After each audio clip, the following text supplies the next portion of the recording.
Are you ready, Well, Nick? I'm pumped. Let's go, Anastasia. Let's go. What's Here we in go your again. Chamomile. Oh, you're having chill tea. I'm actually having very weirdly some PG tips, but that's for a different day. I'm proud. I'm proud of. I didn't realize how British coded you were. Long story. Okay, this is going to be fun for podcast recording in a few weeks. Yes, it will. And we're 1 minute in, and we're already plugging the podcast where we should be talking about. Well, we've jumped from a stream of one of your favorite players to another of your favorite players. Yes, it's like Christmas in November for Anastasia. No, that was a basically really Thanksgiving. Huh? Thanksgiving soon, but the Christmas music has already started. You know, it was like the Halloween decorations went down and Christmas immediately came up. But anyway. Right. So we've been teasing this in the last stream. And hello to anyone who wasn't on the last stream, by the way. We've just come off commentating Sabalenka versus Rybakina. Hopefully we've got Hector with us. Yes, Hector, where are you? We need you, friend. But we have as Coco's about to actually we'll do permutations in a minute. Coco's about to get underway now. She's put the first serve in play. First serve, first point. Is it good? They're into a rally now. Backhand from Gauff up the line. Vondrousova is going to the lefty forehand. Backhand from Gauff moving different. Vondrousova side to side. Vondrousova drop shots. That is a fabulous drop shot from Marketa Vondrousova, and not even Coco Gauff with her superb court speed can run that down, because that ball did not bounce very high at all, right near the net. Great start from both. Okay, that's again. You haven't got there yet, have you? I haven't got there yet. Don't have to point it out. We can just pretend. Okay, continue to pretend. It's all right. But only you, me, and the 5 people watching will know. Exactly. Well, the future people don't need to know. They don't need to. The people watching this 14 years from now, it's fine. It's okay. Mm-hmm. That is the energy I like. Again, the 2 people who I think were pretty much out of this tournament or one foot out the door, as I'd like to say, were Rybakina and Vondrousova. So I didn't know what sort of Vondrousova we were going to get today, but I like the drop shotting Vondrousova. That was she could not get that up. I mean, she would have had to be Speedy Gonzalez to get that up. Coco's double faulted, but then followed up with a serve +1 forehand. Really short return from Vondrousova, and the +1 forehand from Gauff was just magnificent. 15-30. Okay.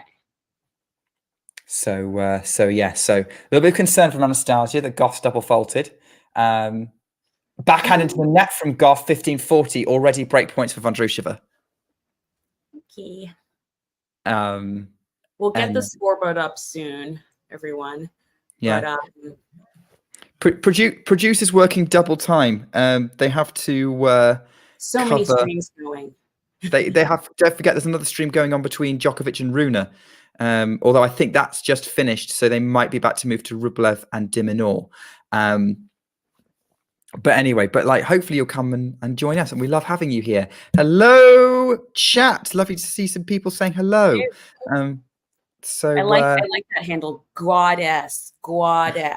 Welcome. That's such a New York thing. But forehand lifted up. Gauff has to get the over the head, but he lets it bounce. Drop shot again from Vondrousova. Gauff has to get down, but it's so low, and she puts it way in the tram lines, and Vondrousova's broken. So that's another point this game where it's gone from Gauff being the ascendancy to Vondrousova scrabbling her way into it and taking control with a nice bit of sort of slice drop shotting. Gauff's going to need to get used to that pretty quickly. Yeah, she'll have to. Yeah. Well, I mean, with the kind of games there with Vondrousova, who likes to move players around and be resilient, and Gauff's kind of athletic game, these guys are actually really good foils for each other. These girls are really good foils for each other. Yeah. Hi, Hector. Welcome to the new stream. We missed you. It's only been backhand into the net from Gauff, trying to go cross court. He was trying to go for the low angled shot, and it was just slightly too low because it just clipped the top of the net and fell back on her side. 15-love Vondrousova. Seems a little windier, actually, than a few minutes ago. The wind's picked up. Well, we know how Coco dealt with the wind of the last game. Serve +1 forehand from Vondrousova, 30-love. Yeah, we'd imagine with Vondrousova's game, she's not going to mind the wind so much. She can adjust the wind a little bit better than most players, maybe. Yeah. I do have permutations in front of me. We'll go through them on the change of ends for the groups. Okay. But probably wait for a change of ends on that. Oh, it's raining. It's raining. It's suddenly stop. The rain has suddenly appeared out of nowhere. Gauff is already getting soaked and running for cover. This happened She's not yesterday. enjoying. The rain has just suddenly appeared. That's exactly what kept happening yesterday. It was out of nowhere, just whoosh, like you turned on a tap. Yeah, that's exactly what's happened. Vondrousova is zipping up a bag and she's walking off court. Yeah. Okay. Maybe we should go through permutations now then. Yeah. No need to wait. The heavens have decided to make the decision for us as to what our schedule is. Yes. So here we go. I'm going to talk through this slowly. And this was a tweet that was produced by Tennis Updates earlier. I think it was about 6:28 my time, 6:28 yesterday on November 2nd. So if Świątek beats Jabeur and Gauff beats Vondrousova, Świątek wins the group and Gauff is second. Okay. If Jabeur and Vondrousova win their matches, Jabeur wins the group and Świątek is second.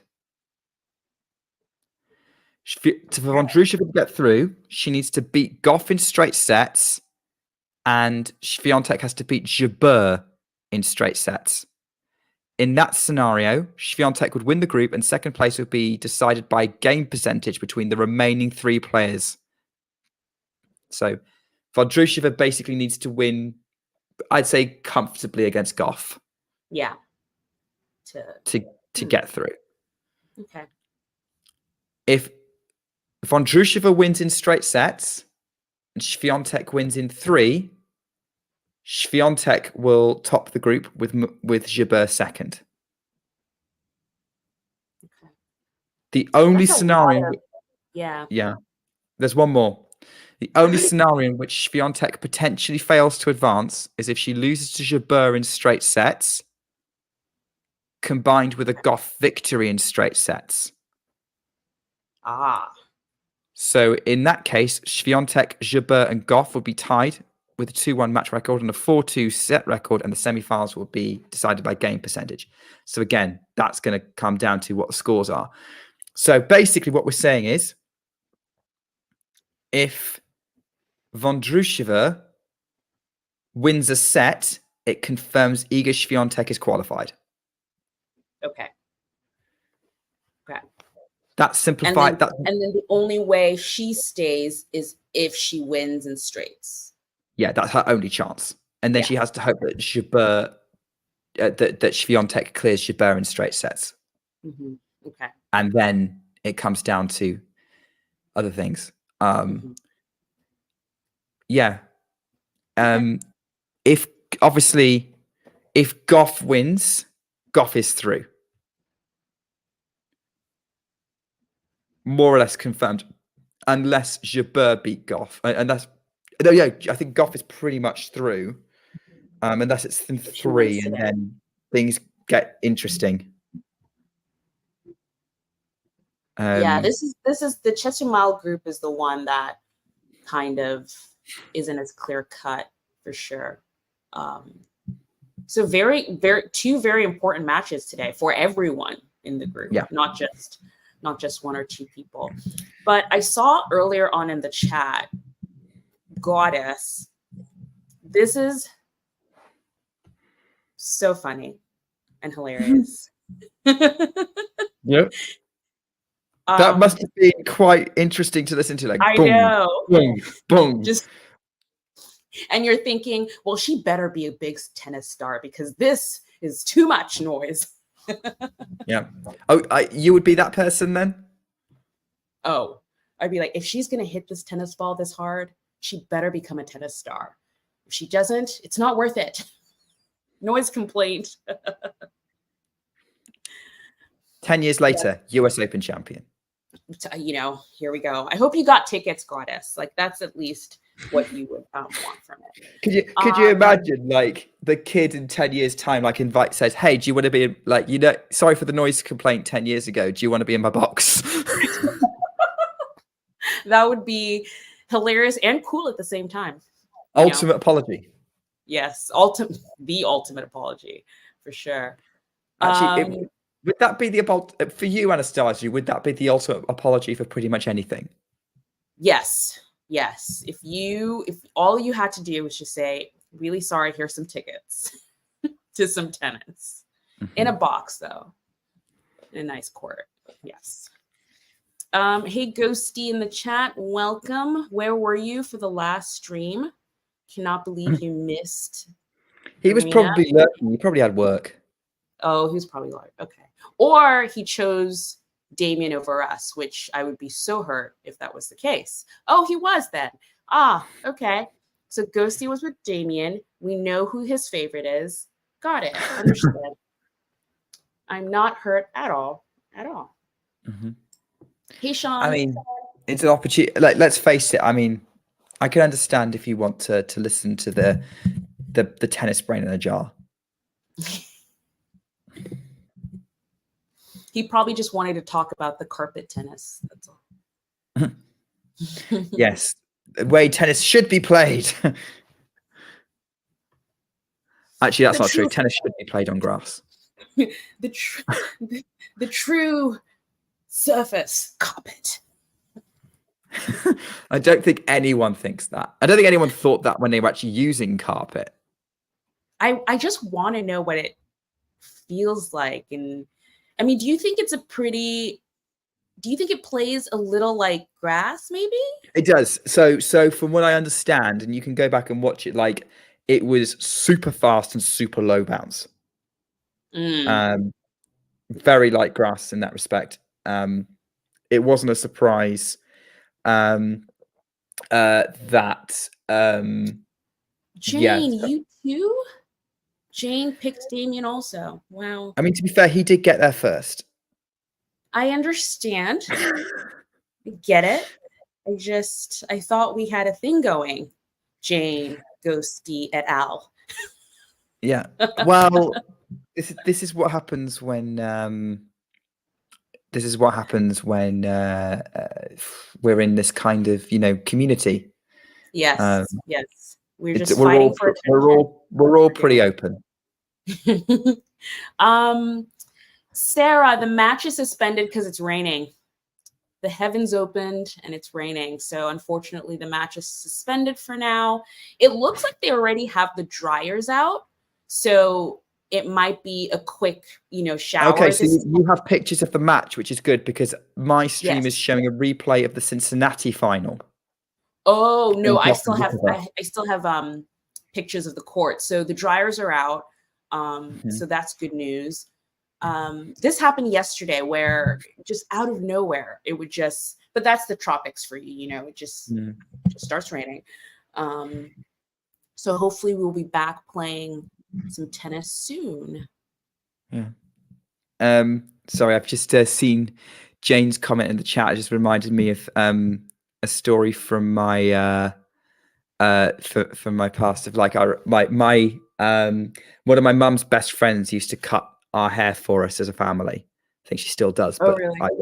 I live 200 miles away from home now, so I can't do that. So and actually soon after I moved up here for university, I got my hair cut up here and then went home, went to go and see my parents, and then family friend comes round, and obviously she looks at me and goes, "Oh, new haircut," and the first thing out of my mouth is says, "I thought of you the whole time."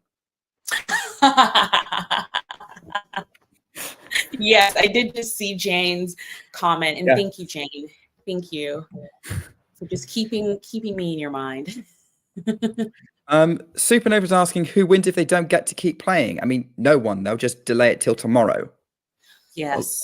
They'll probably have to delay the whole tournament. No, I think what they'll probably do is they'll finish the group tomorrow and then play semis and final on Sunday.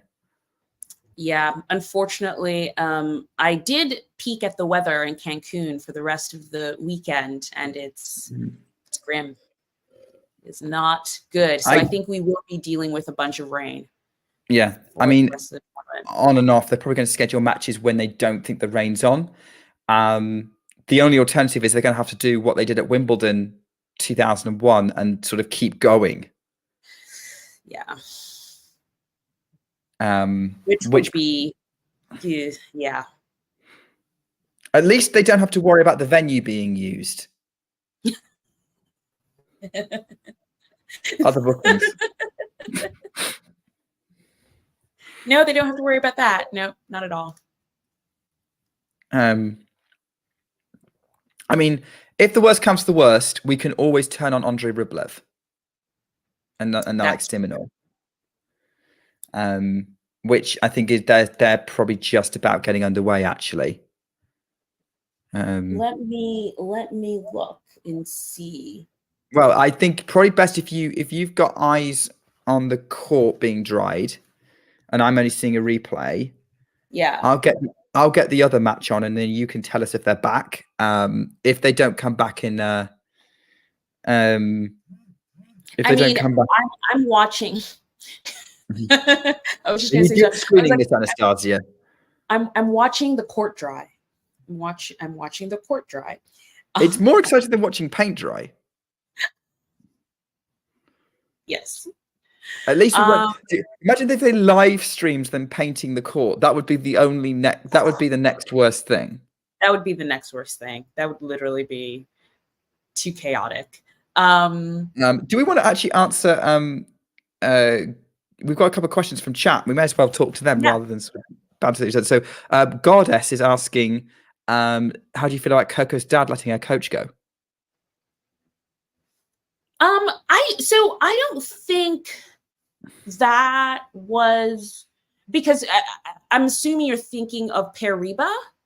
Yeah, Pear, not So Jane's asking if Coco's ditched Brad Gilbert. No, she's ditched Per Riba, who I don't know who he is actually, to be honest. Oh, really? So funny enough, he was Qin Wen's coach before Win Facet. Okay. Yeah. So he's been around for a while. From what I understood, because I read an article, he gave an interview to Marca, which is a Spanish newspaper, and he said it was for personal reasons he left. And I believe he has a family, like, kids and everything. Per left, he wasn't fired. Exactly. He left. He was not fired because Coco did give a statement saying if it was up to her, he would have stayed. And he later on then gave the comment to the newspaper saying he had to leave for personal reasons, which I'm assuming is it's really difficult to travel. If you're at a level that Coco Gauff is, he probably was obligated or had to travel with her everywhere. She's probably doing her off season in Miami. So he would probably have to be there. I can imagine that would be tough on someone. He lives in Spain. His family's in Spain. So that might be difficult traveling around that way. Yeah. So not ideal for Gauff, but not the worst tennis breakup there's been. It's for positive reasons maybe. So everyone's being super cynical about this, but I'm gonna go with it's what it is. Per will work with Coco again. It's not her dad. It's not Coco being difficult. I think Per probably Per just needs some time out. So and he's saying good things about it. So we've had Raducanu's coaches, which is some people comparing that situation to, coming out and saying that was a difficult situation they were in. We're not getting that vibe from this. I don't think so. I think if anything, she said it herself that she would have liked if he stayed. So I think they pretty much left on good terms. Yeah, in that respect. And What other questions do we have? Supernova was asking who we think is going to win between Gauff and Vondrousova when it gets back underway. Well, if we get drop shotting Vondrousova, it might be difficult because she can be super crafty, left-handed, very fast. So that's also another thing. She is very fast, around the court, just like Gauff is too. So I think they're, maybe not so much evenly matched, but pretty fairly matched there athletically. So it might be really tough. And I think Gauff will really need to not break down, kind of like she did in her last match, where she just kind of give up is not the word, but she just didn't know what to do. And she, again, let the emotions get to her. So I think based off of the first game, I guess, that we watched, just one. Game and a half. Game and a half. It seems evenly matched. Okay. It might be fun, actually. Yeah, I think it could be interesting. Yeah, and I think the other worrying thing I've got about Gauff is how's that ego loss going to affect her in terms of the way it ended. And I don't normally make a big deal out of these things, but just that's going to be in her brain. She's going to have to overcome it, especially with the way things have started and Vondrousova is kind of dealing with whatever Coco's thrown at her so far.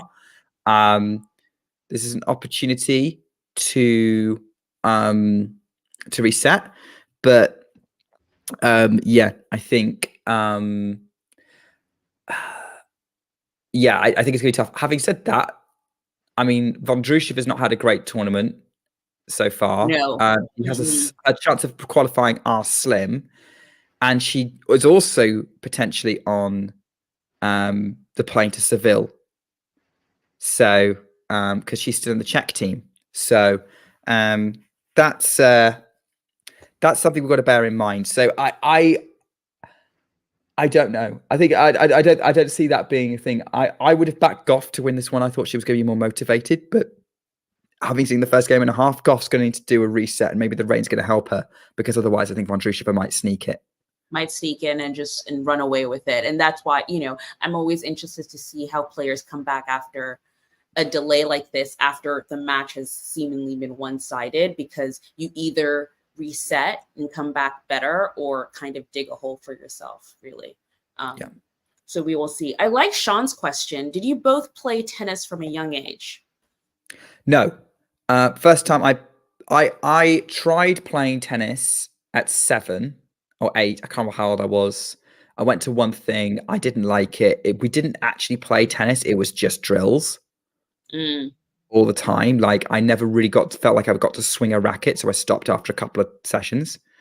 And I found it frustrating. So the first time I properly played tennis was 15. I used to hit a ball against a wall with a plastic racket and a foam ball a lot. But obviously, very different feel. You played pickleball then? Sorry? You're saying you played pickleball, is what you're basically saying. Yeah, before pickleball was a thing. Ironically, that should have made me a great volleyer, but it really hasn't. Anyway, so yeah, that's for me. So yeah, most of my tennis journey's been from a teenager, and I would say it's possibly I'm not as good as I maybe could be, but also I don't play often enough to get better. Yeah, I am part of, I guess, the podcast discussion we might have later is I played badminton. Oh, okay. That was my sport. That was my racket sport for the longest time. And then later on, so I picked up tennis. And I've been through sort of like pick it up, drop it for a little bit, pick it up, drop it up for a little bit. But I'm currently on a pickup, of tennis. So I kind of play every week now, which is fun. Lovely. Yeah. Yeah. I would play every week, but I have a full-time job. So now it's dark every time I want to play. So the only days I can play is Saturday. Oh, I didn't tell you, Nick, because we were talking about this before, but I found an indoor because I was going to be I was going to be dealing with the same thing, but I found an indoor location. There is a park near me that had tennis courts, but they were open, but they just put a bubble over it. So I was like, oh, great. Yeah. So I'm going to be able to play through the winter now, which is good. All right. Yeah, we've got some interesting. Yeah, but actually, my brother used to play badminton. That was his sport, and I've played it a couple of times. We used to play it as a family. I stopped because I found that I was playing too much like tennis. I was giving myself tennis elbow. Ooh, okay. So it was like I'd rather play tennis. Yeah. And try and keep everything for that. I do want to like be that person and correct people. And Ghosty's asking if Katie Dart is watching Demon play, and I'm like, you've amalgamated two different British players into one person. It's Katie Bolter who's going out with Alex de Minaur. It's Harriet, and then there's Harriet Dart, who is a British player. I don't know if he's deliberately made that mistake or whether he's trying to wind me up. If he's trying to wind me up, it's worked. Yes, is what he's doing. Yes. But yeah, going back to badminton. Yeah, I don't understand why badminton's not a more popular sport to watch, to be honest, because I always used to, I enjoy watching it when it's at the Olympics, but it's always so much bigger in Asia because all the top badminton players are Chinese, Japanese, Indian, Malaysian. I think it's the same sort of thing with table tennis too and things like that. Yeah. So the court's pretty dry. That's good. They haven't given a time yet for return. It just says play suspended still, but it's looking pretty dry. Okay. I'm keeping an eye on de Minaur versus Rublev, but not a close one, just the score. At the minute, it's going with serve, kind of going as you would expect from a de Minaur Rublev match, really. Well, grind fest. A little bit, yeah. Yeah, I mean, Paris is an interesting one at the minute. I think we've got 3 out of 4. So, like, Grigor beating her catch was a surprise. I saw that was a good match, right? Because I saw some people raving about it on Twitter. Yeah, that was so good. It's so interesting watching Dimitrov now because I don't want to get excited, I just want to be like, oh, he's still just kind of chugging along, but he played so well. All the sort of baby fed came out, all of it. So, but then again, you don't want to get excited because you're sort of, I can't get excited about another player and then have them disappoint me next season. So I'm just gonna. And also, how often can we afford to get that excited about Dimitrov anymore? We've kind of seen his limits now. I mean, exactly. I saw on the BBC website he actually hasn't won a tour title since he won the ATP finals in 2017. Oh wow! Yeah, he hasn't won a tour. 6 years? Wow, it's been 6 years. Yeah. But again, he looks really good. I think with the new coaching team, he's maybe a little bit more focused back on the tennis. And, I won't get excited, but I will be interested to see how next season, is for him, like if he comes out swinging. So they're saying players will be back on court in about 12 minutes. Oh, fantastic. Brilliant. Yeah, it's saying 10:20 GMT. Fantastic. So we'll talk. So yeah, if we know that, then feel free to jump over to watch de Minaur versus Rublev if you want to watch some actual tennis. And see if I can spot Katie Bolter in the audience. Yeah. Great. Yeah, why not? I mean, sure, if that's what you want to do. I mean, I briefly met Katie Bolter at a press conference, as in, like, we were separated by a press conference table. I think I annoyed her with my question, to be honest, but it was the first ever press conference. What did you ask? I cannot remember. Oh. Cannot remember. I was so nervous. It was the first press conference I've ever run.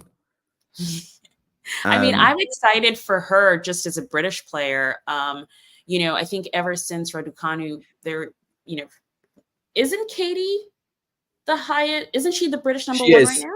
Yeah, she is. Yeah, I think she's around top 50 at the minute, or pretty close. She broke top 50 over the year. she's the only, I mean, she's the only female tennis player I know that has a female coach. So I just root for Yeah. her all the time, you know. You, So I didn't realize she had a female coach. she does. She does. Yeah. So I got to watch her live during the US Open and excited to see how she goes because she made a really good run after Wimbledon this year, climbed up the rankings. I think is in the top 50 now, or maybe just. She is live ranked, 61. Okay, so she's just outside of it, but I think that's a good, a good way to go into 2024, and hopefully she can sort of be more of a presence on tour, not just showing up during the grass season, Which is what a lot of Brits do now. Yeah. Oh yeah, Vekic has a female coach, Pam Shriver. Pam, yes. Kind of. Pam is, I mean, I think Pam isn't fully part of her team. Like, she doesn't travel everywhere with her. I think she so far just goes to the slam. So she's a little bit like a Brad Gilbert, I would say. Okay. But yeah. Sean's asking how many WTA coaches are male, female. Neither of us have a number on it. We'd need a producer to do some research or something. But but the fact that we're specifically talking about it, it's pretty rare. Yeah. Which frustrates me because I feel like, I don't understand why more. There's got to be a reason why women aren't going into coaching. And I don't see any reason why they couldn't, like a woman. I don't see any reason why a woman wouldn't be as good a coach as a man, if not better. But it's so funny because, tying this to the Parariba question, if you're a woman who has a young family or, has kids, imagine that, and you have to travel on tour with a player. That could be pretty difficult, I mean, so that might be a reason, but I don't know. I don't know, because, like, again, I understand where you're coming from, but then there's also like, well, why is that specifically harder on a woman than a man? Because we live in this world. Because this is the world we live in. Yeah. And they get to travel around the country. I don't want to be like that Andy Murray male player answer, but that was something I just wanted to point out. But yes, you're right. We do live in this world. Yes. But yeah, I don't have, and like, given some of the stuff that's been coming out, admittedly, in it's a very small minority of cases of like women's safety with male coaches. Like, it's better if there's a trend towards female coaches. I mean, I hope so. I was actually really happy to hear there was a whole and this is, I think it was it Sean who asked the question about why there aren't Sean, that? Sean and Ghost. Yeah, Sean and Ghost have said the same thing. But there was an entire article about the fact that Katie Bolter had a female coach. So there you go. Like, that's how, it was a thing. It was like, oh, she has a female coach. Let's write a whole article. I'll find it and see if I can put it in the chat so everyone can read it later. But that is, it's unfortunately not a more, it doesn't occur more on tour, and I hope it does more. Because I've seen some great like suggestions for female former players who coaches. Kleisters would be great. Kleisters would be brilliant. I mean, yeah. Great. Lina, I've seen in there as well. That would be interesting. She'd probably coach a Chinese player. Quinn Wen, hello. She's looking. Yeah, needs money. That would be brilliant. Quinn Wen and Lina would be a fantastic combo. Yeah. I would go for that. Who else would be great? Did Conchita did she coach Muguruza? Did you not know that? I did not know that. Which is so funny. For several years. They just did like a little photo shoot thing for Billie Jean King Cup. Both of them that I saw online. And I was like, oh, that's so cute. I did not know that. Well, Muguruza's not playing. No, she's not. But because it's in Spain, they did kind of a. Let me see if I can find it and I'll share. Oh, a promo thing, yeah. I mean, like, Muguruza, I don't know if you've seen Muguruza's talking like she might not come back. Yeah, I saw that. I think she had a taste of what life was outside of the tour, and she was like, I like this. Yeah. You get people like Andrea Petkovic had that, right? She Yeah. retired fairly early, I would say. I don't think if Muguruza's, although I think she's over 30, I don't think Muguruza's hit 30 yet. But yeah, like it's Well, not like she got Osaka married and then there it is. Muguruza. Yes. Let me Muguruza's share. director of the event in Seville. Interesting. But yeah, it's different. Her absence is different to that of Osaka, because obviously I remember at one point when Osaka went off the first time, and then when she went off and had, what's her child's name? Do we know Sky, Osaka's child? not Sky. Sky is Gael's daughter's name. Yeah. What is Carolina? I can't remember. I don't know if we know. Ash Barty as a coach. Interesting. Yes. She would rock as a coach. I definitely think I can see Ash Barty mentoring someone in the same way Goolagong mentored her. But yeah, I think, yeah, okay, Alicia Mollick's captaining Australia, but like captaining Billie Jean King Cup teams is fairly common for women players. Yeah. That happens. I think Lindsay Davenport is doing it for. And Kyothevong's coached the British one for years. Yeah, but yeah, with Muguruza, like what my earlier point was with Osaka, like she wasn't making any noise, but when she did make noise, it was like, oh, I am coming back. Especially during pregnancy or post-pregnancy. To like, oh yeah, she's making noise like she wants to come back. And like even during the period where she wasn't enjoying tennis so much and she was really struggling with her mental health, there was this sort of, she was still putting this expectation of like, I'm not enjoying it, but I do kind of want to come back. Yeah. So Muguruza is making the opposite noises right now. Yeah, I think with every day, it seems she's pulling further away. She's pulling further away. So who knows? Don't blame her. Yeah. I kind of like Ghosty's statement here of maybe in a sort of a competition like Laver Cup or something, having the captains be female coaches, so people can see that. Because I think once people see things, it's and unfortunately that is the case. I think people just go with what they see and they're like, well, this is who's been coaching forever. But if they're sort of exposed to something else, it might open the field a little bit more. That's a really good point. Yeah, I guess if you were to do a female equivalent of the Laver Cup, I think the only kind of legend status of like opposites, if you were to do the whole Europe versus US thing, the only kind of opposite sides of the pond rivalry in women's tennis we really had was Selesh Graf. Oh, do you think Graf would come? Graf wouldn't do it though. She's way too. She wouldn't do neither it. of them would do it, to be honest. Both of them hate the spotlight. Yeah. Oh, that would be so cool though. That would be so cool if they did. But I understand. Yeah, neither of them like Selesh. Selesh is more of a motivational speaker now. Doesn't really talk about tennis. Like she'll turn up to tennis events, but like try and sit back in the crowd and hope the cameras don't find her, which they do half the time. They do. And Graf doesn't turn up anywhere. No, she lives in Vegas, and I think her and Agassi, they just started this pickleball thing, or they just did like an exhibition, a pickleball exhibition. But you really just don't see them anymore. You don't see them at all. Yeah. So the only other thing I could think of is maybe if Navratilova forgot about her American citizenship, you could do Navratilova Evert.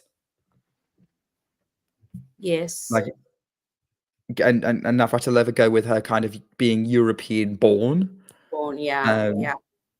Although with kind of the Laver Cup, I've been thinking for a while, I think they can go younger, you know? I think I'm talking about the name thing rather than because that's what the coach is there for.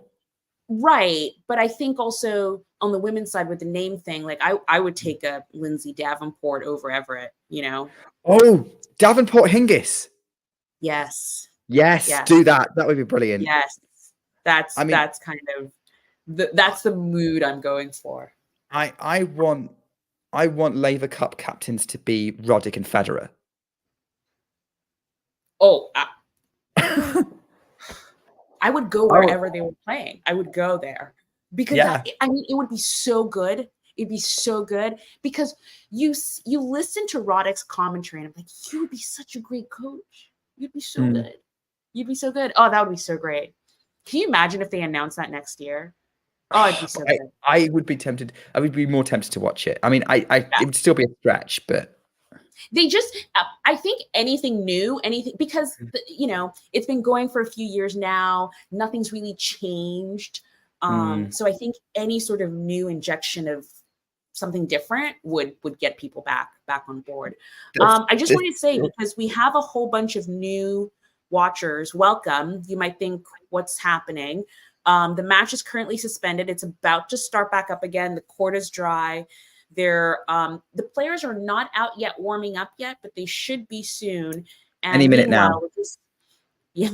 Meanwhile, we're answering questions in the chat. So please like this video if you are joining us for the stream, and put your questions in the chat. We love interaction in the chat. Yeah, and like great interaction there. ISM, Venus Williams as a coach. Yes. That would be really good. You know, she does coaching videos. Oh YouTube. Yeah, I've seen some of them. I watched a video of hers. I was like, what was it? It was either the forehand or the serve, and I was like, yeah, right, and that's what I need to do. I was actually very surprised by how simple and basic. Like she was really going to the basic strokes and like explaining them, and I was like, oh, she's teaching. Like, this is great. Yeah. Players are walking back on court, so they should be warming up soon. But Venus would be a really, really, really good choice. Really good choice. Yeah. I haven't watched all of her coaching videos, that's her. I mean, did I tell you Brad Gilbert gave me? Did you see Brad Gilbert once gave me coaching advice on Twitter? No. When? Really? Oh, you know, occasionally I'll post like stuff on my profile of like, this is how my tennis is going, and I put a thing on like, I have lost every match I have played and I'm literally going for everything, and like basically I was going with the strategy of I wasn't hitting winners, but I was trying to go for the most aggressive shot possible of like just hit deep and make it difficult for the other opponent, for the guy on the other side. And that was the strategy I was going with, and I was just missing loads, like unforced errors galore. I was losing sets 6-love, 6-1, 6-2 if I was lucky. And I was just like, what's going wrong? And I got a lot of really good, some unhelpful suggestions, but actually quite a few people giving some really helpful stuff. And then Owen from Popcorn tagged Brad Gilbert just because he was referencing a book he wrote, and Brad replied. What did he say? He basically just said, stop trying to go for winners and just focusing on make the ball. Did you win? Did you win a match? Yes. Guys, Nick, you're this close to a Grand Slam. Okay? Just saying. I haven't won many matches since because I've been taking his strategy to better players, and I have done better. And everyone said, you played much better since I've played them, and like, oh yeah, your rally tolerance has massively improved because that's what I've been focusing on.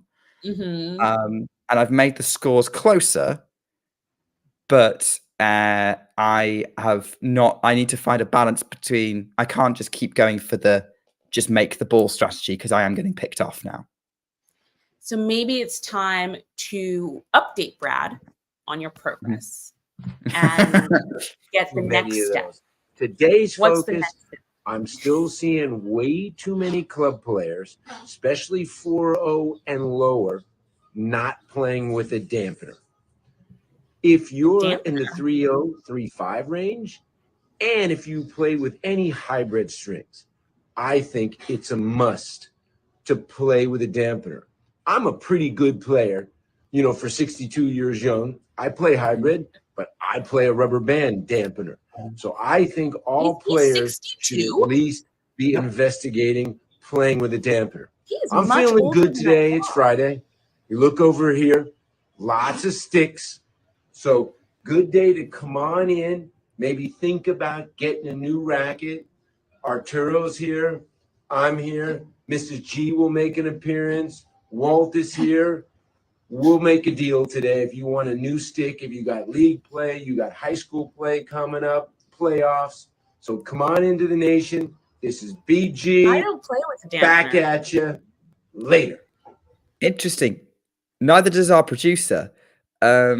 So, which is interesting. I play with a dampener. I play with the biggest dampener I can find. Because I mean, basically, I guess I just never tried or I never guess, thought and it goes back to my game style of like, I tend to overhit. So bouncier strings is just going to make that worse. So I'm trying to, basically my coach drilled into me, play with spin. Like that's what he taught me to play, like to hit everything with topspin. Because when I first started playing at 15, I wanted to go out and blast everything like Roger Federer. And he even like I tend to play with a lot of spin. Like I don't hit flat like at all. And so dampener, I just never tried that. I play with a dampener. And I find it helps because it helps me create that spin. And also because I have a fast arm, a bouncy string is just gonna fly out of court. Yeah. Okay. Maybe I'll give it a shot. So the players are warming up. So any minute now. Oh no, Vondrousova's coming out to serve. She's bouncing the ball right now. Okay. She's bouncing the ball right now for 30 love. She's leaving 1 love, 30 love. Let's see what this reset's done to them. Skirts fluttering in the wind. Still a problem. Backhand into play from Gauff. The backhand of Vondrousova, who's a lefty. Forehand of Gauff to the forehand of Vondrousova. Goes cross court. Backhand Gauff. That's dangerous play for most playable. But Gauff's gone over the baseline with that backhand. It's 40 love. Gauff is one of the few players where I watch an opponent hit the backhand and I go, why are you doing that? And it's not because the forehand's weak, it's because that backhand is so good. It's so good, yeah, especially when it's working. You know what, I think that was her main thing too. Why am I forgetting the Iga match? I think that was also her problem in that match, was just on both wings. It wasn't working that day. It was not working. I also think that first set from Iga was 2022 Iga. I mean, that was brutal. No one could have lived with that. There's that wonderful lefty forehand from Vondrousova, follows it up into the net with a backhand, mid-court, finishes it off, holds to love and still maintains the advantage. But no one could have dealt with that onslaught that Iga was unleashing in that match. I mean, I'm in a weird place with this sort of Iga Coco rivalry because I actually don't want, despite being an Iga fan, I actually don't want it to be that one-sided. I do want Coco to make it interesting. I completely agree. But she's going to have to really work at it because I remember watching that match and thinking, she's just so ruthless. If she finds a problem, she fixes it, and she won't stop until she fixes it. Yeah. So I mean, I remember just watching that match. I think I tweeted right after. I don't know if you saw it because I was like, I thought you would text me if you saw it though. And I was like, I think I've nearly texted you and I haven't. By the way, you're going to see a monster return winner from Vondrousova in a minute. They're into a great rally now, and that's another amazing shot from Vondrousova. Like, such an awkward angle. It was close to Gauff. It's hard to describe. Gauff's drop-shotted.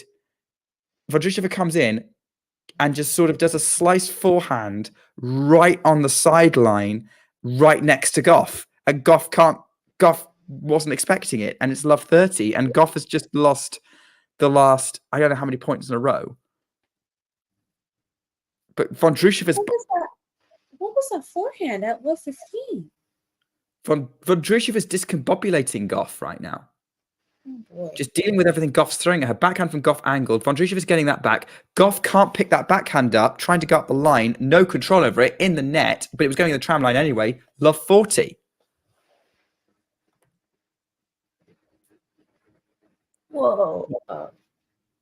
Yeah, what's this, like 10 points in a row for Vondrousova? Yeah. Gauff serves into play. Vondrousova gets it back. Backhand into the net. Gauff. Vondrousova breaks to love. 3 love. And this is the befuddled, discombobulated Coco Gauff that we saw at the end of her last match against Swiatek. I actually think, I mean, I just saw the replay of that slice forehand, like to the on the line, and even Marketa was surprised by that. It looked like it was like, oh, that actually made it. yeah. Whoa. Are you seeing this now? Yeah. Yeah, she's a little discombobulated. You're right. Yeah. Yeah, I mean, look, I still trust that Gauff can get it together. But something's going to need to happen to help her get it together, I think. Yeah. Because I think I mentioned this when they went off court, you know, it's kind of like, how do you come back from a delay? Do you come back and you have a whole new game plan, or do you come back and you're just in a deeper hole? And it's too early. It's way too early to say, because, you know, it's tennis and things change, and she might like warm into it a little bit. But right now it's a little, basically Coco has questions, Vondrousova has all the answers, is what it's looking like right now. I mean, what's the and they're not, she and JPEG aren't doing amazing in doubles at the minute either. Right. So did they lose their last match? I still haven't seen the results of that. They've just lost. I'll get it. I'll see if I can get it up. Okay. By the way, someone asked in the chat about head-to-head. It's currently 2-love Gauff. So Gauff won their first meeting in 2021 in Dubai in 3, came from a set down. And then Gauff beat Vondrousova in straights in Montreal this year. Here's a stat. Gauff has bageled Vondrousova in both the matches they've played in their career. Oh. Really? Yep. And I haven't watched any of the matches they played, obviously, but I would never have believed that, which is odd now, because when you should, yeah. But yeah. Okay. Really? Yeah. So yeah, Gauff. To answer your earlier question, Anastasia, yeah, Gauff and Pegula lost to Krejcikova and Siniakova 10-6 in the deciding tiebreak. In the deciding tiebreak. Okay. Yeah. Okay. They did, and they've also lost to Routliffe and Dabrowski in their opening match. So yeah, they've yet to win a doubles match this event, even though they're the #1 seeds. I think they've got one more match. They've got to play. They're playing Siegmund and Zvonareva later. I think they still can get through, but they need to beat Siegmund and Zvonareva in straight sets to do it. Okay. If they win in 3, it's going to go down to game percentage. Double fault from Vondrousova. It's love 40. She might be about to give up one of the breaks. Okay. Yeah, if Gauff and Pegula lose the match, they're not going to make it. But yeah, they could still make the semis in certain circumstances. Vondrousova serves out wide. Backhand Vondrousova into the net. Gauff breaks to love. That was weird. Yeah. Bit of a dip from Vondrousova kind of come out of nowhere. Maybe the comeback stops now, as they say. Here we go. Coming back. Ghost making comments about people's sort of about tennis styles and not hitting the ball hard enough. Ghost, by the way, my old coach when I was a teenager, he was a big Bjorn Borg fan, which probably tells me a lot. That's the player he grew up loving, which probably tells you a lot about the style of play he very much coached into me. But yeah, double fault from Gauff, loft 15. Yeah, so I don't know if Ghosty, what you make of the idea of someone saying play like Borg, which he never said, to be honest, but baseline with a lot of top spin sounds familiar. Short forehand from Vondrousova, who's just keeping it neutral with Gauff. Now she's going cross court, moving Gauff to the backhand side, goes back to the Gauff backhand, who's going up the line. Vondrousova's backhand cross court. She's keeping it short. She's not going for too much. That's Gauff going for too much, looping it over and wide. It's love 30. Gauff's struggling to win. I think Gauff's only won 1 point on her serve so far this match. Like Vondrousova's returning really well. She's getting her returns, which is not. And I think the Vondrousova, we don't talk enough about how good the Vondrousova return is.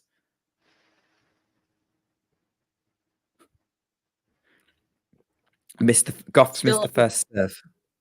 Sorry, what? I'm still recovering from that break of serve. I just don't know what just happened. Really short return from Vondrousova, and that Gauff comes in and puts away the backhand winner, 15-30. Yay. That's a positive Gauff point.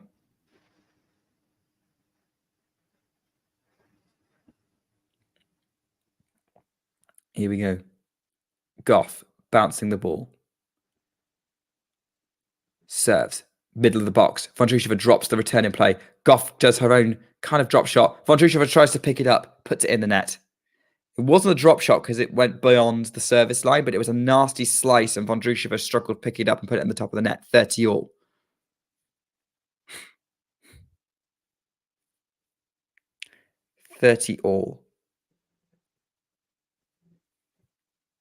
Gauff abandons the ball toss. I think that was a wind problem again. Yeah, that sounds like something else. Out wide with the serve, backhand Gauff to the forehand of Vondrousova. Gauff is at the net, picks it off, but she's still there. Vondrousova makes her play one more shot, but the backhand volley from Gauff is really, really good. Puts it away for a winner. 40-30. Gauff might be about to hold serve for the first time in the match. This is her best service game of the match. This is her third one. Best by the fact that she's won more than 1 point in it. Not even that she's won it. First serve into the net. Please don't double fault.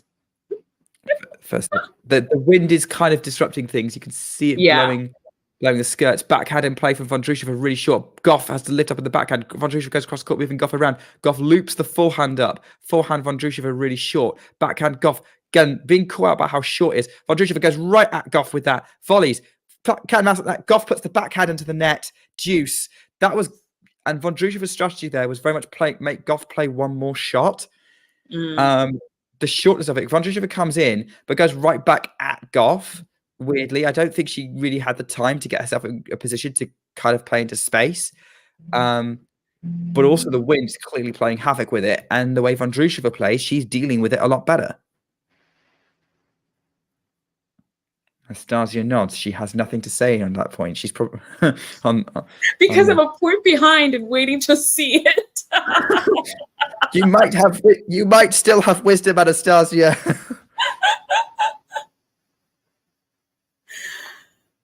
It's like I'm reacting to the point before and being like, oh my goodness, that backhand was so good. She's going like, what was Nick talking about? That was completely anyway. But I just saw it now. I get what you mean. Gauff's double faulted. Break point Vondrousova, who just makes the return over the net. Gauff's going to drop shot Vondrousova, who makes it. Didn't make but she ran up to the ball, got a racket on it, tried to thread the needle. It just landed wide. Break point saved. Yeah, she got there. Oh, she didn't miss by much. She really didn't miss by much. This would be a good hold for Coco if she can do it. otherwise. Great body stuff from Gauff, but again, Vondrousova gets it into play. Gauff follows up with a +1 forehand winner, though. Lock the line advantage for Coco. Like, Vondrousova is getting every return in play. I feel like that's kind of what she did to she did to win Wimbledon. She got everything in play. Same with that's how she frustrated Jabeur in that final. All she needs to do is just get in play, make someone play the extra shot. Yeah. You're saying the forehand. Sorry, I just saw the shot she missed where it was like this much. Yeah. Oh, it's that shot. Okay. Yeah. Okay. Every Coco serve is currently clipping the top of the net at the minute. Really? Yeah. Now she's got a first serve in play, pushing Vondrousova back. Forehand Gauff inside out. Forehand cross court Vondrousova to the backhand of Gauff. Vondrousova's mid court, but way behind the baseline. Can't control it because that backhand's too heavy, and it's in the tram lines. And Gauff has held serve. Let's go. What were you saying, Anastasia? I was saying, they just showed what her winner speed was, her forehand winner speed. But have they showed what her serve is right now? Gauff's serve. Is it just coming in slow? Why is she clipping the net? That's a good question. I do not know. Okay. Because I haven't seen the clock yet to see if what it's coming in at. Yeah, sorry, I don't know. Serve speeds do they record serve speeds? No, they just usually there's the clock, that they usually have. Yeah, we're keeping an eye on the clock.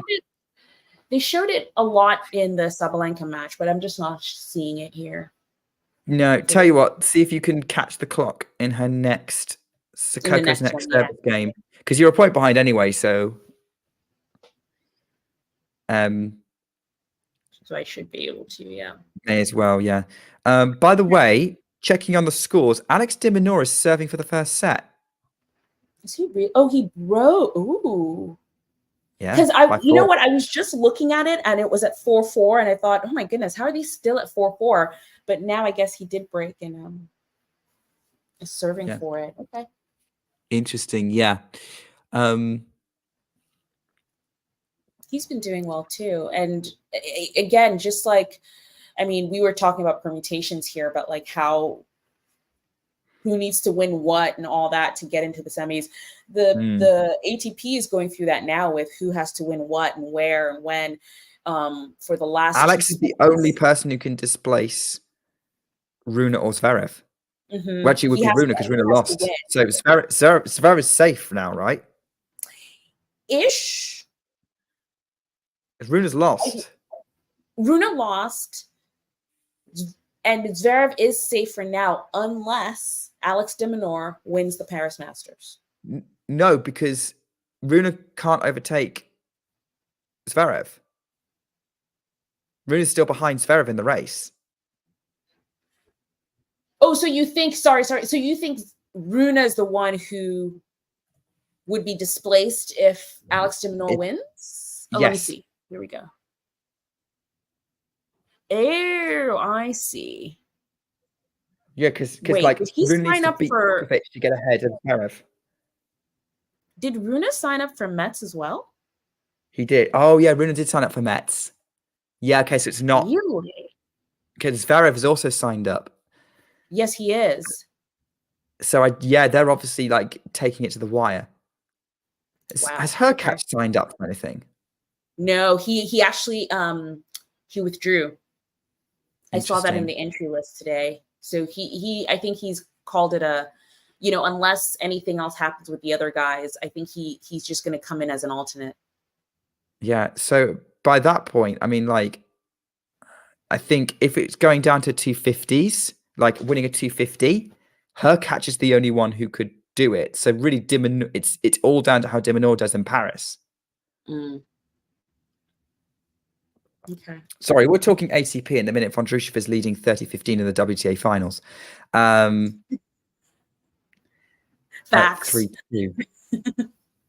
At 3-2. Yeah. So we'll keep half an eye on what's kind of going on. We may have to switch over if it's raining again, which hopefully it won't. Serve from Vondrousova to the forehand of Gauff, really short. Forehand from Vondrousova. They're going cross court at the minute, and Gauff forces the error on the Vondrousova forehand, who had to kind of slice it, and it's in the net, and it's 30 all. Oh, Miles has put in the chat. Hi, Miles. Miles has put in the chat permutations for ATP. Okay. So yeah, okay. So yeah, Rublev, if Dimonor loses, field is set for Turin.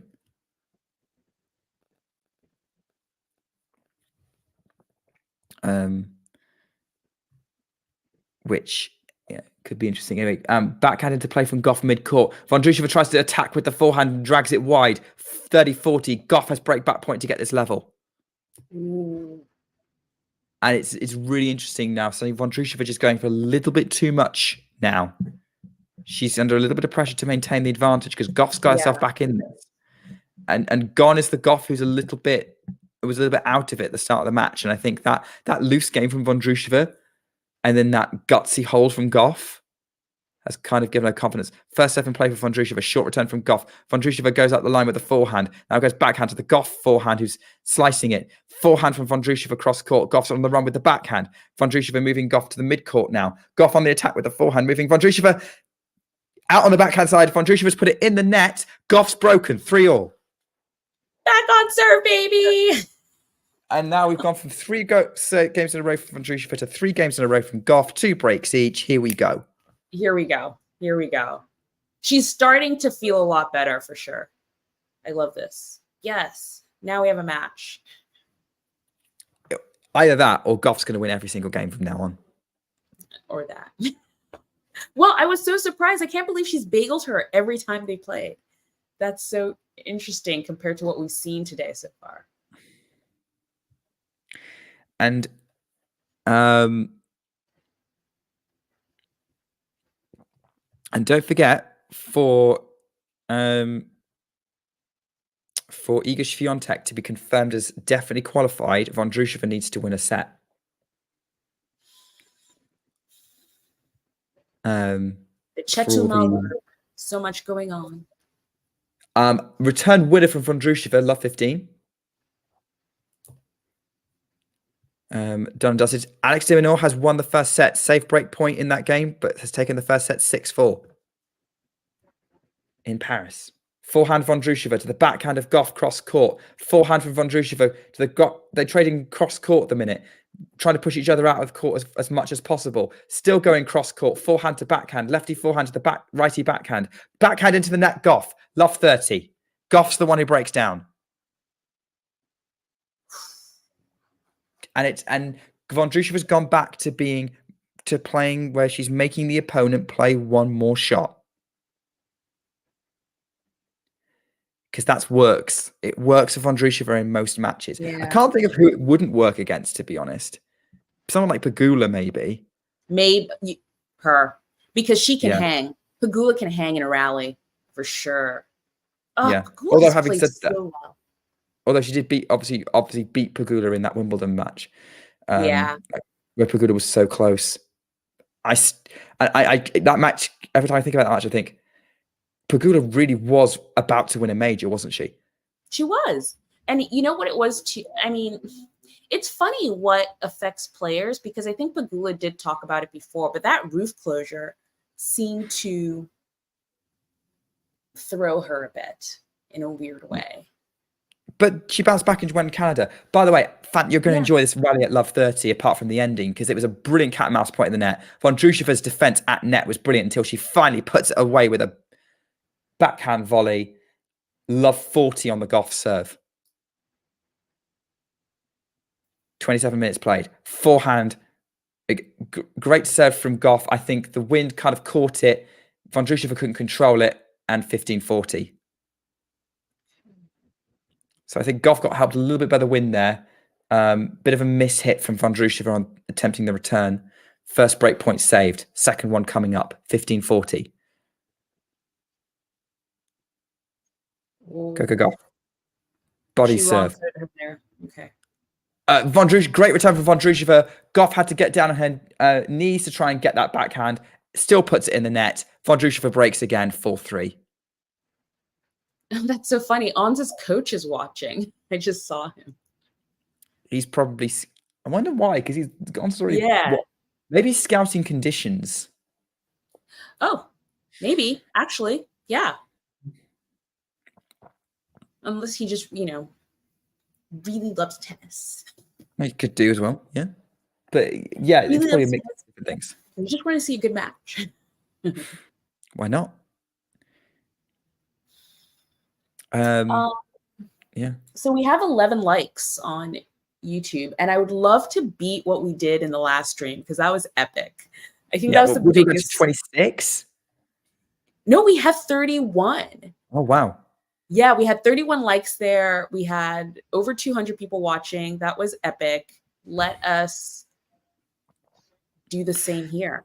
The producer, because I've not looked this up, because I've looked up watch stats. What's the most liked video on Talking Tennis? Love to know what that record is. What is that? I think producer will probably know because it's kind of their job. Producer is typing away and will give us that answer soon. But that was a really fun stream earlier. So thank you for everyone who joined us there and moved over to come watch us here. If you're watching on YouTube, please subscribe. We're trying to get to 5,000 by the end of the year, John. Did I just put a date on it? Let's do it. Let's do it. And because that's how we know you're enjoying it and we can produce more of these streams for you. And as Joseph says, let your family and friends know about it because, this is a great way to help get into tennis, especially since it's not always the easiest sport to follow. Yes. Vondrousova is going to try and hold ferocious backhand hitting from Gauff right now, pushing Vondrousova way behind the baseline. But Vondrousova is making everything. Gauff's coming in. Vondrousova is going to try and have to hit a passing shot. Misses it. Just, again, a bit like earlier. Drags it slightly wide. Love 15. That was ferocious. That was aggressive from Gauff. Just keep great resilience from Vondrousova. But when she lined up a passing shot, she just dragged it wide. Trying to go up the line with the lefty forehand. That's what Coco's just going to have to do in these. Because again, like you said, Vondrousova is returning everything. 83 likes. Wow. That's amazing. So there we go. That must be our record on Talking Tennis. Yeah. And obviously a lot of Alina Avenia-san fans have found that interview. It was a great interview though. Like one of my favorite ones that John's ever done. And I'm looking forward to more great interviews that he's going to do from Seville for Billie Jean King Cup. Backhand into the net from Gauff, just on the top of the net. She was pushed way out of court on the backhand side, like had a really tough angle to make. Just didn't quite get it over the net. Oh, 82 for the Tony Nadal interview. Really? Well, there you go. So Nick, at least now we have a goal. So we just have to get 84, and then we'll be our record. We just have to never get had a live. As obviously, I don't know what the most for a live stream is. Slice from Gauff, forehand Vondrousova to the backhand of Gauff, cross court to the Vondrousova forehand. It puts it right in the middle of the court. You couldn't put it more in the middle of the court if you tried. And like Gauff puts that forehand into the net, and it's 40-15. That was like the Vondrousova forehand landed almost like on the tee, like where the like it's 30-15, not 40-15. Whoops. But still, like at the minute, Vondrousova is just winning this out of sheer resilience. First serve is long. Her first serve's not been landing in the box. 171 likes for the Tsitsipas press conference, which I think is our most watched video. Drop shot from Vondrousova as Gauff scrambling to get in. Vondrousova's lining up the lob. Out. Oh my word. What?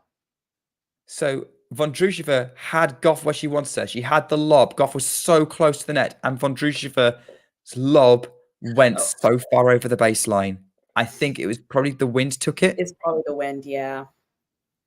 Oh, our Venus press conference was 188 likes. There you go. Backhand from Vondrousova is coming into net, having to deal with a Gauff passing shot attempt, and the passing shot was too good from Gauff. Vondrousova got a racket on it, but the velocity was just such that she couldn't control it, and Gauff now has break back point, 30-40.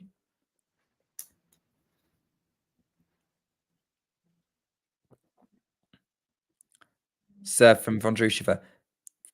But Gauff's backhand into play. Backhand Gauff pushing Vondrousova back.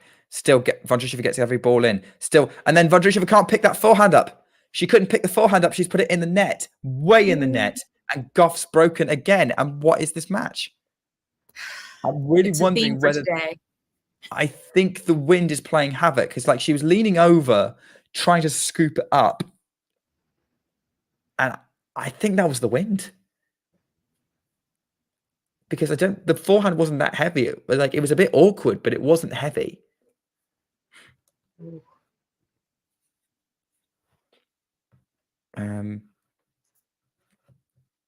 Well, there's a third player on court today.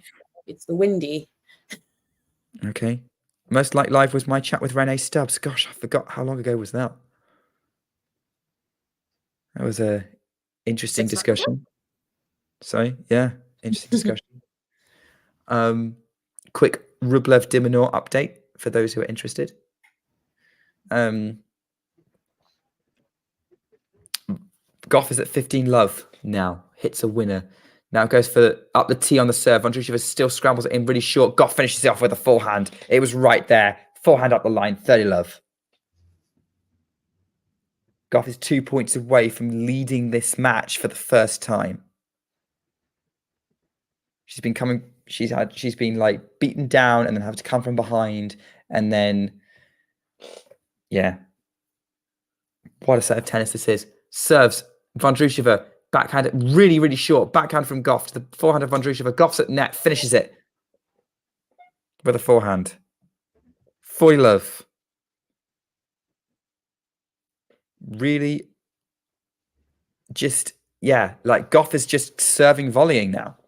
Yeah. She's just going, right, well, if you're going to keep it short, I'm going to come to net and you're going to have to pass me because I know you can't pass me. I like the adjustment. Backhand from Gauff, winner. It was an awkward backhand. It was a risky backhand, inside out, but it worked. It was coming off the Vondrousova return, which is a little bit awkward. It worked. Gauff leads 5-4. She's ahead for the first time in this match. How is Vondrousova going to respond? I know it's a rhetorical question. I would like this live tactical analysis from Anastasia. Tell me exactly what Marketa Vondrousova is thinking. It's like, what do? I don't know. But it's nice, I think the Coco that started this match is not this Coco. For example, I love her confidence is growing. She's taking more, she's taking charge of the match a little bit more. Yeah, I just, she's problem solving. I love it. Love to see it. Love to see it. Mom's excited. Everyone's excited. Yes. Everything is coming together. But obviously, Vondrousova still can make it hard. She can still make it tricky. Yeah. And I think that is the cat and mouse game of tennis. It's like, how is she going to respond now? Because at the moment, Coco is leading. If she breaks her here, she takes a set. So something to point out here for group permutations. If Vondrousova loses this set, she will not be able to advance the semifinals, even if she comes back and wins. She has to beat Gauff in 3 sets. She has to beat her like this set. Oh, in straight sets. Yes, you said it. She has to beat Gauff in straight sets to have even a hope of getting to the next stage.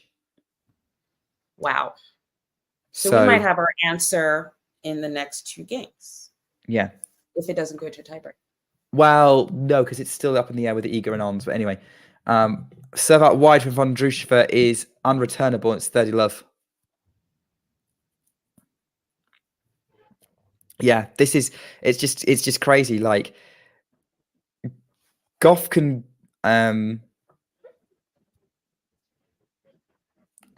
Yeah, I'll go into the permutation with that. Forehand from Vondrousova, the forehand of Gauff, short. Forehand inside out Vondrousova. Forehand Gauff. Vondrousova volleys. The volley's too good. Really short, just bounces along the ground, kind of like a cricket ball. If you're trying to, kind of like a cricket ball, if you're trying to hit for a couple of runs, and yeah, boy love. Serve out wide from Vondrousova. Long return long from Gauff. Vondrousova holds to love. I didn't think you would laugh at the cricket reference, Anastasia. Why? I didn't think Americans did cricket. Well, but you're an Anglophile, so it makes sense.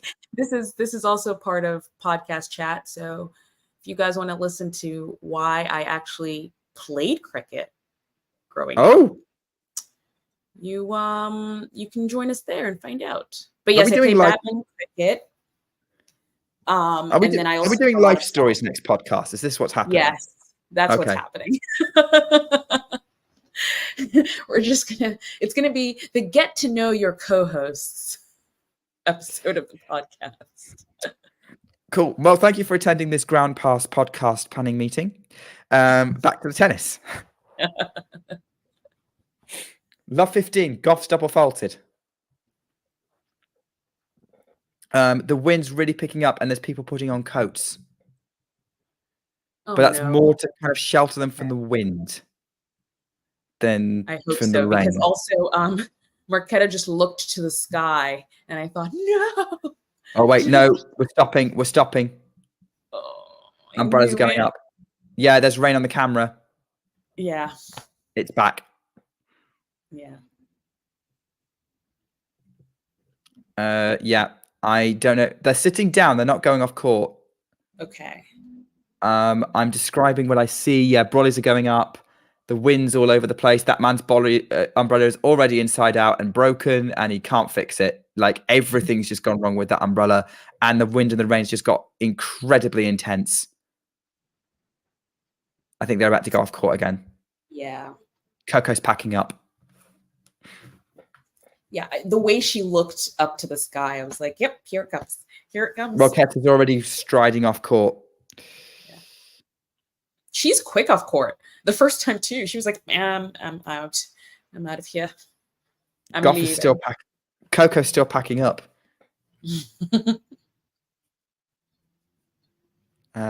Okay, so that's an interesting point to go on pause. Rain delay. Again. Well, I guess we may as well go over to Paris. Yes. What's happening in Paris? I mean, that's a question that we ask ourselves most days, right?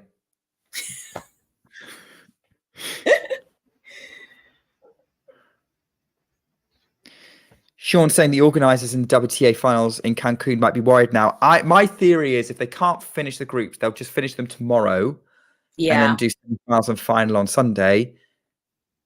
If they can't do the final on Sunday, they might do it on Monday. Yeah. Because unfortunately, this is the weather for the weekend. It seems like it's a lot of stop-start rain. And then, of course, it clears up by Monday. So I think I would not be surprised if this sort of spills over into Monday at all. We'll keep going with it. So I will put on Paris. Yeah, I have it on my second screen. And they're on serve. I mean, did you ever see my Wimbledon setup? I did. Oh yeah, I didn't know whether we knew each other that well at that point, but we didn't. But because I was already in the talking tennis groups and stuff, I think you posted a photo, and I was like, "Oh wow, that's more than I've ever had." But you know what?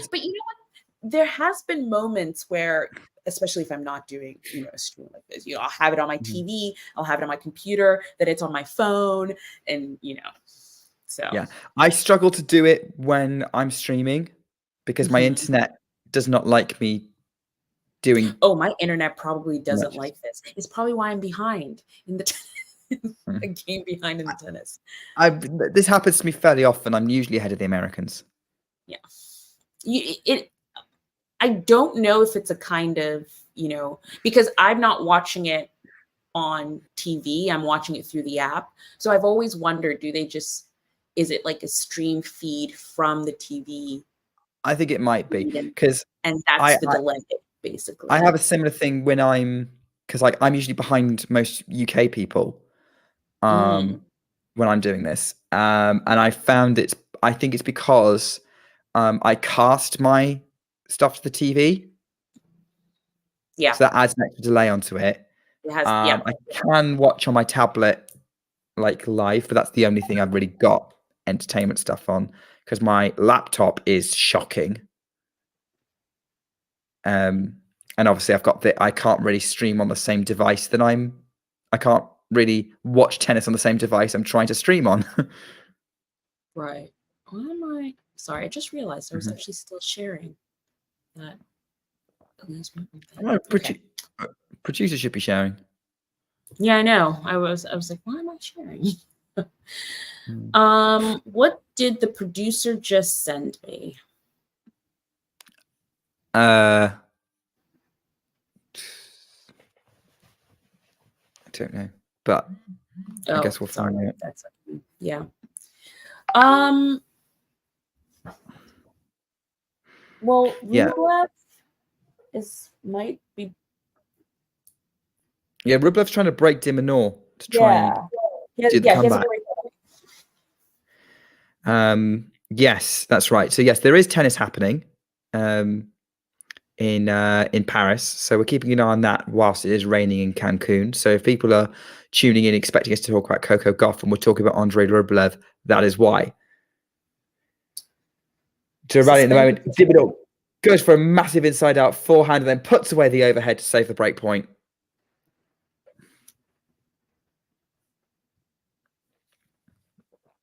There are a couple of players, and I think this tends to happen every season, that just have a better end of season than they did throughout.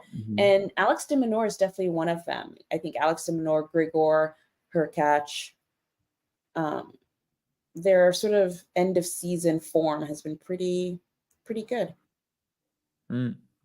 Is he up could he possibly, because there are two alternates, right, that go to the ATP finals? Turin. Yeah, he could get himself as an alternate space in Turin. Yeah. Pretty sure he can do that. Yeah. That might be it. Let me do some quick maths. See if so if he wins, I think winning this match would make him the second alternate because as it currently stands, the two alternates would be, let's say Dino Minaur doesn't make it, the two alternates would be Hurkacz and Fritz, but Fritz isn't going to play because he's injured. Yeah. So basically then we'll go down to 11 for the second alternate, which is currently Casper Ruud with de Minaur right behind. If de Minaur beats Rublev, he jumps ahead of Ruud. He jumps ahead, yeah.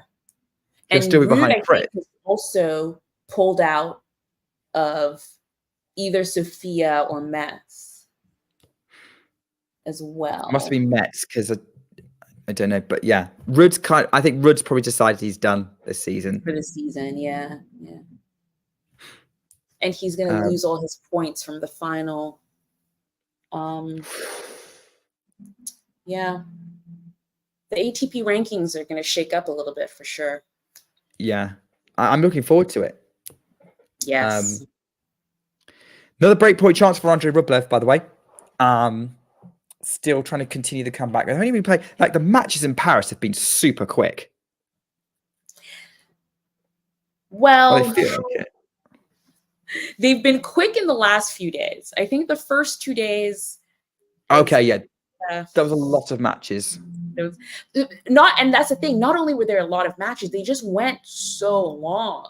I think there were tie breaks in every match in the first 2 days. I was like, what's happening? A lot of them went to 3 sets. A lot of them went to tie breaks.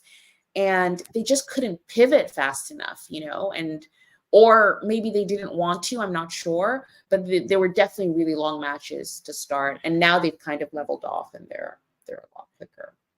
Ever since Sinner pulled out, they've been so much quicker. Rublev special on the forehand, on the backhand, winner right in the corner, breaks 3-1. Only did I miss that forehand of a very deep. Yeah, on the very next point. How are you more close to me watching this than we were in Cancun? Because now I'm watching on Tennis TV. Tennis TV is pretty fast. Tennis Channel, not so much. Yeah. Right. Got it. Well, they're trading backhands at the minute. Rublev and de Minaur. You can tell I'm getting tired. Backhand right on the sideline from Rublev. Tried to go for the +1 forehand. Up the line, missed it. Love 30.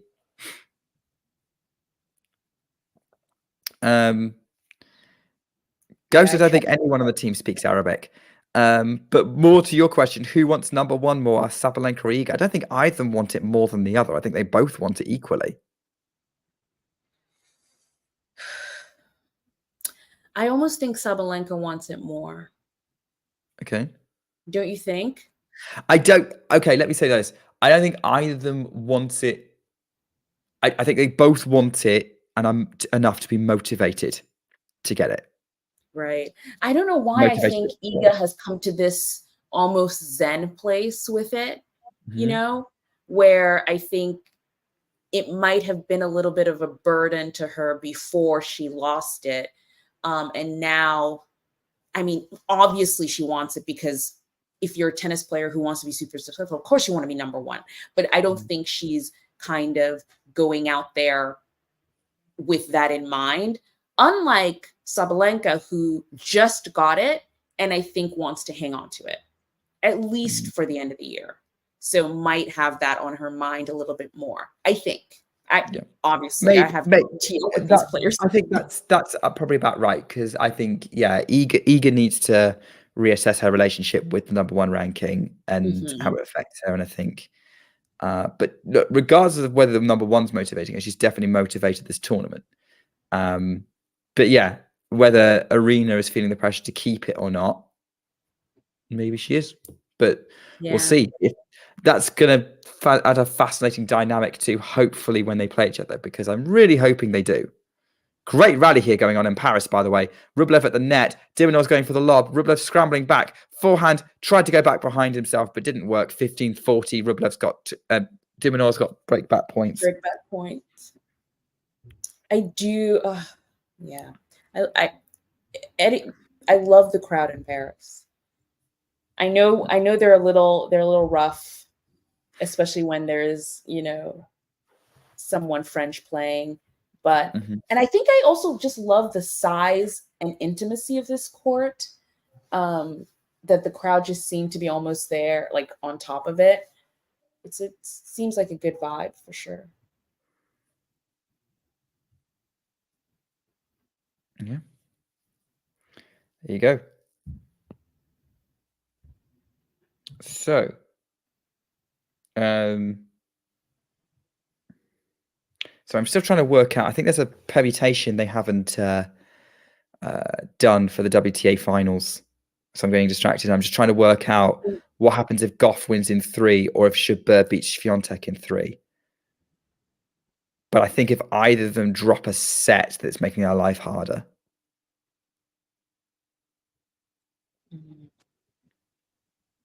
Oh, they're back on court. Oh, they're back. Yes. And de Minaur's broken Rublev. It's windier. How is it possible that it's windier? Oh man. Bring on the chaos in Cancun. I mean, it's really parallel. It's very similar to what happened last night between Sabalenka. And Rybakina. Wait, where is Marketa? Did Coco just come out by herself? Coco's coming out to play on her own. Oh, wow. I think she just came out to practice serves. Okay. Yeah, Marketa's not out here. Interesting. I've just switched over my stream, and they're still showing a Cincinnati. They've gone back to showing the Cincinnati final. Gauff Marketa. Huh. Yeah. So Coco Gauff is back on court, and she is practicing her serves, and Marketa is not out yet. Which is a smart move given the conditions. If they're struggling to I'd be struggling to like she knows she's serving next. Yeah. Okay, here comes Marketa. Marketa is now out. Okay. Yeah, they're just showing what happened on the last point. Oh wait, no, my stream's back. This is live. We're at 15 all. Wait, really? Okay, hold on. Got to reset my stream. Then I'm go reset your stream. I will talk everyone through what's going on. So it's 15 all. Gauff serving. Vondrousova went very long on a forehand. Gauff's attacking the Vondrousova, going right there. Backhand long from Gauff, trying to attack. 15-30.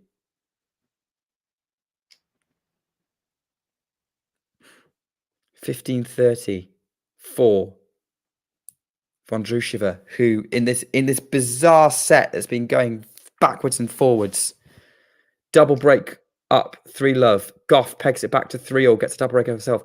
Vondrousova immediately broke. Gauff immediately broke back, held. Vondrousova comfortably held to stay in the match.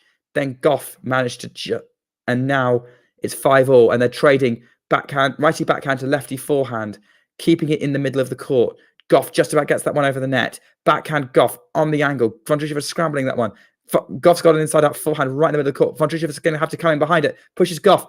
Has to pick that one up. Great drop shot. Great drop shot. It's not up. It doesn't matter because Vondrousova picks that off and it's 15-40.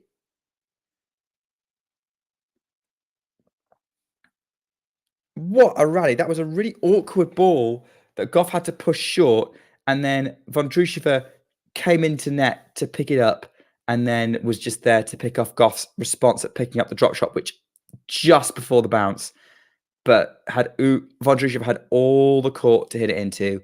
It's just flashed up on screen, 22 shot rally.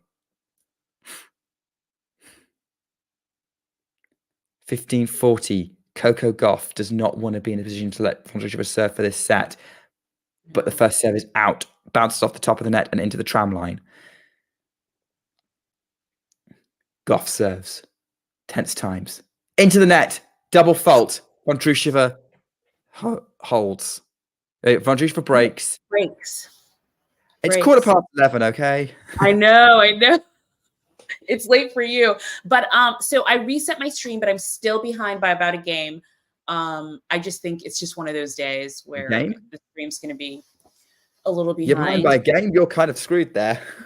I'm not a game, sorry, a point. I knew what you meant. I'm winding you up. If you can wind me up about like saying someone's breaking and holding, I could wind you up about that.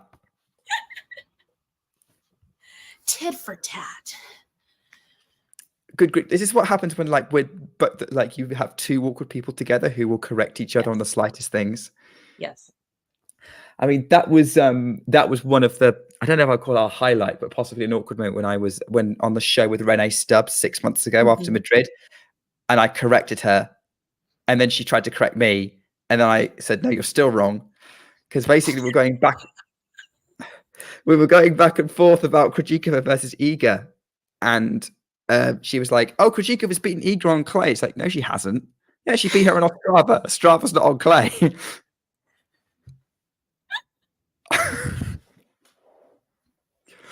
This is why Renee's not come back on the show.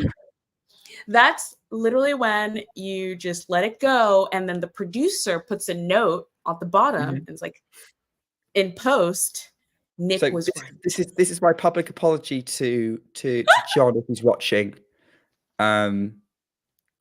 This might be why she's not come back on.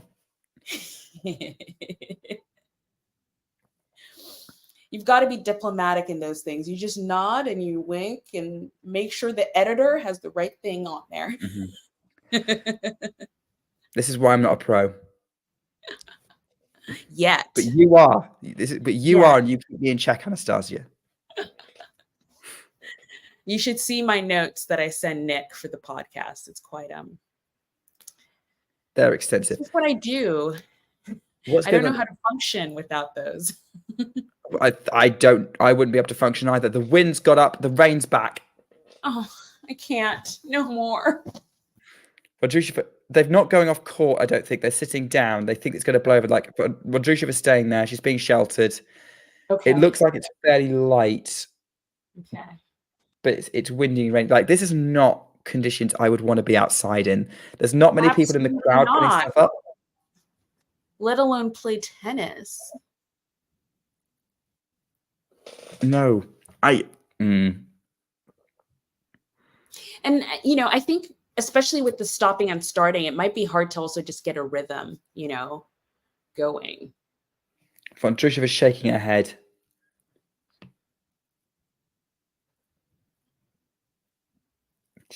Umpire's now on court. Both players are standing up, wandering around. Whilst I'm watching what's happening, Anastasia, do you want to tell Jane what happened in the Rybakina-Sabalenka match? Because she didn't see it. The start of it yesterday was very similar to this in the sense that, sort of 3/4 of the first set were normal, no rain. Sabalenka broke early. And the match was going her way. And then we just got into this stop-start. I think they stopped and started about 3 or 4 times due to the rain. And, Sabalenka took the first set. They started the second set, but they could never get into a rhythm of the second set. And then finally they called it. And we continue today. So it was not fun to watch because you could see how frustrated the players were with the conditions and starting and stopping and starting and stopping. So I'm hoping they're going to be able to finish this today. This is a mental. We just had a rally where neither player had proper control over the ball, and it got to the end of it when Vondrousova tried to do a drop shot on the ball, and the wind just blew the ball into the tram line. Love 15. That was not Vondrousova making an error. That was the wind blowing the ball, and now she's aborting the ball toss. Yeah. I mean, it was a high drop shot, but still, aborting the ball toss again. Vondrousova is clearly frustrated with the wind, having to serve into it. If this could be a chaotic tiebreak if it goes there. Gauff is just dropping it into court. Vondrousova goes for the cross-court forehand. Gauff's lifting the backhand up. Middle of the court from Vondrousova. Gauff is going to try and, was going to be a drop shot, but it was blown right towards Vondrousova. Now attacking Gauff. Gauff's scrambled attempt to counter the lob is long over the baseline. It's 15-all.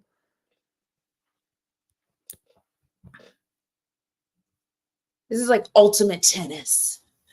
Is it ultimate tennis?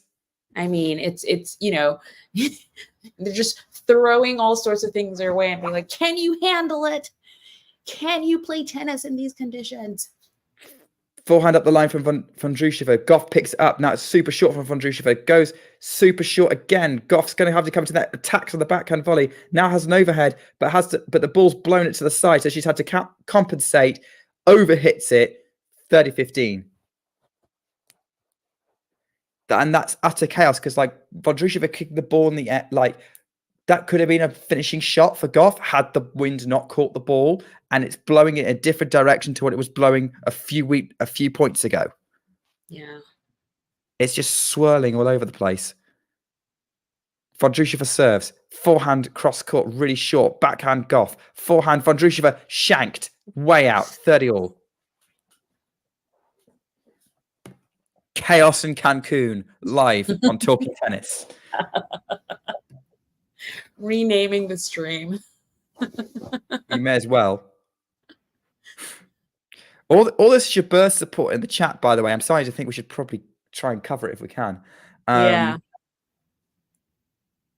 Vondrousova is bouncing the ball. Critical point here. 30-all. Serves. Backhand Gauff to the forehand of Vondrousova. Really short. Backhand Gauff. Long. That was an awkward backhand. I think the wind caught it again. 40-30, set point Vondrousova. But nobody knows what's happening. I can't. You cannot predict anything that's happening here. This is. No. One of the messiest matches I have seen, and it's neither of the players' fault. Neither of them are playing badly. They're just trying to deal with the conditions as best they can. Yeah. Serves short. Gauff loops the forehand up, just makes it in. Now Gauff's again looping it high, lands in. Vondrousova's trying to take a step back behind the baseline. They're just hitting moon balls at each other at the minute. Trying to make sure the wind is... Now Gauff tries to attack with the backhand. Super short from Vondrousova. Gauff drop shots. Vondrousova's there. Goes cross court. Super angle from Vondrousova, who now has an overhead to finish it. Gauff doesn't make it. It's an overhead winner. Vondrousova wins the set. 7-5. Oh.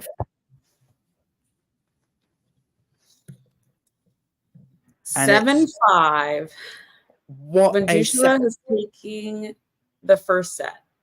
What a set of tennis, Anastasia.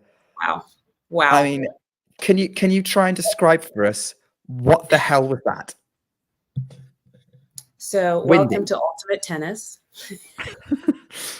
where you put two tennis players on a court and then just throw elements at them and see if they can keep the ball in play.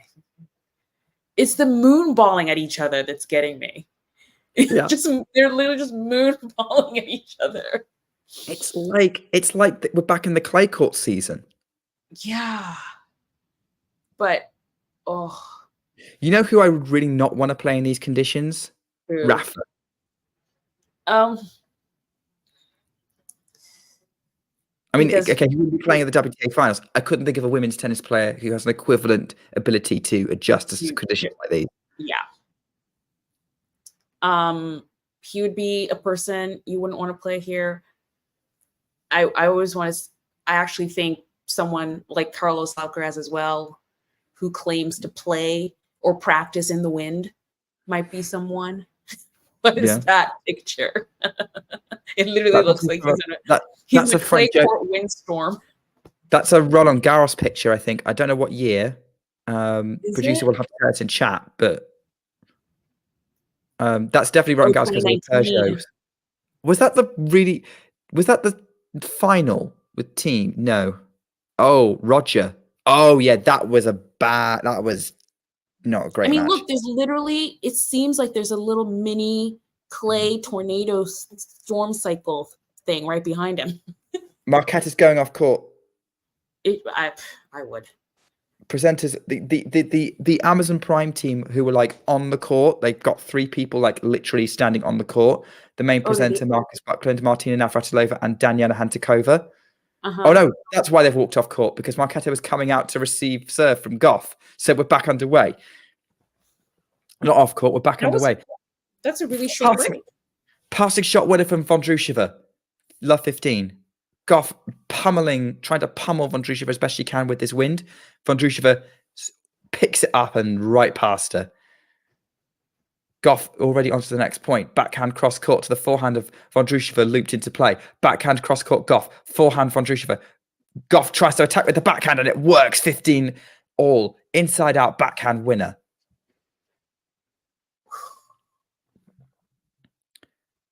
Risky shot from Gauff, but it worked.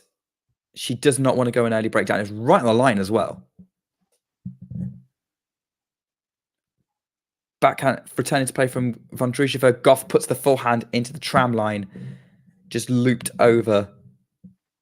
Oh yeah, Marcus Buckland, friend of the show, currently presenting the Amazon Prime coverage in the UK. Actually, this will be the last WTA tournament I'll be watching on Amazon Prime because it's going over to Sky. Backhand. Gauff's going to go for the backhand down the line. Misses it. Just missed it. 15-40.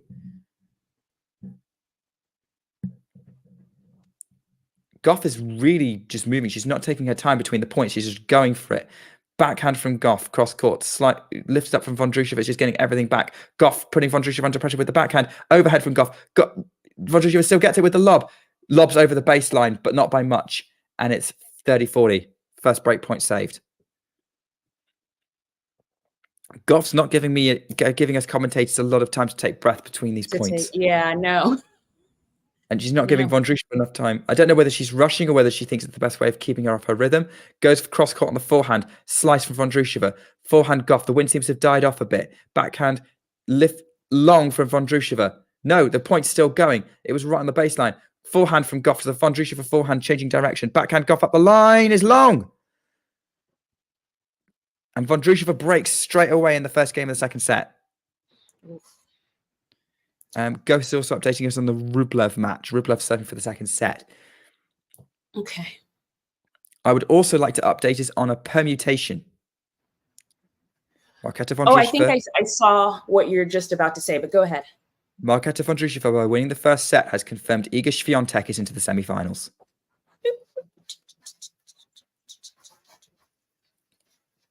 So you know what that means. Yeah. The We producer know what that means. is going to have to get us on a stream where we just stare at each other as we watch Iga play Arena. Yeah, just get someone else to commentate and just like have us on mute Yes, with live reactions.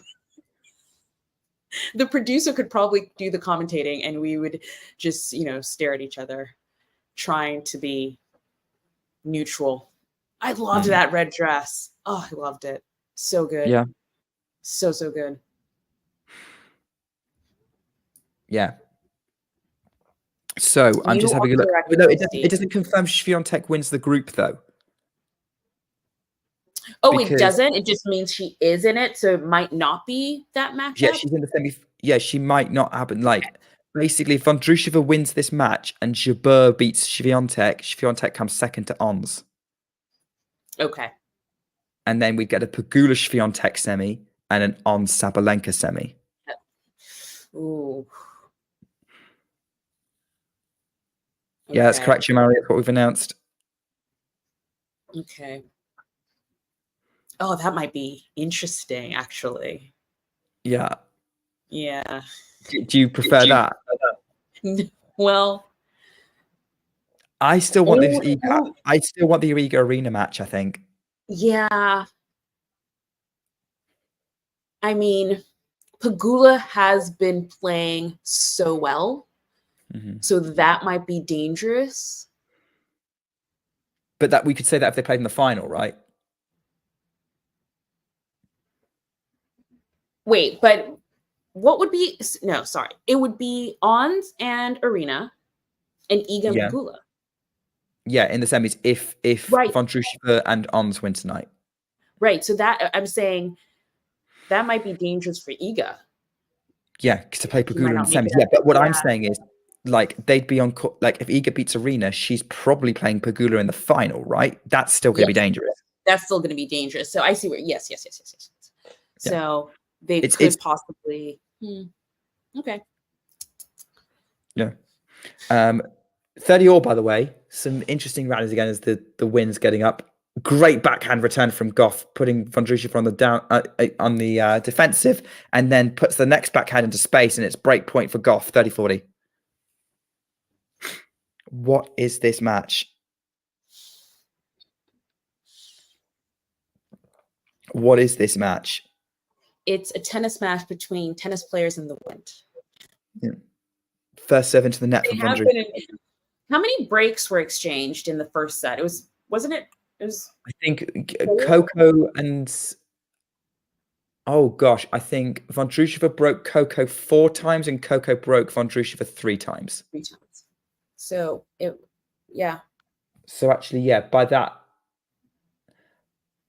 logic, I think there were more breaks than holds in that first set.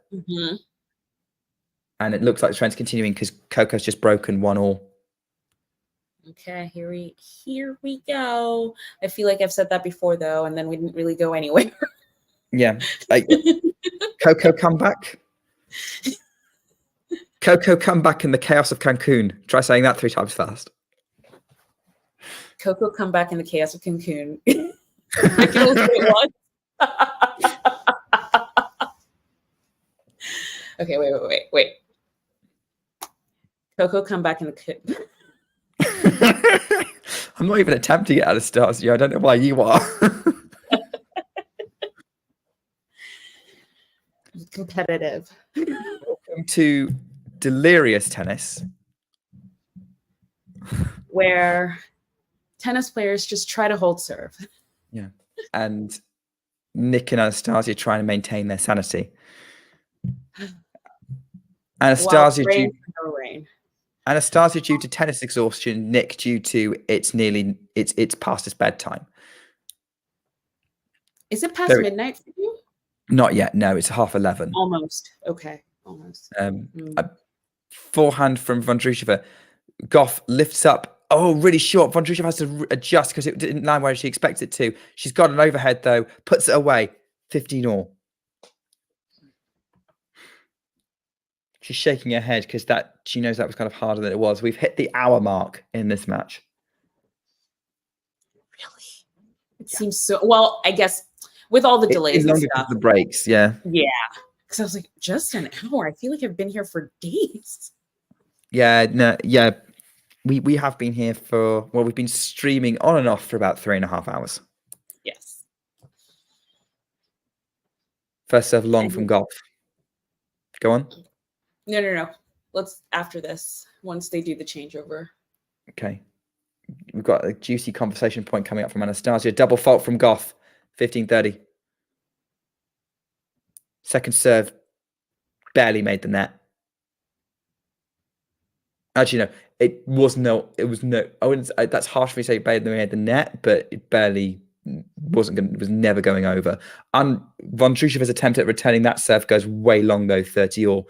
But Gauff was completely off balance for that second serve when she double faulted.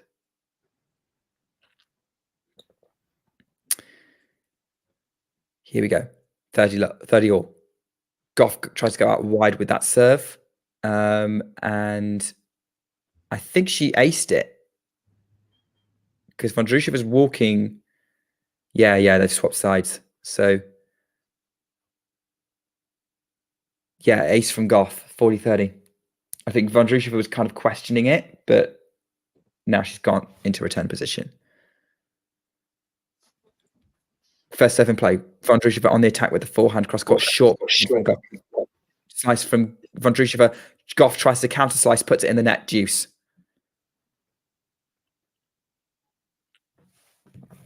This is entertaining. Just checking a few things. First serve into the top of the net from Gauff. You can see the plants are still blowing in the breeze. Oh yeah, it keeps like you'll get like a big swirl, like you'll see it in their skirts, and then it'll stop, and then. That's a loopy moonball off balance from Gauff. Backhand from Gauff to the Vondrousova forehand. They're keeping going righty backhand to lefty forehand. Just short for very, very short for Vondrousova. Gauff's going to come in. Gauff volleys at the net. Vondrousova's going to have to come in. It's now cat and mouse at the net. What's Vondrousova going to do? Oh, she tries to go like Gauff does a very good job keeping it high above Vondrousova's shoulder, and that was a difficult volley for Vondrousova to control. The crowd loved that point. Gauff has advantage.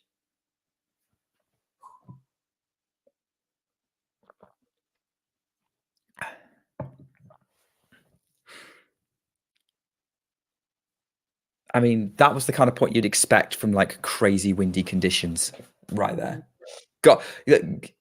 Vondrousova hit that shot and then just dismissed it with her hand. Like, Wow. Why do I bother? Gauff serves up the tee. She's going to have to serve again. I don't think I've ever seen Gauff's hair this messy. But it's because of the wind. The wind, the rain, just everything. Vondrousova's attempted a down the line return, goes wide, and Gauff holds just 2-1. So what was your changeover topic, Anastasia? Oh, I forgot already. Oh, sorry. No. It's fine. It's fine. I'm obviously still far behind. Like I'm just at an advantage now, but the stream, my stream just keeps getting worse and worse. Like it'll come back, and then now I think I'm two points behind. But it's all good. I am going to disappear off for 1 minute, Okay. just because I just need to eat something. So I'm very, very hungry. So I will be gone for like a minute. Okay. I'll be here with the score. Oh, is this the current score? Why did the score go back? Into the slumps.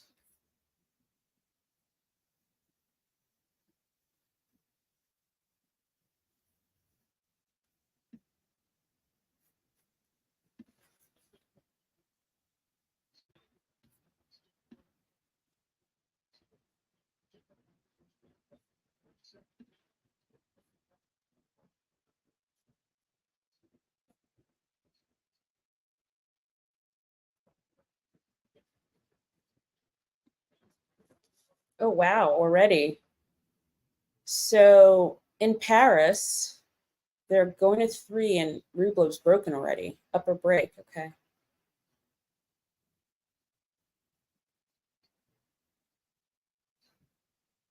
You know what? While my partner in crime is gone, I'm going to move my legs as well. And we will see you shortly. Thanks for tuning into this watch along. While there's a break in play, here's a reminder to hit the like button, subscribe and click that notification bell. Your support helps to keep the channel going. While we're here, you can now become a member to enjoy perks including badges for the live chat, but also bonus material such as interviews with top players from both ATP and WTA tours. The membership link is pinned in the live chat. You can also follow us on Twitter, Facebook and Instagram. So whether it be serves or volleys, forehands or backhands, serve bots or drop shots, we've got you covered, whether that be via our website, talking-tennis.com, where you can read features and interviews from our top writers. Or if you prefer us in audio form, you can subscribe to our podcast on Apple, Amazon or Spotify or wherever you get your podcasts from. Remember, we offer you wall-to-wall coverage via our regular watch-alongs, magazine shows such as Nick's WTA Weekly or Damien and Mario's ATP version. Plus, we deliver top content from people on the ground, actually at the tournaments, so you get even nearer to the action. So, what are you waiting for?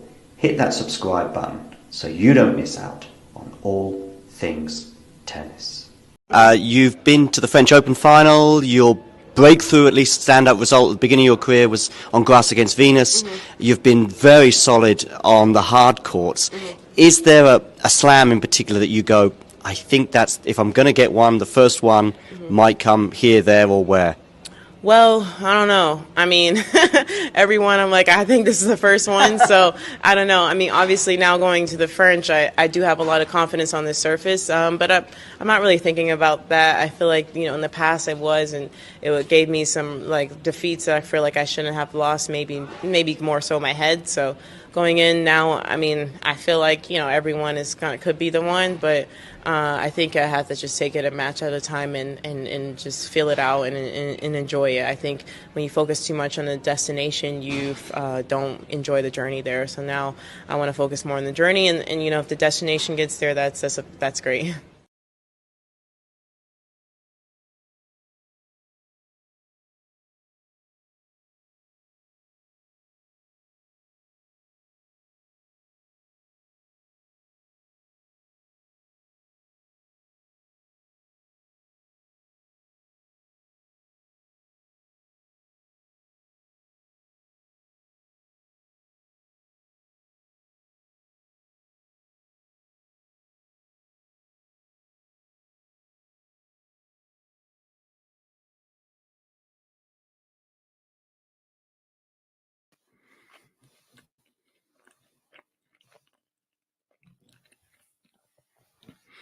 I'm back.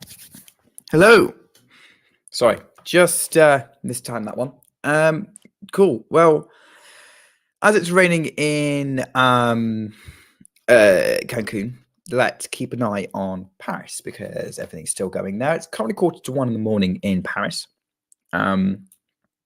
Obviously, probably a nice evening session of tennis for those of you watching in the US. And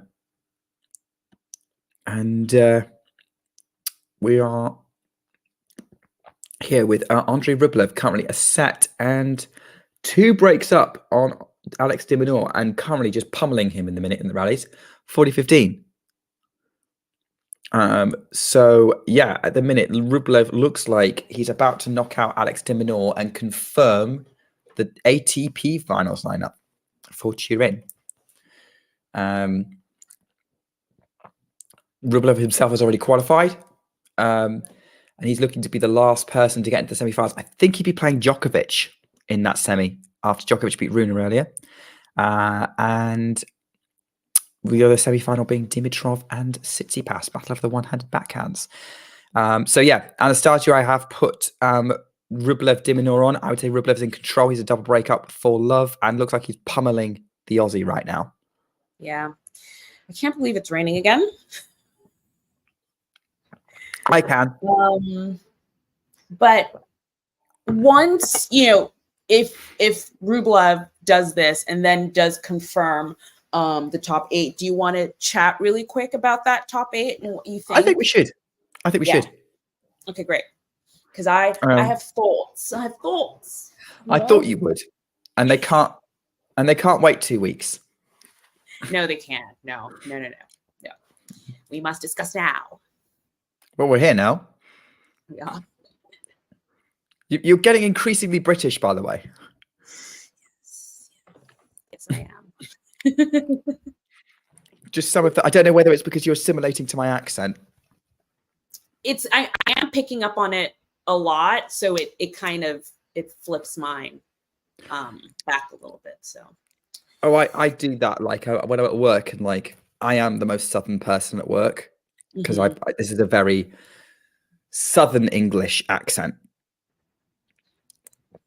Well, because I live in the Midlands, so it's there's a lot more shortening of vowels up here. Ghosty says I should resist. It's tough. It's really hard. Very few. I mean, I've been told that people fall asleep to my dulcet tones. So I basically means it's incredibly boring. You should definitely not take on my accent. No, it just means it's soothing, it's calming, it's reassuring. Right, Ghosty? Yes, I would like to reassure you that Coco Gauff will definitely win this match. Well, yeah, maybe not, but I just don't think they have the weather to go 3. I really actually don't think the Ons match can happen tonight. In reality, no. The weather is just not looking good. They are going to struggle. What do you what do you make of the question from the producer in chat from a little bit earlier? Who was your prediction to win Cancun? The title. Me? Yeah. Oh, my prediction. I went Everyone knows for mine. I went for Arena because I thought she had a little bit more to lose in terms of the whole number 1 standing. It's kind of what I was talking about earlier. I think she just got it. It was kind of her consolation prize from not winning the US Open, I guess. And I think she was going to fight for it and try and get that title for sure. I think it's why she didn't play, that much of the Asian thing, because she was preparing for it. But yeah, I was going to go with her, and so far, so good. I think I saw this tweet where someone just put, maybe it was from Bastian, I don't know, but her black kit where he was like, that's a WTA finals winning kit if I ever did see one. And I remember her walking out in the black, and I was like, oh, she's gonna take it, guys.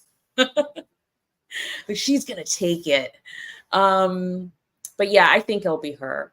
It'll be a hard fight, though. I think it will be a hard fight, but she has a shot. And we all know yours. But why do you think Iga's gonna win the WTA? Well, it's not because I want her to win, it's because I think she's got the best momentum. Okay. I could argue that for Pegula as well, but I could argue with that for Pegula. I almost did. But then I thought, well, the matchups didn't really favor Pegula very much. Yeah. And the only thing with Pegula for me currently, just watching her, I mean, she's been playing really well and it doesn't seem to be bothering her. But when she started the tournament, she had tape on one shoulder. And yesterday in her Mm. match, she had tape on 2 shoulders. So I don't know what's going on there. It might just be precautionary. It's but she probably a definitely has- niggle. Huh? It's probably some kind of niggle. Yeah. In reality. She's played a lot of tennis. Like, she's played over 100 matches this year across singles and doubles. But yeah, from her performances in this round robin group, I would not be surprised if she won the title at all. No, it's actually been quite impressive. I think she is someone who, what is that? I don't understand it. It's a rival Polish tennis commentator to Damien. Oh, okay. There seems to be some kind of in talking tennis banter that seems to have taken over. Okay. Some kind of in joke that even I don't get. Okay. But yeah, no, she's very impressive. I think Pegula, it would be really good for her and kind of, to dot an I on her season would be to win this tournament, because she didn't really win any Grand Slams, but she was always in the conversation. She's been super consistent. It kind of would be the nice cherry on top of her season if she did win.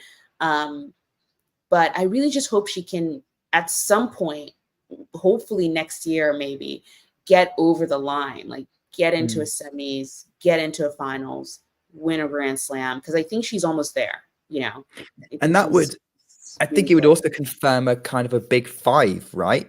Because really, it's kind of the 5 and then it's everyone else. Because you've got your 3 Grand Slam champions plus with Swiatek, Sabalenka, Gauff.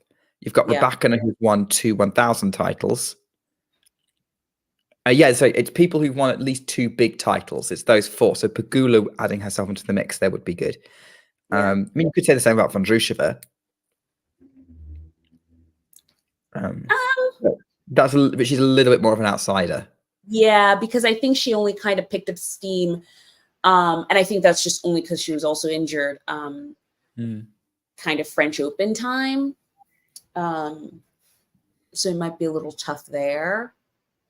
I'm going to be very interested, though, to watch Marketa next season to see, because I was really happy with the way she kind of held her own after the Wimbledon win. But I want to see what happens when she has a full season, like a whole season, and what she can bring to the tour. It'll be really interesting. I think she's going to be a consistent force. I think she's going to be going deep in pretty much every tournament she enters. Yeah. It's then what happens when she plays the big guns. Yeah. I think so. And at the minute, it's kind of, with the exception of this Gauff match, it's not necessarily been. She is hitting that wall. I think obviously Wimbledon was special because she beat Pegula and Ons, who are both competing at this event, to do it. But it was that was a tough one. But yeah, I don't think that would be the norm going forward. Right. Just to update everyone, right now they're saying players will be back in court midnight GMT. So that's in about 7 minutes. We've got time to potentially finish watching this quarterfinal that's happening in Paris. Yes. Court is being dried. Lines are being dried. Hair dryers are out. They're trying their best here. So hopefully the players will be out on court soon to warm up. And maybe let's see how much of the set that can be played. I'm interested in this question. Co, why do you think Gauff might be tired? That's I know I'm gonna do that annoying follow-up question with a question, but that's my genuine response is, well, why do you think that? Anastasia, if you have a better response or you think you might have an answer, go for it. Well, I don't think she is tired. I haven't right now from her. It seems more of a frustration than a tiredness kind of thing. Yeah, that's more how I would see it. Oh, because it's been a long season, mental fatigue. You could say that about all the players at the tournament, though. Yeah, yeah. And I just don't, I haven't seen that from her at all. She I actually doesn't. for mental fatigue, I actually think Gauff is one of the players who's least susceptible to mental fatigue because of who she is. And Yeah. Yeah. 30. No, I don't think she's tired. No, not massively. Rublev has match points. He's saved one already. Dimonov saved one already, but it's a second match point on Dimonov's serve. Dimonov goes out wide, misses it.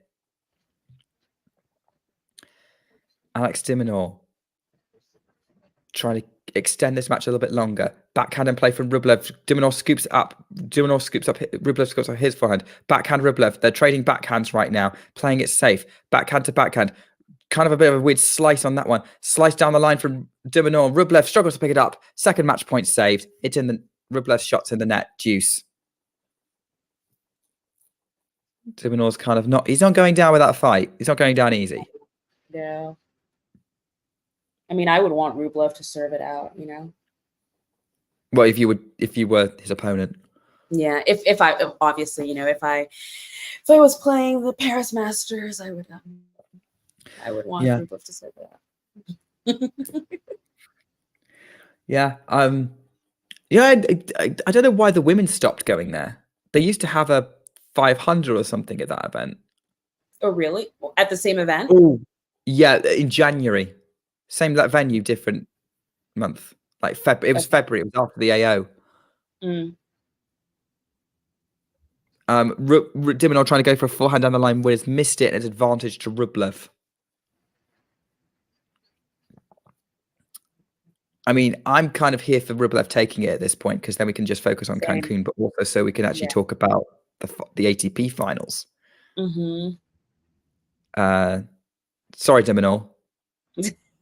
Also, we have a lot of dedicated Rublev fans on the channel in the community, so I know they What's root. I know about Rublev, you know. Ghosty and Jane are rooting for Rublev. Dimonov goes for the body serve. Inside out forehand. Rublev up the line with a backhand. Tees up on the forehand. Inside out. Dimonov scrambling for it. Using his trademark lateral movement. Getting everything back. Rublev goes inside out with the forehand. Backhand from Dimonov. Rublev just moving Dimonov side to side. Great shot from Dimonov though. On the run. Rublev struggled to pick it up. Deuce. Another great match point save. No. He gets around the court, Demon. He does. This is why he's a nightmare opponent for Andy Murray. Yeah. And it's so funny because in my mind, Alex de Minaur is short, but he's over 6'2". Well, Really? he's about 6'2". Yeah. Which is hilarious to me because when I think of him, I think of someone who's like a little shorter, crafty, moves around really quickly, but he's pretty tall. He's like a tall person. Maybe because he doesn't play like a tall person. Yeah. Like that serve is not particularly big. No. Oh, forehand into the net on the run from Dimonov. Another match point for Rublev. Great point. Great point. Well made, Mr. Producer.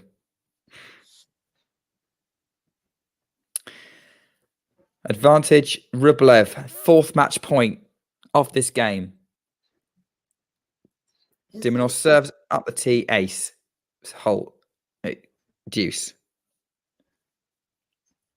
Different Miles wanting to know if Gauff's going to lose. It's a possibility. But at the minute, the conditions in Cancun are just too unpredictable. Yeah. At this stage, we're going with the Coco comeback in chaotic Cancun. Wait, what was it again? If Coco. I slightly modified it. Yeah, I won't be able to say it. I won't say it. I slightly modified it. I can't remember exactly what it was, but yeah. yeah, the weather is just too chaotic. Like, it's just going to be whoever deals with it best, and then like it's flipping which player's dealing with it best. I think. I Oh, I feel like like that. No, you go sorry. on. I just saw Jane's comment. Demon's a jackrabbit. I might call him a jackrabbit from now on. Another match point saved with an ace by Dimonor. Like, he's really having trouble with the juice call at the minute. Yeah, it's very like that Sabalenka service game we watched earlier, Yeah. or a couple of Sabalenka service games. What are those shoes he's wearing? Are those Asics? Do you know what those shoes are? Well, I mean, his clothing's A6. I don't know what the shoe. I can't really see the shoe logo. I might flip back, regardless of the outcome of this game. Yeah, they're not on yet. But again, your stream is ahead, so maybe you should jump back on. But on my stream, they haven't come out on court yet. That's fine. I will wait for the end of this game, but I will probably flip back over and keep an eye out, and then you can just let us know what's happening in Paris. Great return from Rublev. They're playing cat and mouse at the net. Passing shot, cross court Rublev. That's match point. Game, set, match. Andrei Rublev. 4-6, 6-3, 6-1. Semi-finals are set in Paris. The top 8 in Turin is set. Yes. So, yes. So, the top 8 in Turin for the ATP finals, whilst we wait for the WTA finals to get underway again. And I am now switching on a replay of the Cincinnati final between Gauff and Mukova again. The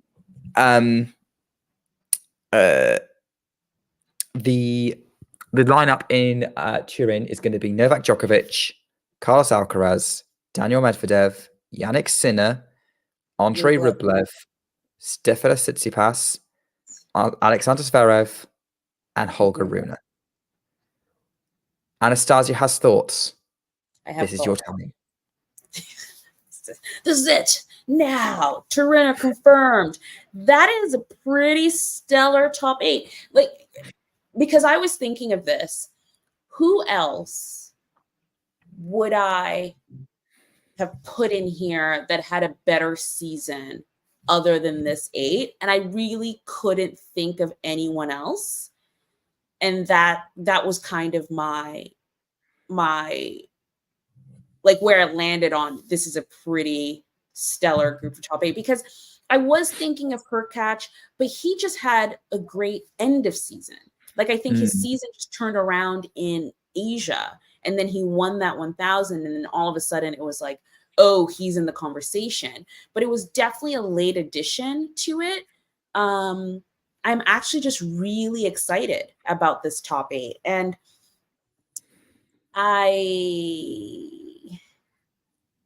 Rafa. He hasn't lost since January. Oh. Because he hasn't played since January. Our producer is funny. Our producer is funny. And by the way, the women are warming back up again in Cancun. So I'm going to stop talking about.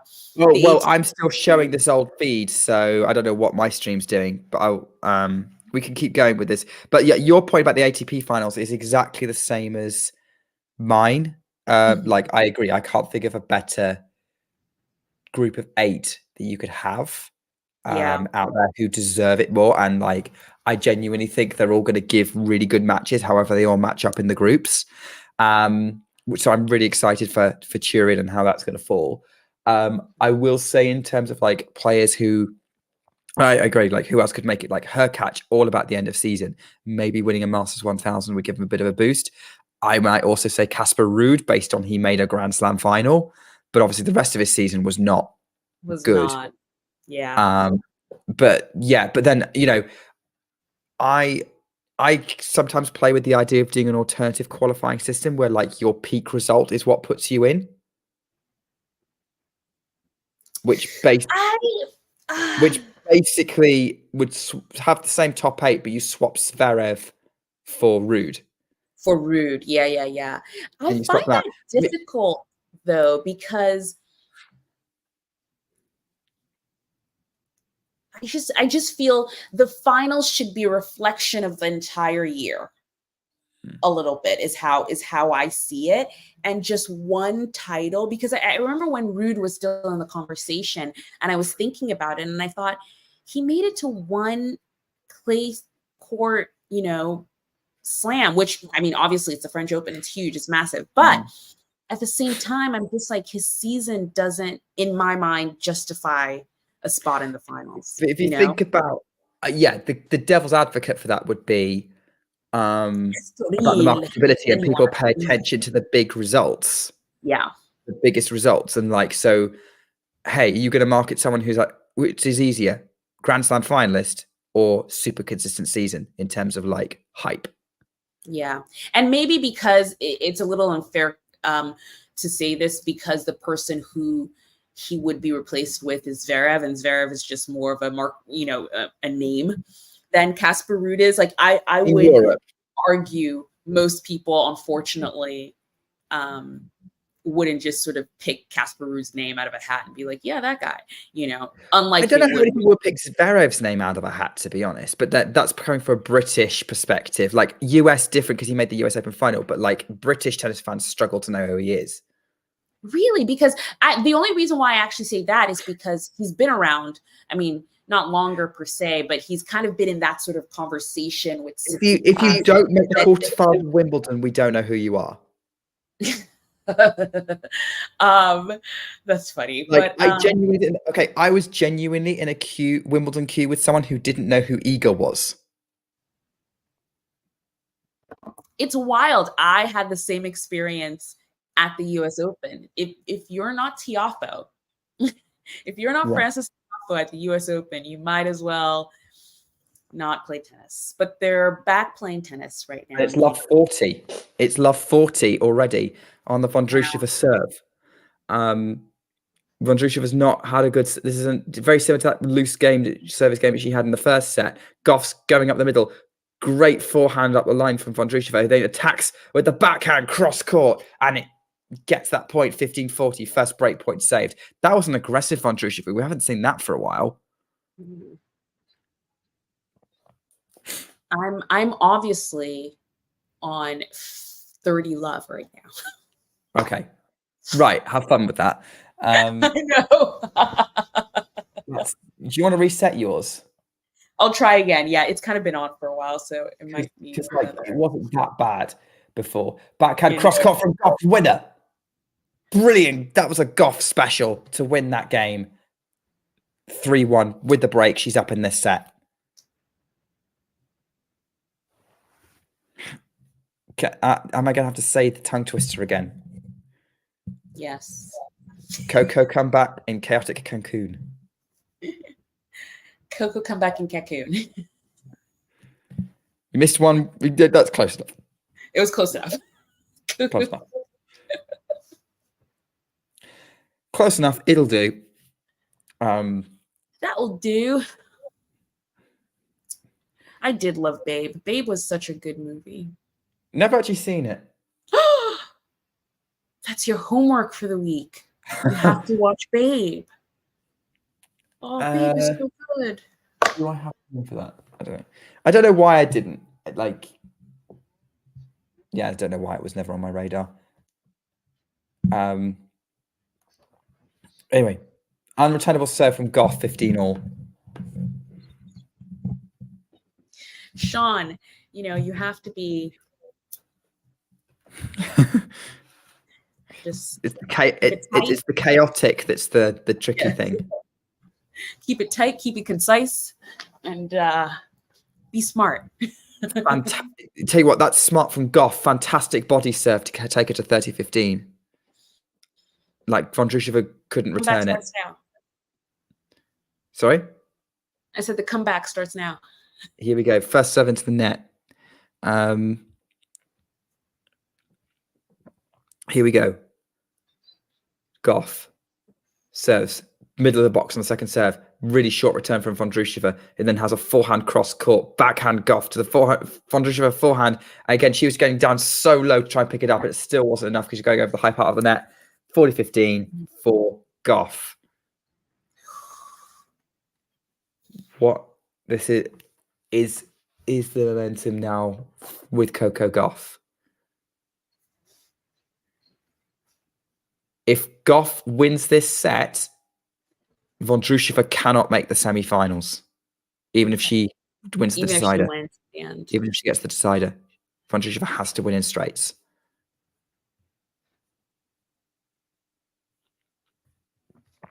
And even then, she then needs eager to be ons in straights to have a shot. The wind is back. It's another match today. 40-15. Drop return from Vondrousova, but again the forehand's not going over the high part of the net, and Gauff holds 4-1. That is, Gauff is now 2 games away from leveling this up, and we've only played. I mean, obviously it's been half an hour since. I mean, this set's gone really quick suddenly. Yeah. We've gone from 1-1 or 2-1 straight to 4-1. Very, very quickly. Storm might be running away from Marketa. Yeah, it's in danger of that. It is in danger of that. Can you imagine if these two have a rematch at Wimbledon?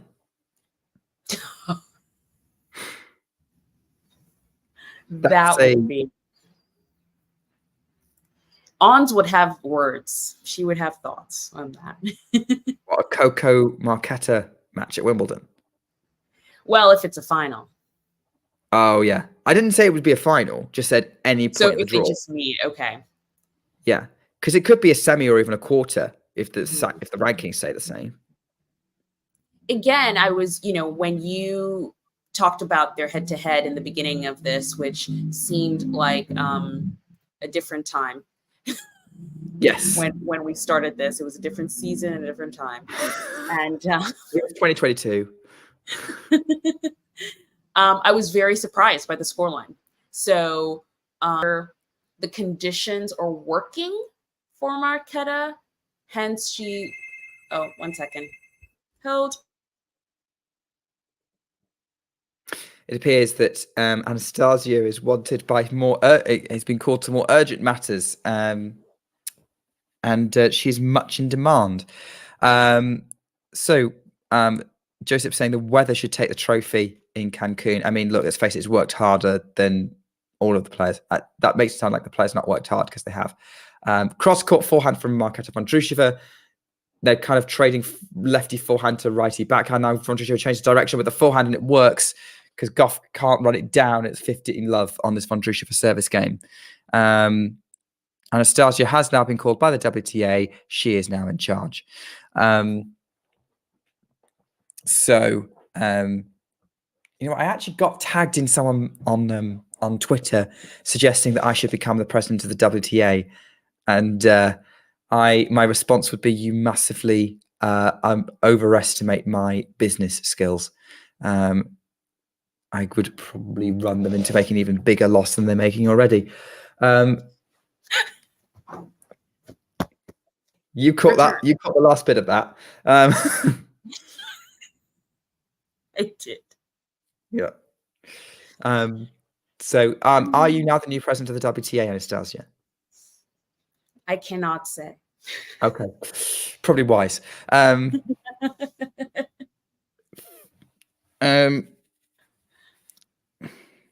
Thanks, Jake. Always nice to see you. Sleep well. Hope the new job's going well. Yes, bye, Jake. Yeah, 15 all. Oh yeah, what's our like count, producer? Because we just check the YouTube video.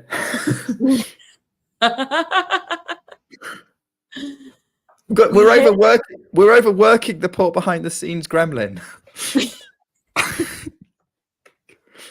Look, I'm a demand. Okay, 17, we're doing pretty well.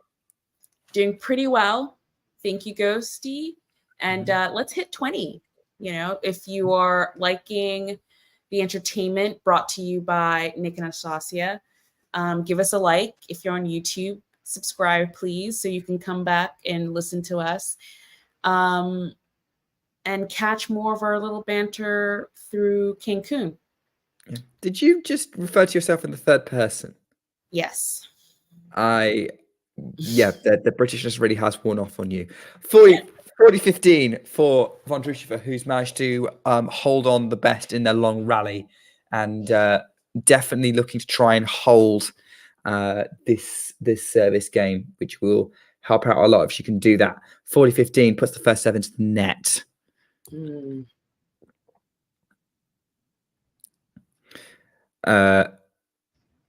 Vondrousova, second serve, up the tee. Gauff gets that backhand into play. Backhand Vondrousova to the forehand of Gauff up the line. Forehand Vondrousova across court. Gauff on the backhand. Drop shot for attempt from Vondrousova. Barely reaches the net. It's 40-30. Gauff decides now is a good time to fix her hair. Take a pause. Interestingly, Gauff's backhand topspin speed is much, much higher than Vondrousova's, probably to no one's surprise. Vondrousova going for a tee serve, misses it. Obviously, just very clearly misses it. Even I couldn't miss that.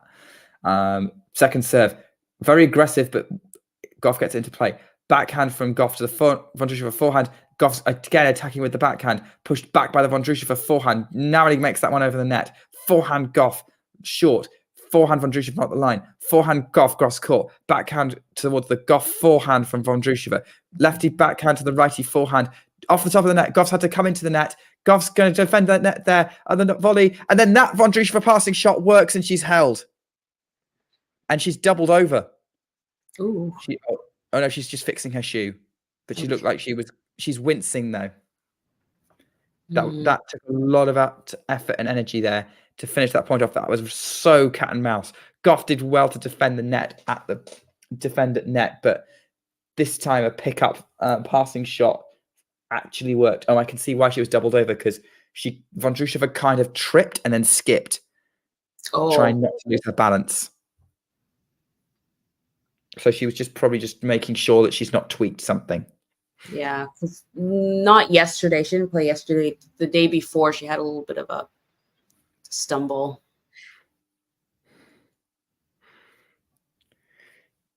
Gauff, unreturnable serve out wide, 15-love. Hard to see where the wind's at the minute. It's still there, but maybe not as bad as it was. Yeah, the skirts aren't really ruffling. The plants are ruffled, but it's not quite like storm levels. Forehand attack from Vondrousova on the attack. Slice on the backhand. Cross court forehand Gauff. Looped up from Vondrousova. Gauff goes on for the forehand. Comes into net finish. Vondrousova tries to go for the rush pass. And it's 30 love because that Vondrousova shot ended up in the net. Gauff looking a little short in service games. Go on, sorry. No, sorry. Now that I'm looking at it, I just thought these were socks, but they did zoom in on her shoes. Her ankle is taped from last time. Okay. Yeah, because she had a pretty not nice ankle twist turn thing in her last match.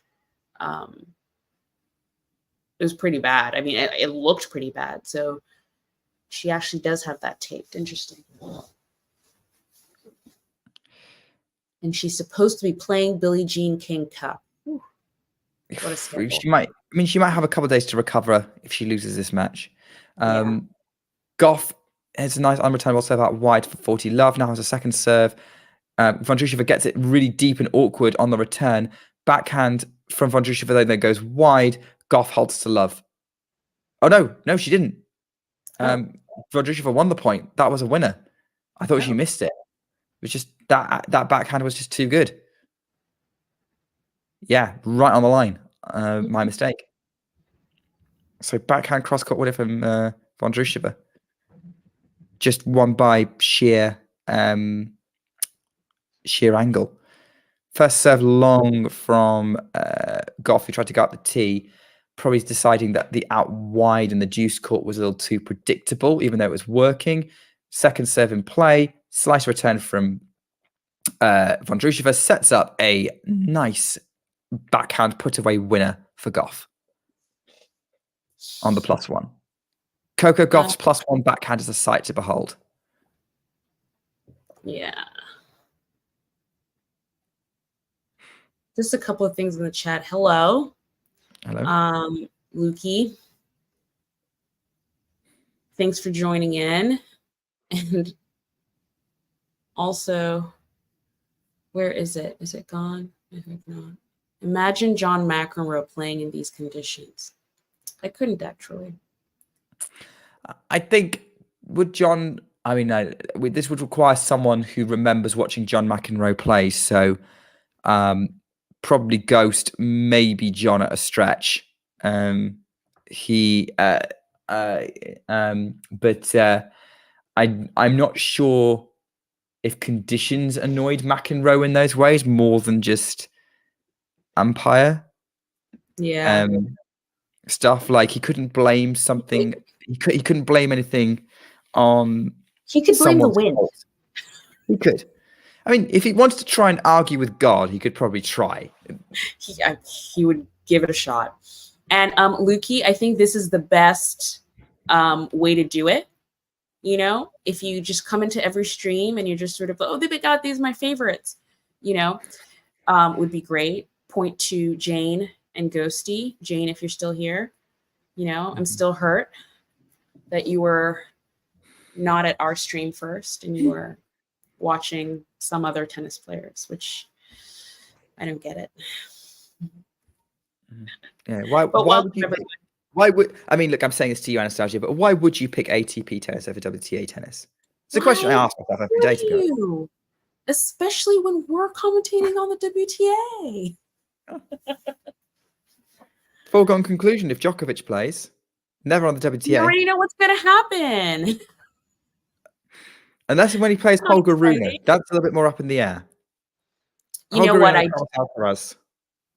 Yeah, I do have to say that little Holger Rune really, I like his style. He does have a lot of self-confidence and he brings it to the court. And I'm happy they're players who can take it to Djokovic and not like wither on the vine, if you know what I mean. But girls are back up. They are. Unreturnable serve from, no, it's Long, I think, from Vondrousova. 15 all. Great point from Gauff to win the previous point. Vondrousova, really deep second serve. Forehand from Gauff into the net, 30-15. Agree with you, Joseph. I actually do prefer the WTA, but I think anyone who regularly watches Talking Tennis would know that. You're looking at the host of WTA Weekly. Yeah, I feel like it would be a waste of everyone's time if I wasn't a huge fan. But yeah, if you follow me on social media, I will talk about women's tennis way more. 30 all, by the way. So Gauff is 2 points away from the set, potentially. On the Vondrousova serve still. She's served out wide. Too good.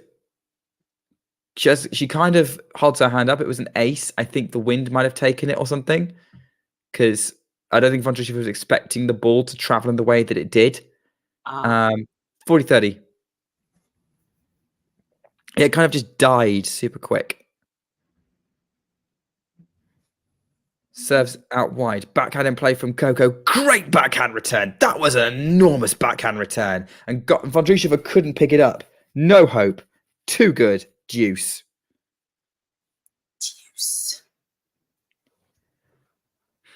And Vondrousova's just sort of looking, going, what do I have to do? What do I have to do here? When she's playing like this. First serve. Ball girls had to pick that one up, so Gauff's getting ready to receive whatever happens next.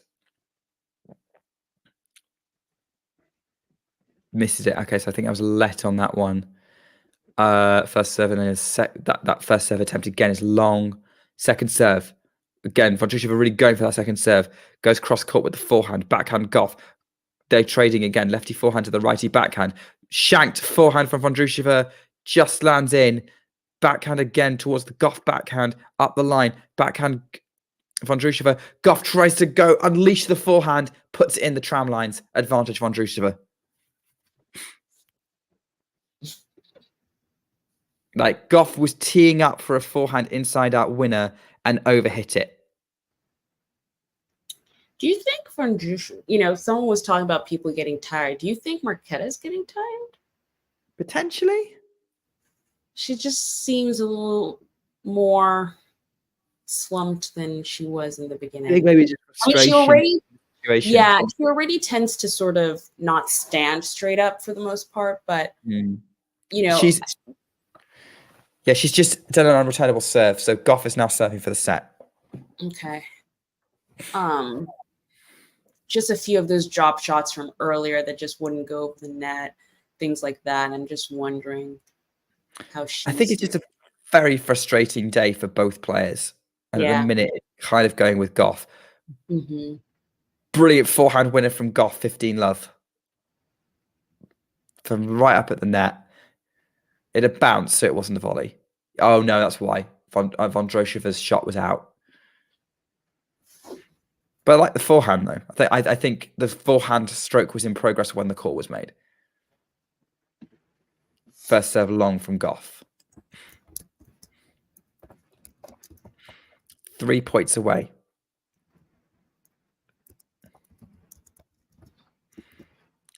Double faults. 15-all. Now, we don't want this again because the last time Gauff served for a set, she served 4 double faults in a row. Oh, don't remind us. Don't remind us.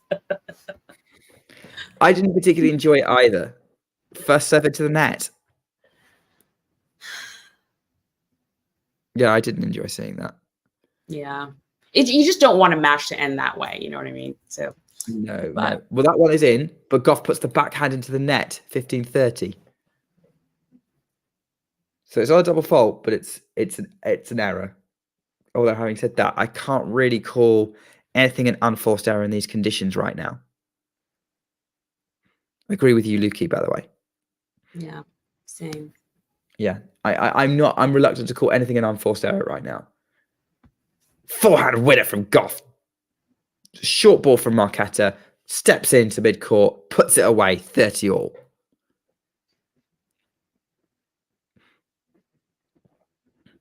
Great shot. That was the shot like she was doing earlier in the game as well. Gauff getting ready. Serves long. Yes. Second serve at 30-all.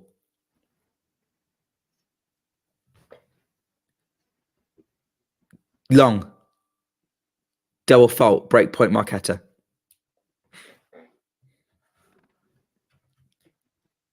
Has Gauff forgotten how to serve out sets? Is she just a little tight? Definitely tight. Definitely. Yeah. First serve in the net. First serve into the net. 30-40. Gets the second serve in play. Marketa gets it in. Slice forehand from Gauff. Marketa almost... She's inside the baseline. Pushed back a bit by Gauff. Miss hits the forehand. I think the wind picks it up. And it's deuce.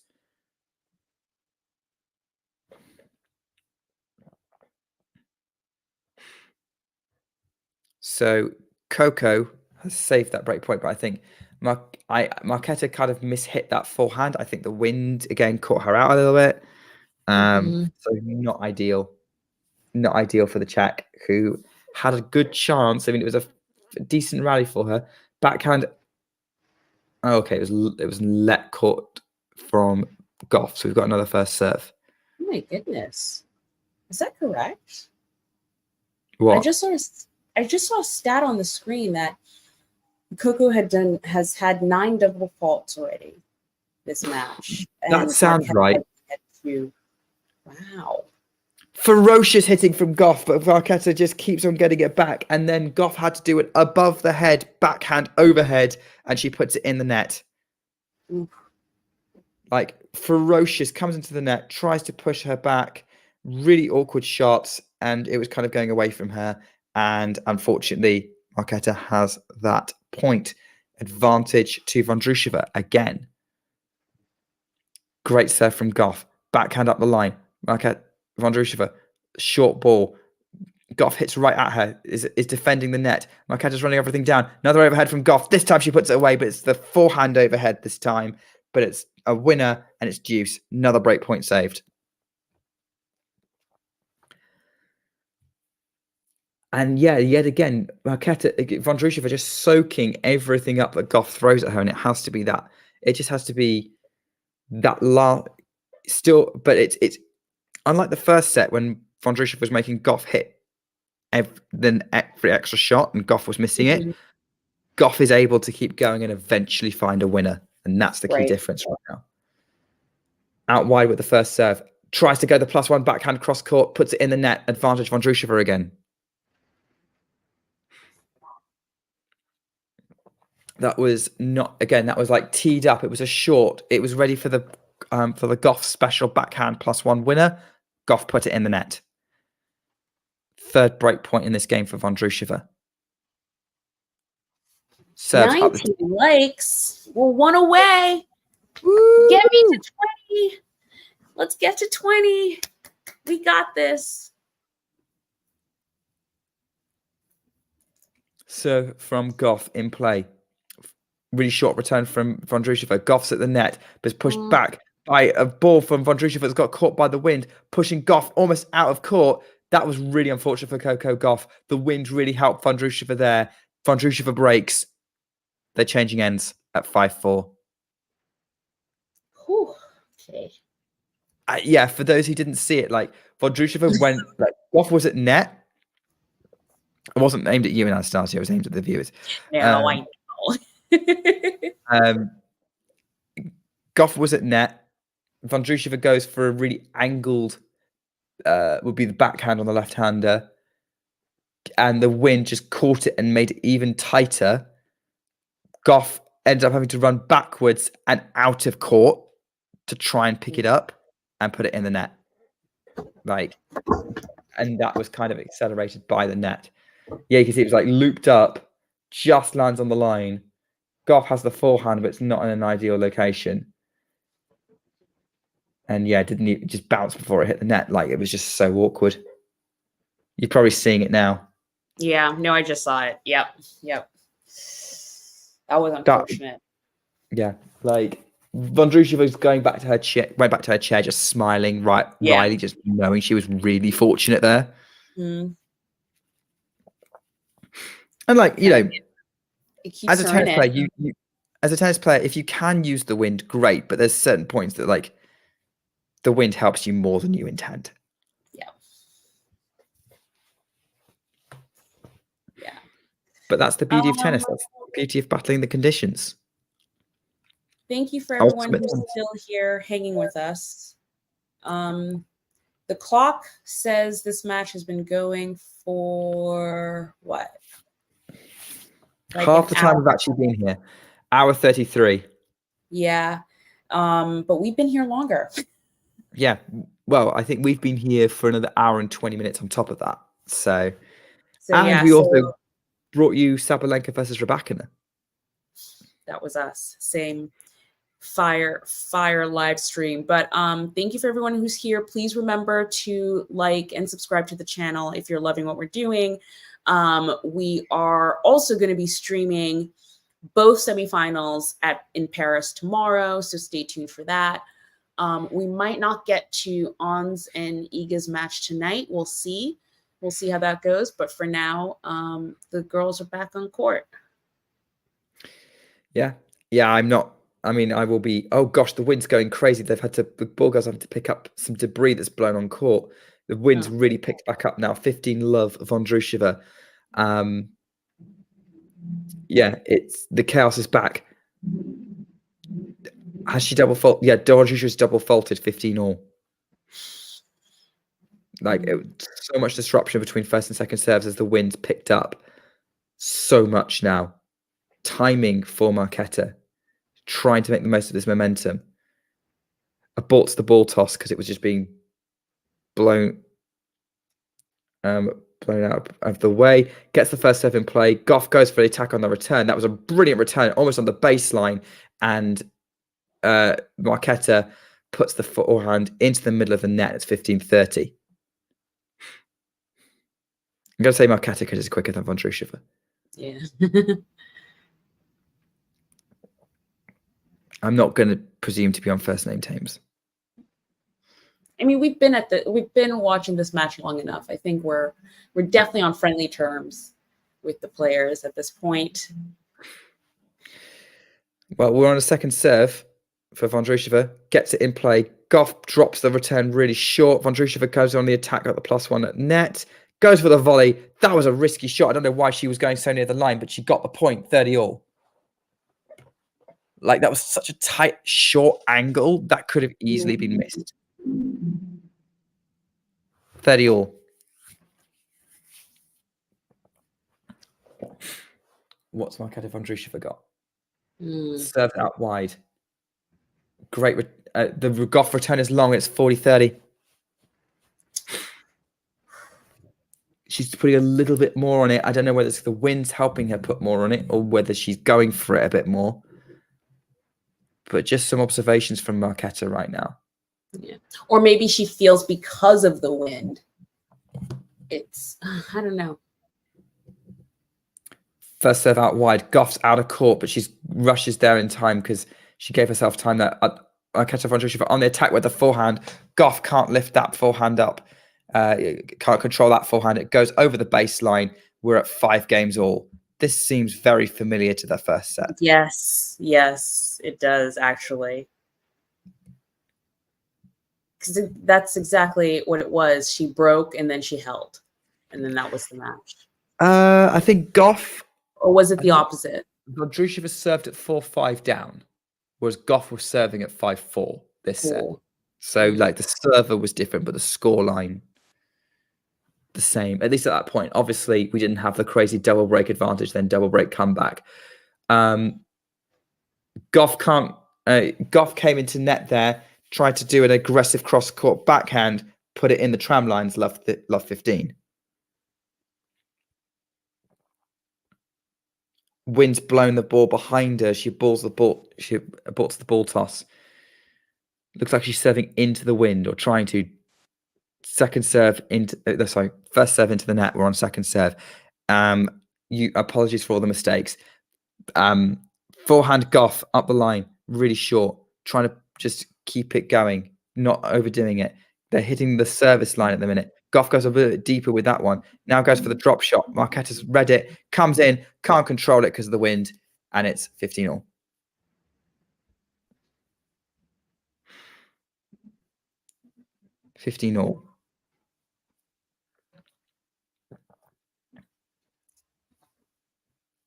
So yeah, Vondrousova looking a little frustrated. She could have put that away, but I do think that that wind didn't help, and she looks like she's limping a little bit.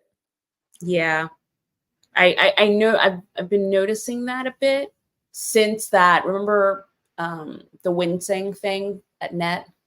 Yeah, I do think she maybe tweaked it a bit. Oh, that ball looks so hard to control. Gauff has run in to try and get it, but like the ball was almost being pushed back towards her, trying to run in, and then the follow-up volley she puts over the baseline, 15-30. She was going for a double-handed swing volley. Yeah. First serve into the net. And there's an element of frustration here with Coco Gauff now. Double fault. Square in the net. So the point where it's got stuck in the net. 15-40. 15-40. Double break point for Marketa Vondrousova. Oh my word, that serve from Gauff went over the baseline. Vondrousova. How? I'm not there. Wait. Slice from Vondrousova. Backhand from Gauff just clears the net. Vondrousova, awkward shot, but gets it in. Gauff on the attack again, coming forward behind the backhand. Tries to get the overhead, but it's too high up. Vondrousova nets. Under pressure, trying to pass Gauff, 30-40.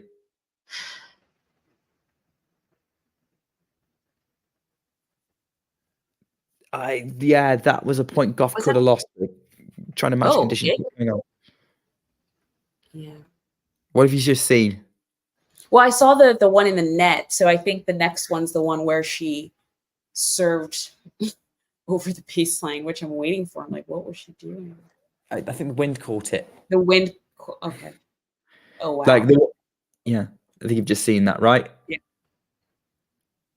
Gauff's double faulted at the set point, at break point, 34, and Vondrousova serving for the match at 6-5.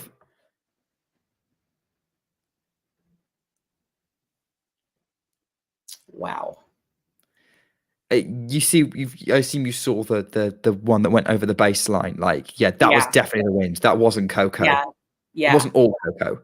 No, that was like, because it wasn't even sort of, the wind carried it a bit for sure, but double fault. And suddenly now we're looking at Marketa Vondrousova serving to win this in straights, which is what she needs to do to stay in the tournament. Well, what we were saying when Gauff was serving at 5-4, that was not only to force it aside, it was to knock Vondrousova. It was basically to say Vondrousova couldn't make the semis under any circumstances. Right. Now Vondrousova is giving herself a chance. That being said, does kind of depend, like it will depend very much on game percentages and things. Depending on how the next match goes. Yes. Well, let's see what happens here, and then we can start talking about all the different. Yeah, I've still got them up. Permutations and what could possibly happen. Oh, Gauff's return pushes Vondrousova back, but the rally's still going. Gauff goes on the attack up the line with a backhand and gets the win at love 15. Yeah, again, Gauff. I think because the wind in her side, like she can go. I think she can go for a little bit more with the way the wind's going. Serve from Vondrousova lands in. Backhand from Gauff, long, 15-all. It was an awkward backhand. Didn't miss by much, but it's 15-all. I mean, I don't think Coco's out yet, even if she loses this. Maybe. Depends on how some things go. Okay. I think that 6-love 6-1 win over Ons is really helping her. Right, because that was the scoreline for that was really Backhand at the net from Vondrousova, tries to go for the backhand volley. It was kind of above shoulder height and puts it over the baseline, 15-13. She's yelling at her box. Gauff was under pressure. Vondrousova was trying to finish it. Actually, it might have been a forehand. The leftiness. Bolts the ball toss, Vondrousova.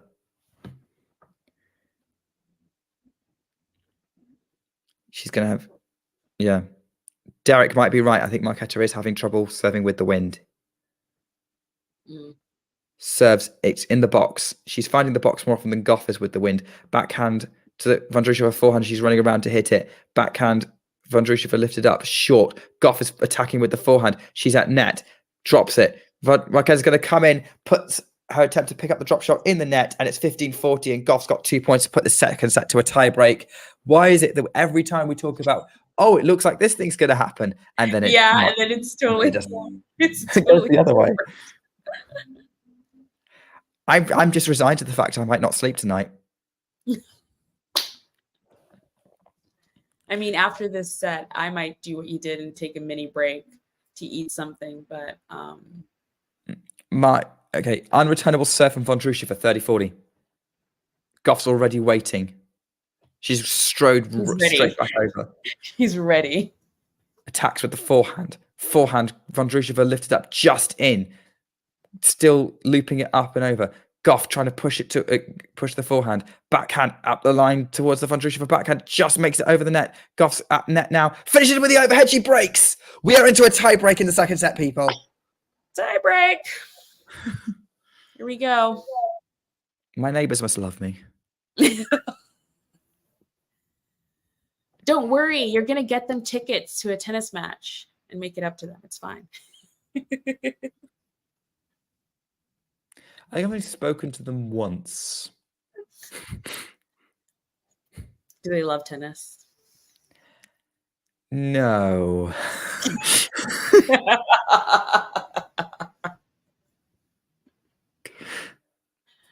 Sean is Okay. right. Don't go anywhere. Don't go anywhere. Don't move. Don't blink.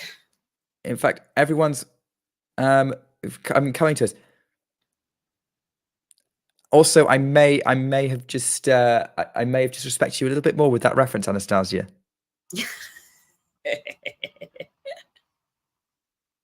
You may have just named one of my favorite things in the world up there with tennis. Really? Oh.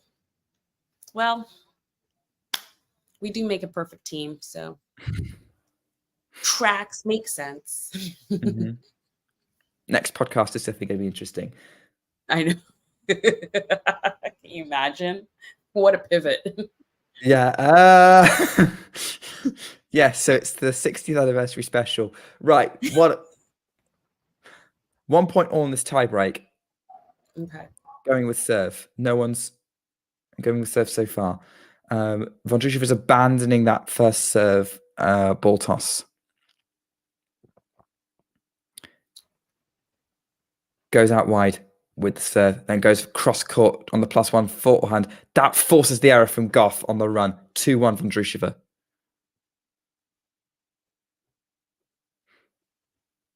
And it's now Gauff's turn. Gauff's wanting the balls. The 2023 tiebreak records for both players are now on screen. Gauff is on 7-1 for 2023. Vondrousova is on 4-6 as Gauff serves an ace. 2-all.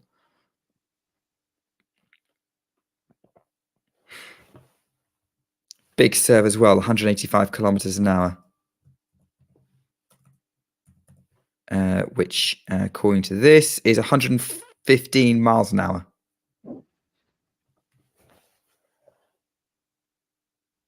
Another huge serve from Gauff, 3-2. Already back with Vondrousova's serve. But of course, after this point, they have to swap sides. Mm-hmm. Serves out wide. Backhand in play from Gauff. Backhand, Vondrousova into the net, 4-2. Gauff.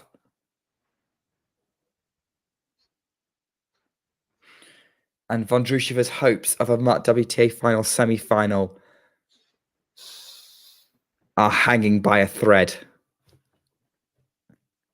which is blowing in the wind.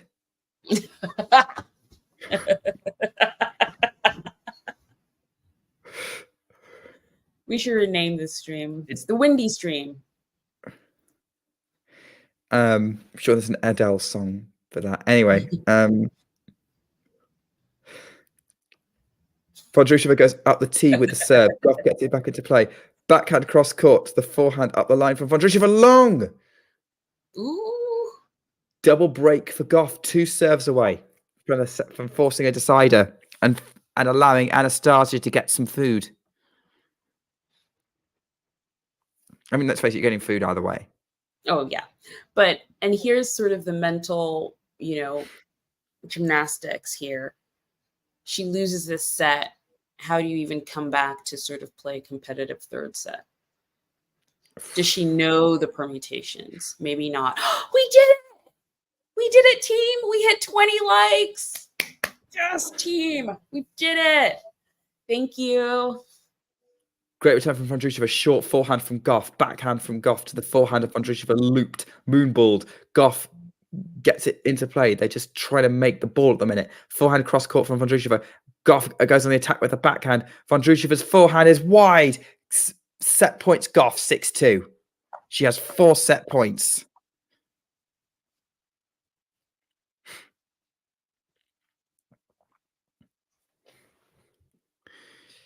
Will all the Coco fans who are watching us right now like this stream if she gets this set? You should. It gives her energy. If you do. Wouldn't go that far. Let's not like sell false things here. First service over the service line. So it's a second serve for Gauff on set point. It's a let off the top of the net. In the box though, not a double fault. Serves a second serve into the net. That is a double fault. 6-3. Vondrousova has 2 serves.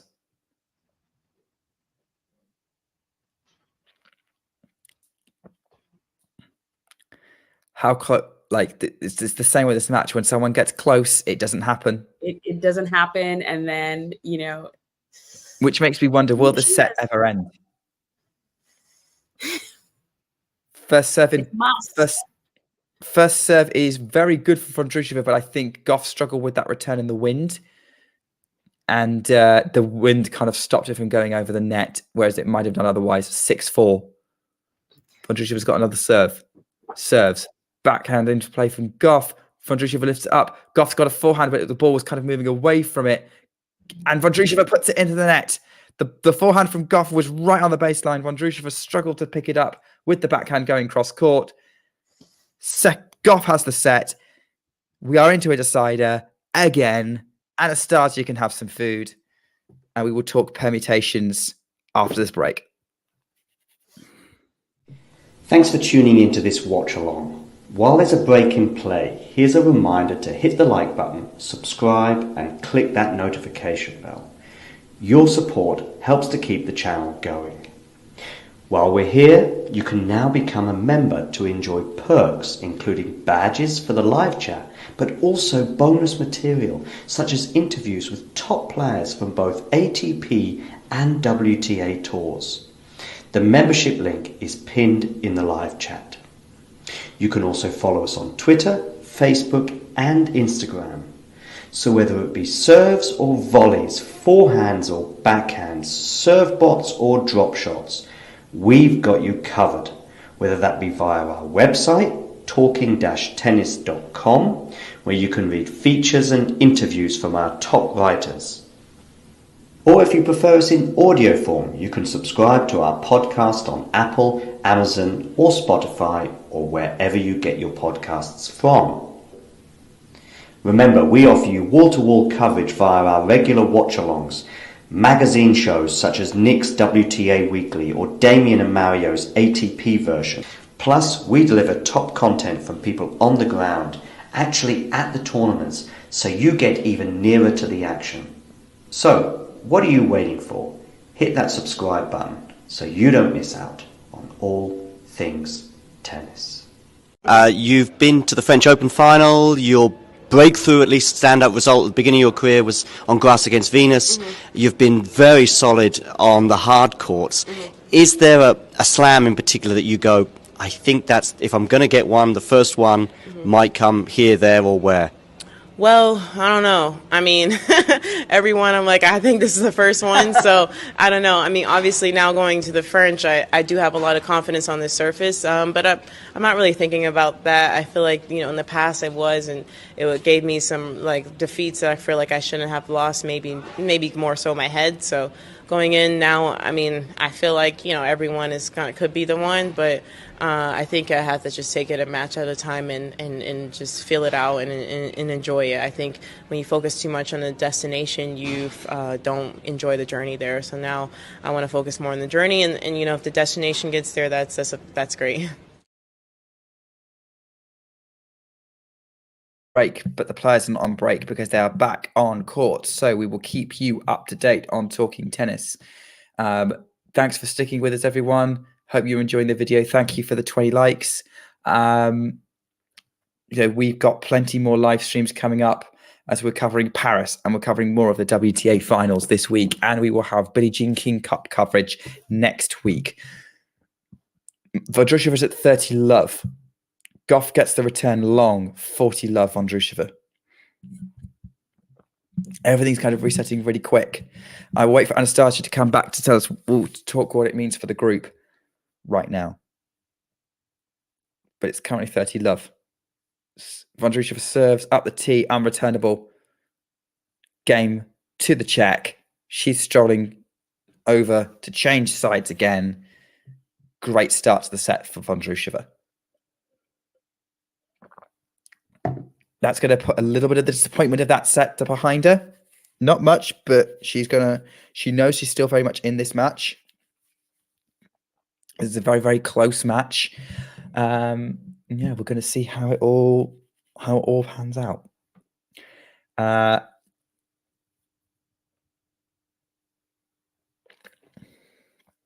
Yeah.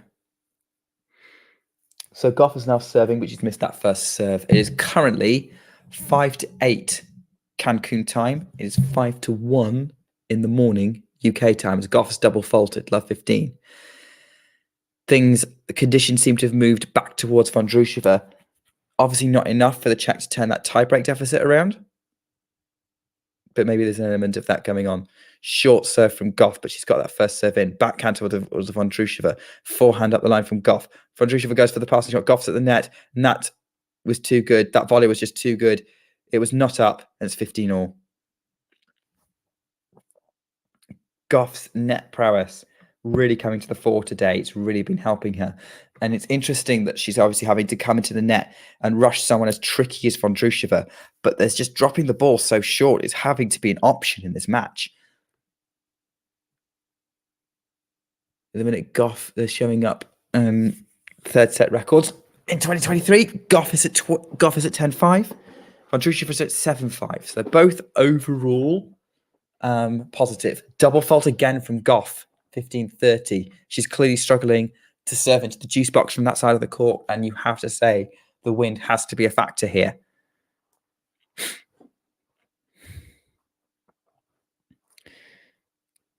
Gauff's been a breakdown in every set. She doesn't want to be here again. Serves. Forehand, Vondrousova sliced, pushes Gauff back to the backhand. Still trying to put Gauff's backhand under pressure. Forehand from Vondrousova up the line. Short. Gauff backhand to the Vondrousova forehand. Backhand to the Vondrousova backhand, because the Gauff backhand was at the line, and that Vondrousova backhand was kind of scrambled. It was forced error by a brilliant backhand up the line from Gauff, and it's 30-all. Maybe Vondrousova doesn't know about it. Obviously, she might also still want to play Seville. Maybe she's got that injury that's frustrating her as well. First serve into the net again from Gauff. Can she get a serve in court on the juice side? Yes, she can. Now we're into a rally. Steps in on the backhand. Vondrousova lifts the ball up overhead from Gauff.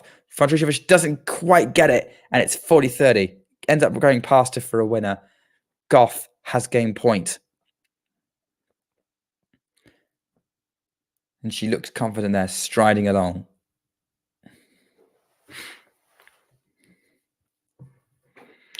Obviously, not only is Vondrousova out, but Iga is definitely through. So it's going to come down to what the group order will be and whether it's going to be Gauff and Vondrousova, or Gauff or Jabeur making it through.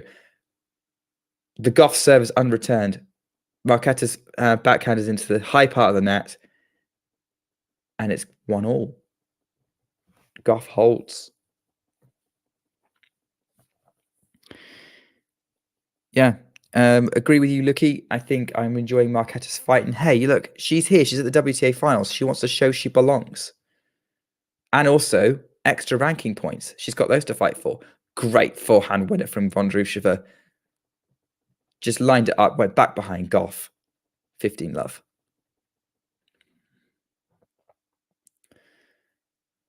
Serve into the middle of the box from Vondrousova. Again, she's just so good. Even though she's not necessarily getting cheap points off the first serve, she's getting it in play.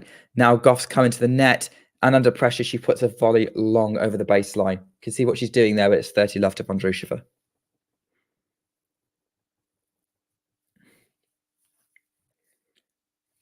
How competitive is this third set going to be? At the minute, Vondrousova is looking good on these service games. Has to abandon that ball toss, though. At the minute, whoever's handling conditions the best really swings to and from. It's a bit like the same in Iga Coco 2 days ago, which is the last match at the WTA finals I actually watched. At the minute, the person who seems to have dealt with the conditions the best is Jessica Pegula.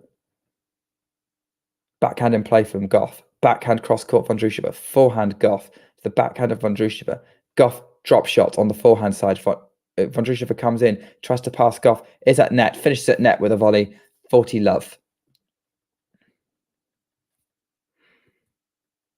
Yeah, I don't think she does know, because, it's a complicated thing. And, as a tennis player, I wouldn't necessarily want to think about how many sets or games I need to win. I just need to take the match as any other match. And regardless, in simple terms, this match is worth ranking points if you win it. Take the ranking points. Because those are going to do her for the next 12 months. Forehand from Gauff on the return is way over the baseline, and Vondrousova holds to love again. Yeah, Lukey, I know you. I don't know if I could stay up for the Iga match. What country are you in, Lukey? You in Poland? In which case, it must be what, 2 a.m. for you? Somewhere it's not 2 a.m. is where Anastasia is. 6 p.m. right? No, it's almost not. It's basically 9. 9. Oh yeah, no, 4-hour difference. Yeah. Long day of tennis. Definitely. So what you've missed so far, Gauff overcame some double faults to hold to 30, but Vondrousova's service games have been held to love. Okay. But obviously now swapping sides, and obviously conditions are changing whatever side you're serving from. So that's in terms of what you've just missed. In terms of group stuff, oh, right. So where are we at now in terms? Vondrousova cannot qualify. She had to win in straight sets to have a chance. Okay. So dropping a set has messed it up. Yeah. So now it's all going to come down to, well, who's going to win? And who's going to be second? Because I think if Gauff loses and Jabeur loses, it's going to come down to sets or games won. Okay. Because they've obviously got one match each. If Gauff wins, then and Jabeur loses, Gauff is through. If Gauff loses and Jabeur wins, no wait, we've already talked about that one. Yeah, that's when it gets complicated. Okay. Yeah, no, it's right. If Jabeur, okay, so if Vondrousova wins this match, Gauff's double faulted again. Love 15. If Vondrousova wins this match, however it is, if Jabeur wins against Swiatek, then Jabeur is through. Okay. So basically, if Gauff loses this, she has to hope Iga wins. She has to hope that Iga wins. Okay. That overhead's too good from Gauff. It's too awkward for Vondrousova to get a racket on it properly, and it's 15-all. Joseph, you must be absolutely loving the fact you get to watch. You must be, I mean, like, you're in Australia, right? So, yeah, Cancun's a good time for you. Well, if you're not working. Joseph, we might need your help when Australian Open comes and Nick and I can't watch tennis anymore. That is true, actually. We were talking about this. That is the fear. 30-15 for Gauff. Really good point from her again. Proactive as a plastic bag or tissue or something has been blown across the court and the ball girls can't catch it. Ends up having to be a cameraman. He just literally blows up right next to him. Max, hello. It's always lovely to see you. I forget you're like Las Vegas side. So yeah, often we don't cross over. It's always lovely to see you.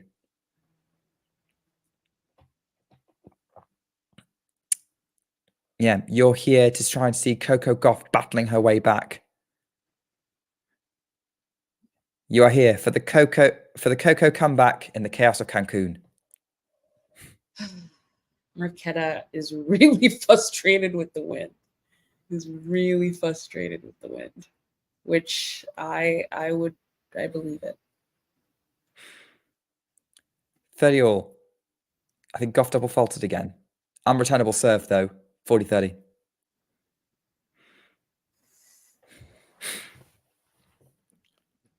I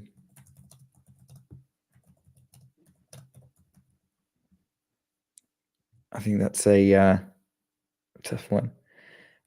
For serve into the net from Gauff, she needs to try and make this to make this going.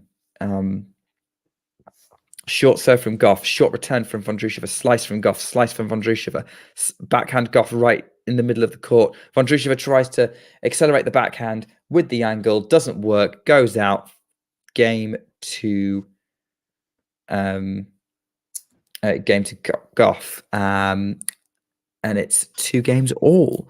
So Vondrousova's held pretty comfortably from the other side of the court. Be interesting to see how she deals with this side of the court in these conditions. Come on, let's see if we can get to match Damien's 25 likes. Come on, people. It's a bit of a competition for us. The producer is definitely trying to troll me, is what's happening right now. I Backhand winner from Gauff. I feel like now it's on. And I feel like the lyrics of this Adele song, and this is for Max, who likes putting song lyrics in the chat, kind of sums up some of what's been going on, which is when the rain is blowing in your face and the whole world is on your case. Yes. Pretty much how these tennis players are feeling right now. Yes. Max, did you like this video already? Because I'm trying to beat Damien to 25 likes. Help me and Nick beat Damien. It is Vondrousova's turn to double fault. It's love 30. Ooh. Serves. Gauff gets it into play. Now she's coming in behind the forehand. Vondrousova goes for the passing shot wildly over the baseline. Love 40. And it's another. Vondrousova's had 1 loose service game per set. Almost cost her in the first. She managed to get out of trouble. Second set did cost her. Third set might be even more costly. Great return from Gauff. Really narrow angle. Great get from Vondrousova, who's now forcing Gauff to run back, but she doesn't need to because the Vondrousova shot was over the baseline. Gauff has broken to love. She's up 3-2, and she's the first time she's led in the match. Thank you, Max. Thank you, Max. And how happy are you right now, Anastasia, with the situation, or is it still too tense? It's still too tense again because every time we say something is swinging one way or swinging the other, it just like counterclocks to the other side. So, you know, I'm so impressed by these players playing in this condition, you know, and handling it the way they are, because it is windy, guys. I mean, it's like a little mini hurricane on court, how windy it is. So it's hard to tell where it's going to end up, and we'll just have to see. We'll just have to see where it goes. Absolutely. Max is saying Jabeur can't win a lot of games versus Iga in order for Coco to reach the semis. Makes sense. So basically, yeah, she's saying, I think if Coco wins, she's through whatever. Because Jabeur's beaten. Yeah. Basically, it's going to come down to like how many. If Coco wins this match, it's going to be tough for Jabeur to make it. Okay, I see. Because even if she did beat Iga, it would have to be out of like Iga would have to lose most of the games. Yeah, like is it because that's very much? It's going to come down to set win percentage. Okay. And actually, if Coco wins, it guarantees Iga wins the group. Okay. And then we get the match that we are. Ooh, we get Iga Arena. They're there and ready. Polish players, Polish fans. Yeah, I'm up for that rematch. I know. Maybe some people think I'm being foolish for it. I just want the spectacle. Yeah, I was just gonna say though, Arena's ready for it as well. I just saw while I was having a bit of dinner, I read her press conference after her match, and she said when she won the #1 title, she didn't get to play Iga to win it, and she wants Right. that. So I kind of feel like Madrid was kind of that moment retrospectively. mhm. But you're right. This would definitely feel like it was for it because obviously Iga wins it. She would be one away. But like this involves Coco winning the match and she's just double faulted again. It's 30-15. And then puts that slice forehand into the net, 30 all. So let's not run away with this. Because as we've been saying, whenever someone takes advantage, they can't seem to hold. The pendulum swings. Mm-hmm. Okay, John, the producer is saying that Ons has to beat Iga in straights to have a chance of going through. Okay. Unreturnable serve from Gauff, 40-30.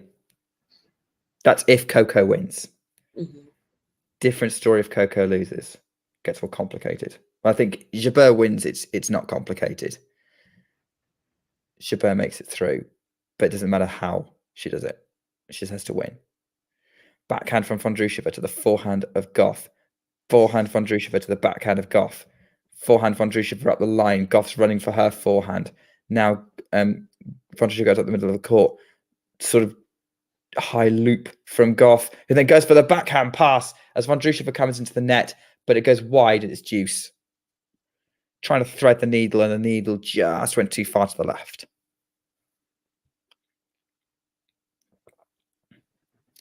And we're back to tense times. Mm. We are back to tense times. Deuce on the Coco Gauff serve. We're all talking permutations here. It's all just so crazy with this group at the minute. This is one of the beauties of the round robin system at the WTA finals. Drop shot from Gauff. Not very droppy though. Backhand to the Vondrousova forehand who goes up the line. Gauff's having to run to pick it up side to side. Vondrousova picks it up. Now Gauff's on the attack with the backhand. Comes into the net herself. Vondrousova though, errors forced because that backhand was too heavy from Gauff and it's advantage to the American.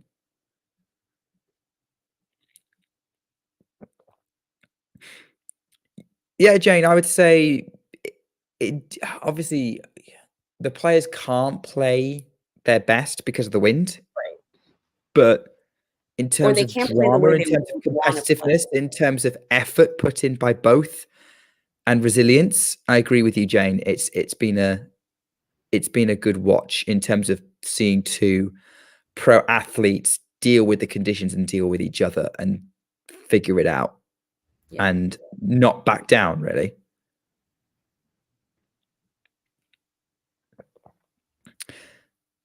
First serve in the net from Gauff. So she's bouncing, having to reset. Gets the second serve in play. Now she's got a really deep return to deal with from Vondrousova. The forehand's really short from Gauff. Vondrousova's really pushing Gauff around. Comes into the net, finishes the point. Deuce.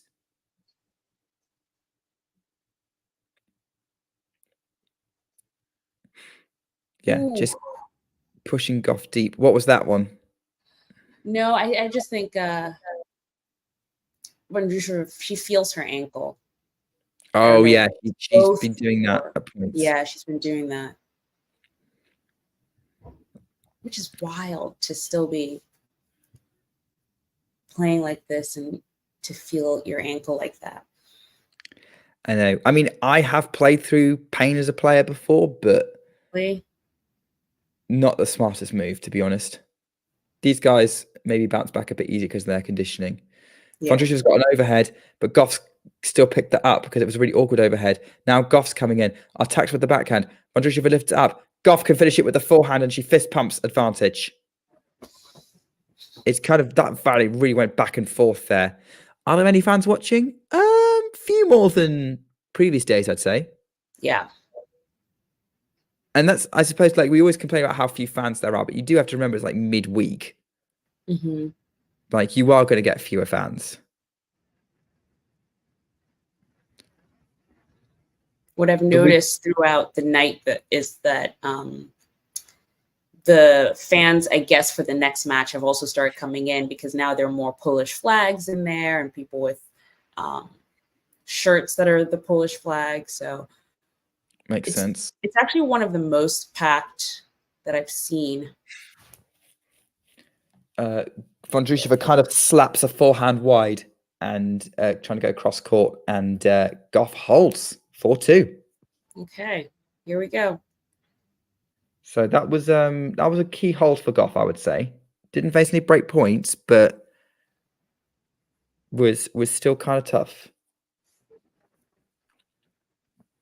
Let's see how Vondrousova handles this.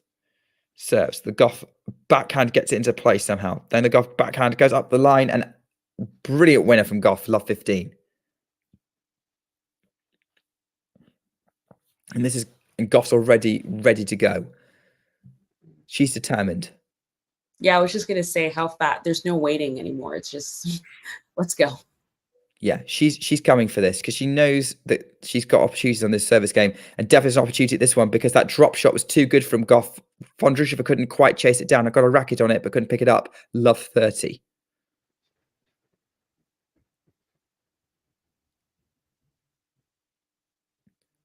Vondrousova's already serving, puts the first serve into the net.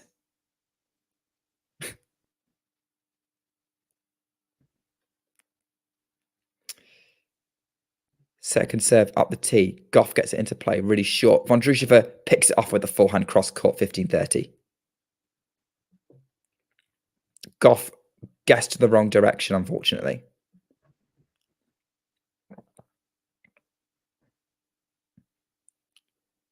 You can tell that, this is a critical moment. Yeah, here no. in Cancun. Yeah. She keeps doing that at that spot, Marketa. First serve She was long. slides a lot on hard. Sorry, what? She slides a lot on hard court, Marketa. Yeah, I don't really notice that, but you're right. Overhead winner from Marketa Vondrousova, 30 all. Comes into net to finish. Yeah, I hadn't really noticed that, but you are right. I mean, she's a clay courter by comfort level. Like that's what her specialty is. One of the reasons why people were surprised she won Wimbledon. Yeah.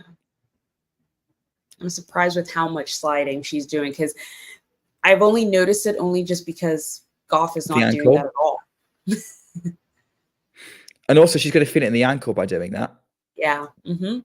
Forehand winner from Coco Gauff, dictating the point, pushing Vondrousova back, and then seeing the opening and threading the forehand up the line. 30-40, break point for double break advantage. Let's go. Oop.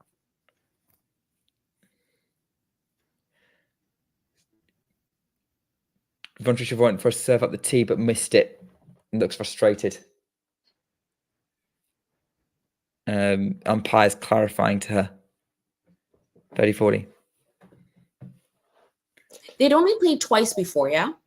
Yeah. 2-love Gauff. Okay. Backhand return wide from Gauff. Deuce.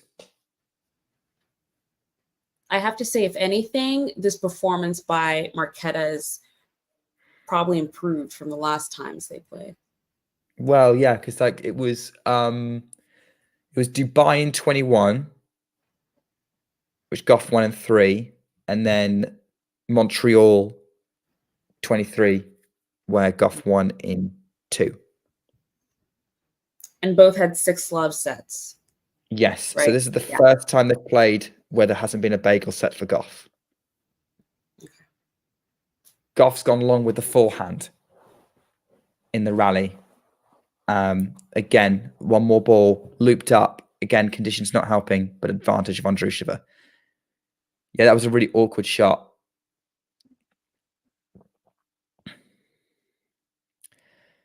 First serve into the net from Vondrousova.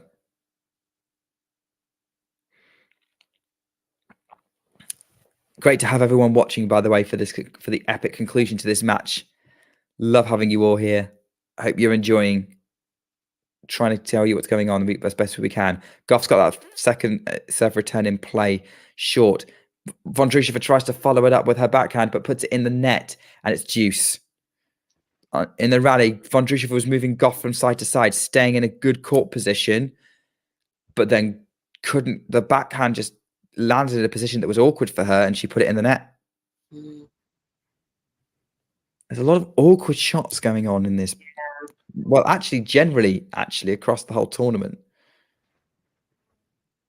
Gauff kind of, I don't know what that was, but if it was meant to be a drop shot, it was way too deep, but still putting Vondrousova under pressure, moving her side to side. Now this is a drop shot from Gauff, who's Vondrousova having to run laterally across the entire court, but still picks it up, puts Gauff under pressure, and Gauff puts her forehand over the baseline and advantage to Vondrousova. That was a right choice from Gauff, but it wasn't quite good enough for Vondrousova's speed, even though it was right shot because Vondrousova was way out on the juice court side. Gauff drop shotted it so it landed in the ad court box, and Vondrousova still reached it. First serve into the net from Vondrousova with her Yonex racket, serves out wide, backhand Gauff, cross court. Vondrousova comes in with the lefty forehand +1 into open space, holds 4-3. That might be a big hold for Vondrousova. Coco still has a break. Yeah. In this. So She does. Let's see how it goes. Match swings back and forth. I saw there we still have 23 likes. If you're loving Nick's calling, I like how you drop in little details where you say things like, Marketa with her Yonex racket. Nice touch. Nice touch, Nick Carter. Just say what I see. Say what I see. Well, I appreciate it. Thank you. I'm very conscious that when people watch streams like this, it's because they can't watch. Right. Exactly. And I wanna that's what I used to do. Details. Yeah, I want people to be able to know, when I'm watching, I'm going, yeah, but what happened? Mm-hmm. And I'm not necessarily describe it well because I don't think I do half the time. But at least I'm hoping someone gets something. Oh, better than I would describe it. I'm just like, and they hit the ball. Yes, well done. That is tennis. And a lot of other sports. True. Yes, Coco is eating her fruit salad from her Rubbermaid container. And not sponsored. So still, sadly. So they should sponsor. At this point, we'll take money from most people. Not anyone. We have not anyone. No, yeah. Not anyone, but a good amount of humans. Yes. Great +1 kind of, I don't know what to call it. Like Coco came to the net, kind of did a drop volley, but really deep, and Vondrousova struggled picking it up. So 15-love, which is what she needs. Bought the ball toss though. The wind rustles in the bushes. Gets ready to serve. Gets the first serve in play.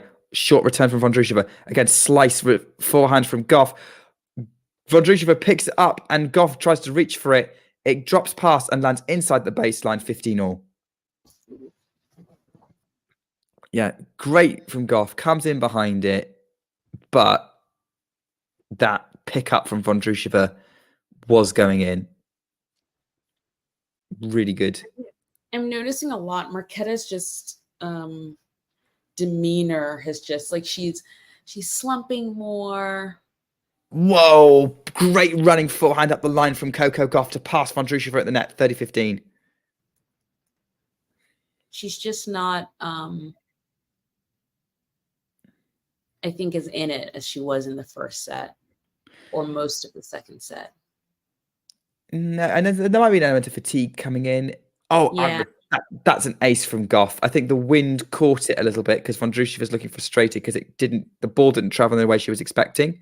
But 40-15, I think it was still a really, really good serve regardless.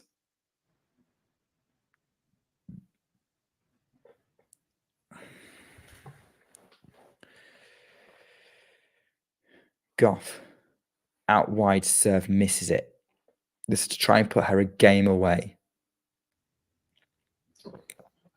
which we got there in set 2, and we know what happened there. Yeah, we know. Vondrousova a short return, but she gets it in play. Scrambled by Gauff, who now has the forehand, goes cross court to the Vondrousova backhand, which is in play, still somehow getting it in play. Really deep, really awkward. But then Vondrousova tries to hit the forehand and goes for it and overhits it, goes over the baseline. Gauff holds and is now up and is still up a break in this deciding set. And Vondrousova has to now hold serve to keep this match going. Max, I'm looking at, when you say later, she's not playing doubles tonight, is she? She is after Iga Ons. Stop. That's right. That is, no. That has to be pushed to tomorrow, right? Well, it's not been pushed over yet. Love 15, by the way. Gauff, great backhand cross-court winner. Because unless the Iga match is super duper fast, that But also it says after suitable rest as well. Don't know. We'll have to see what they do. I feel like that. I feel we did it. Yes. Yeah. Thank you. Thank you. We everyone. are as good as Damien. We are as good as Damien. Did it. Thank you all for getting us. Well, we feel as appreciated as Damien. Double fault from Vondrousova, by the way. Oof. 15:30. Pressure on the check.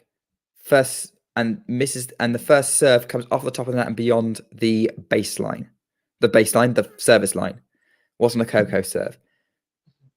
Second serve just about clips the line. Gauff's got a forehand to the backhand of Vondrousova cross court. The forehand of Gauff up the line. Cross court from Vondrousova just is wide. Cross court forehand from Vondrousova trying to change it up. Had too much angle on it. It's 15:40. It was so close. It was raised as a close call. And now Gauff has 2 match points on the Vondrousova serve.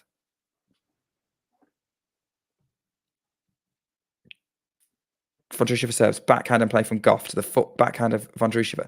Gauff drop shots, but the Vondrousova's approach shot is long.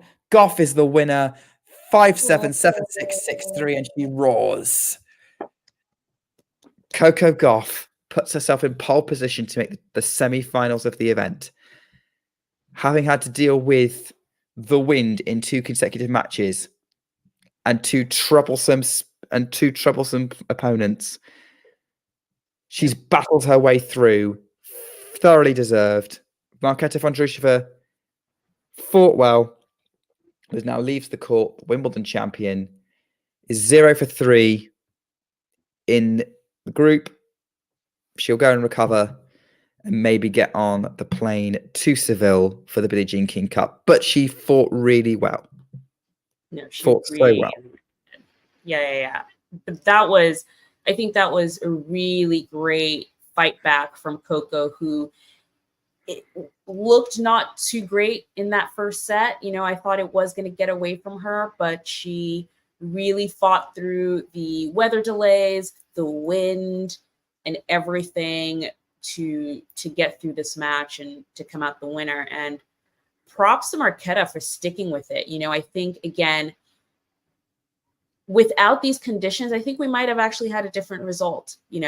I think she was playing very well and has definitely improved from the last time she played at Coco. So wish her luck in playing Billie Jean King Cup and can't wait to see her in 2024.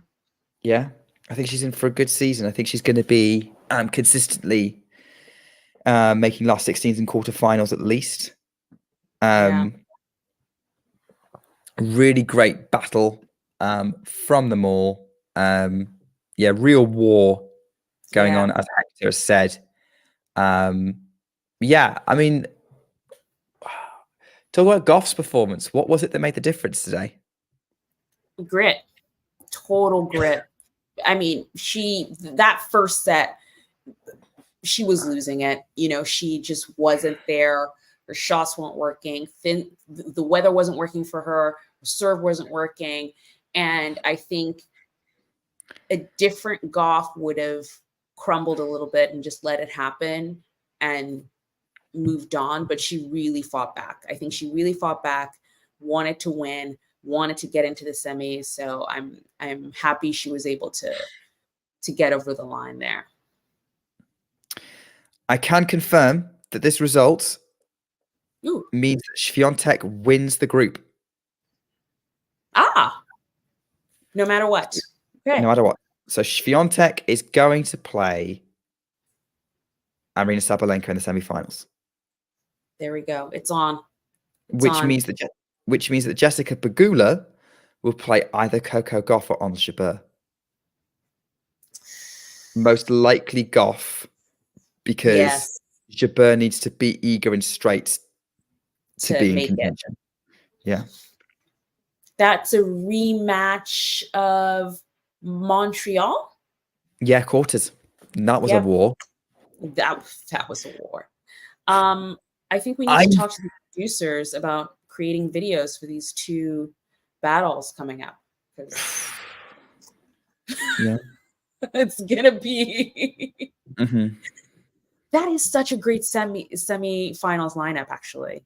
We're not there yet. Like we could see Jabeur beating Iga tonight in straight sets. This is totally a possibility. So in this wind, why not? Yeah. Because Iga's got a game that should deal well with the wind because it's got a lot of spin, and she's got the footwork, and she's got the adaptability. But Ons is also super adaptable. Yeah. And Iga gets, and I think, less likely to get frustrated when things aren't going her way. Good point there. Very cool, calm, and collected. But you're right. We can't, hatch our chickens or count our chickens before they're hatched. Count the chickens before they're hatched. Yeah. Yeah. Hatched before they're you know what I mean? Because anything can happen. Anything can happen in Cancun, and the weather hasn't been that great. Oh, that's so cute. People wearing the Coco champion shirt. Oh, that's great. Yeah. The US Open. Yeah, from the US Open. People travel far to come see her, which is great. I love that for tennis. But yeah, so I'm not gonna say it, but they would be great semifinal lineups if we got it. Yeah, I'm kind of with Josip. I think it's not massively. I think the likelihood is that Ons doesn't beat Iga in 2. I think even with the wind, with the thing is I've saying covered up the wind. I think the wind will just blow things to and from. It'll go 3. If anything, yeah. If anything, yeah. So, yeah. And Ons loses a set. That's it. Coco's made it, and then we know our semi-finals. Iga Aryna, obviously, that's going to be the big talking point. Jessie versus Coco, the doubles partners. Yes. I mean, you're probably not going to like it, but I think I would favor Jessie based on how their matches have gone. Not only their head-to-head matches, but also the matches in Cancun. I'm not saying Gauff can't win it because she's a Grand Slam champion and she's a great player and she can grit her way to any win. But I would what the most likely scenario is. Yeah, I would give the edge to Pegula if that was the case. Polish TV is now interviewing Coco. Okay. Which is interesting because I've just seen British TV, literally she's just finished talking to British TV. Oh, she's just going down the line. Literally, British TV was standing on the court. She had to walk past them. And it looks like Post TV doing something similar. She's done her main on-court interview. Then she's done talks to Amazon Prime with Marcus, Daniela, and Martina. And then Polish TV, so whoever's covering it for that. Interesting that they don't show, because I'm watching it on Tennis TV and you were like, they're on the court. I'm like, but where? Because they literally haven't shown the Amazon which I'm guessing it's because it's a different it's a different service, but they have not shown their camera position. I'm like, Nope. where are they hiding? I think, yeah, they just sort of like run on and run off. Like, yeah, they're kind of, I suppose it's hard to kind of say, but yeah, great match. Great result for Coco Gauff. We stayed up for it. We did it. We did it. Yeah, it's now 1:30 in the morning for me. It's not my latest commons finish though. I don't think. No, I doubt it. I doubt it. I don't. I think I've done 2 or 3 before. Yeah, oh wow, that's late. I would have tapped out, but thanks for hanging with me, Nick. This was fun. Any excuse, Anastasia.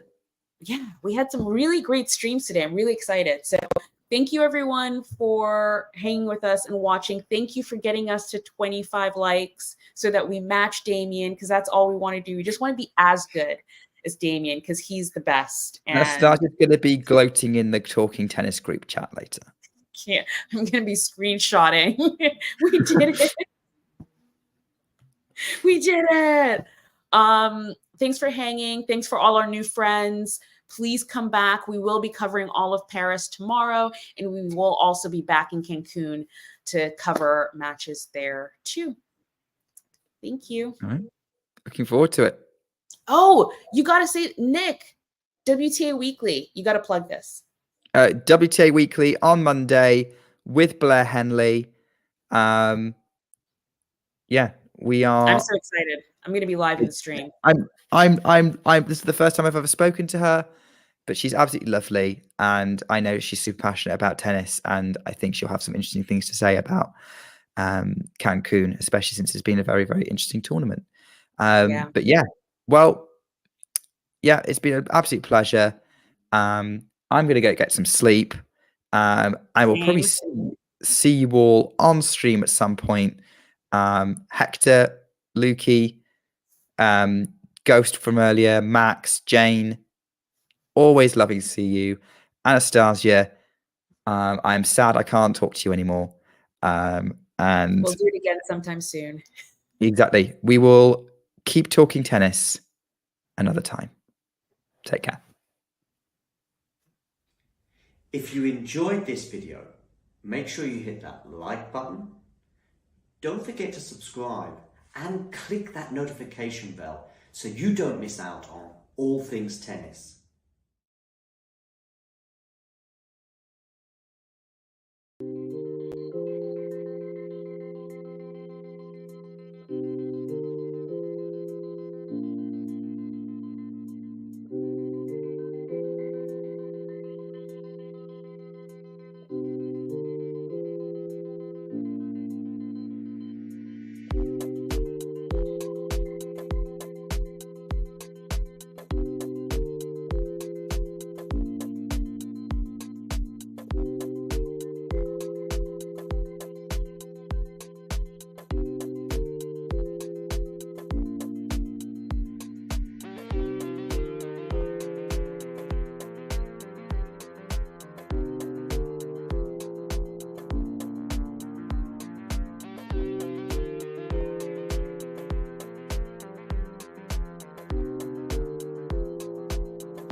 You've been to the French Open final. Your breakthrough, at least standout result at the beginning of your career was on grass against Venus. You've been very solid on the hard courts. Is there a slam in particular that you go, I think that's, if I'm going to get one, the first one might come here, there, or where? Well, I don't know. I mean, everyone, I'm like, I think this is the first one. So I don't know. I mean, obviously now going to the French, I do have a lot of confidence on this surface. But I'm not really thinking about that. I feel like, in the past I was, and it gave me some like defeats that I feel like I shouldn't have lost, maybe more so my head. So going in now, I mean, I feel like, everyone could be the one, but I think I have to just take it a match at a time and just feel it out and enjoy it. I think when you focus too much on the destination, you don't enjoy the journey there. So now I want to focus more on the journey, and if the destination gets there, that's great.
There are with the mental side of tennis, from my perspective as a fan, if you like, the two things that strike me in tennis compared to lots of other sports that I think make it a big mental challenge is, first of all, it's an individual sport. But secondly, so there's nowhere to hide. Like in football, in a team sport, you can just give the ball to another, teammate, and you cannot call for it if you like. But there's nowhere to hide. The other thing as well in tennis is again in something like football, you can be really nervous, but you can get a bit lucky. And of course, that can be the case in tennis. But basically, your body could be shaking when you're about to take a penalty, okay? And you can still score because you can just put your foot through it, right? You just hit it as hard as you can. And actually, probably you will still score because of the odds on that. Yeah. But there's that in a sport such as darts, snooker, tennis, where you need to be pretty calm and you need to have a pretty steady hand. There's just nowhere to hide. Is there anything I'm missing, or am I underplaying something, or even overplaying? No. I think you're 100% correct. I think the real tough thing about these sports and tennis in particular, because of how physical it is as well, is the relentlessness of point after point. And if you're nervous, you have to fight through those nerves sometimes for, an hour. and they might disappear for a while, but then suddenly, you're 5-all and it's tight again, and you're feeling very tight, and you have to manage it over and over again.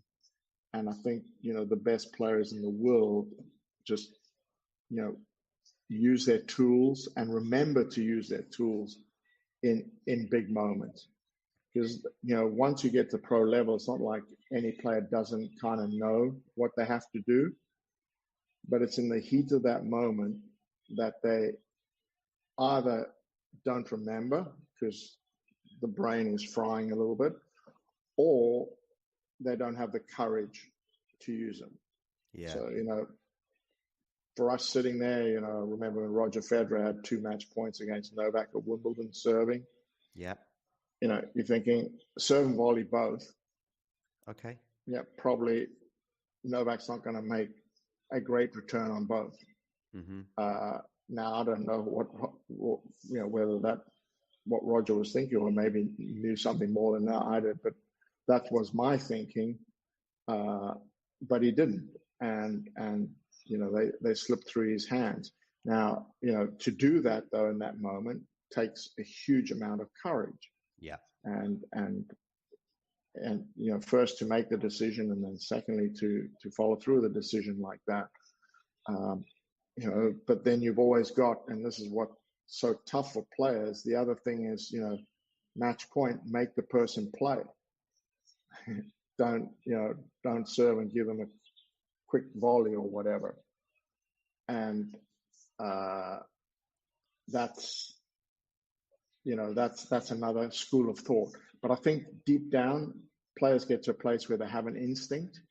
And I think, I say this over and over again, the best players in the world are the most relaxed and the bravest.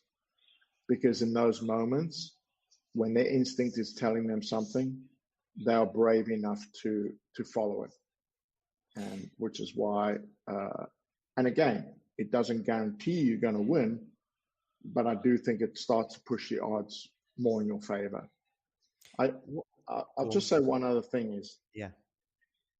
I don't know if anybody's ever been go-karting or any kind of motor racing or watches motor racing, but when a driver gets in the groove, they lap like within 0.1 of a second every lap, like in this unbelievable groove.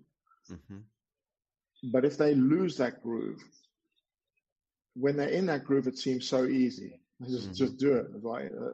No hassle. But if they lose that groove, if they go a little too fast, then they slide out of a corner, they lose time.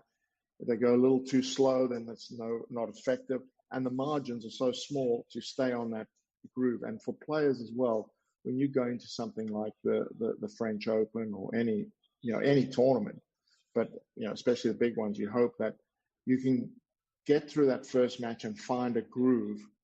And if you get in that groove, then that gives you your best chances of winning, because then most stuff is happening automatically, which is the most effective. Everybody has a problem when they start to think on the court, and automatic is fastest and easiest because you know how to do things. And it's not like you don't register. I say when you're playing very well, you are aware of everything, but nothing distracts you. When you start to think, your thoughts start to distract you. And that's very difficult to manage. And if you can learn how to manage that and get yourself back in the groove a little faster than other players, that's obviously, helps with ranking and why certain players, are more consistent than others, because they tend to manage that better. I hope that makes sense anyway. It does. It definitely does.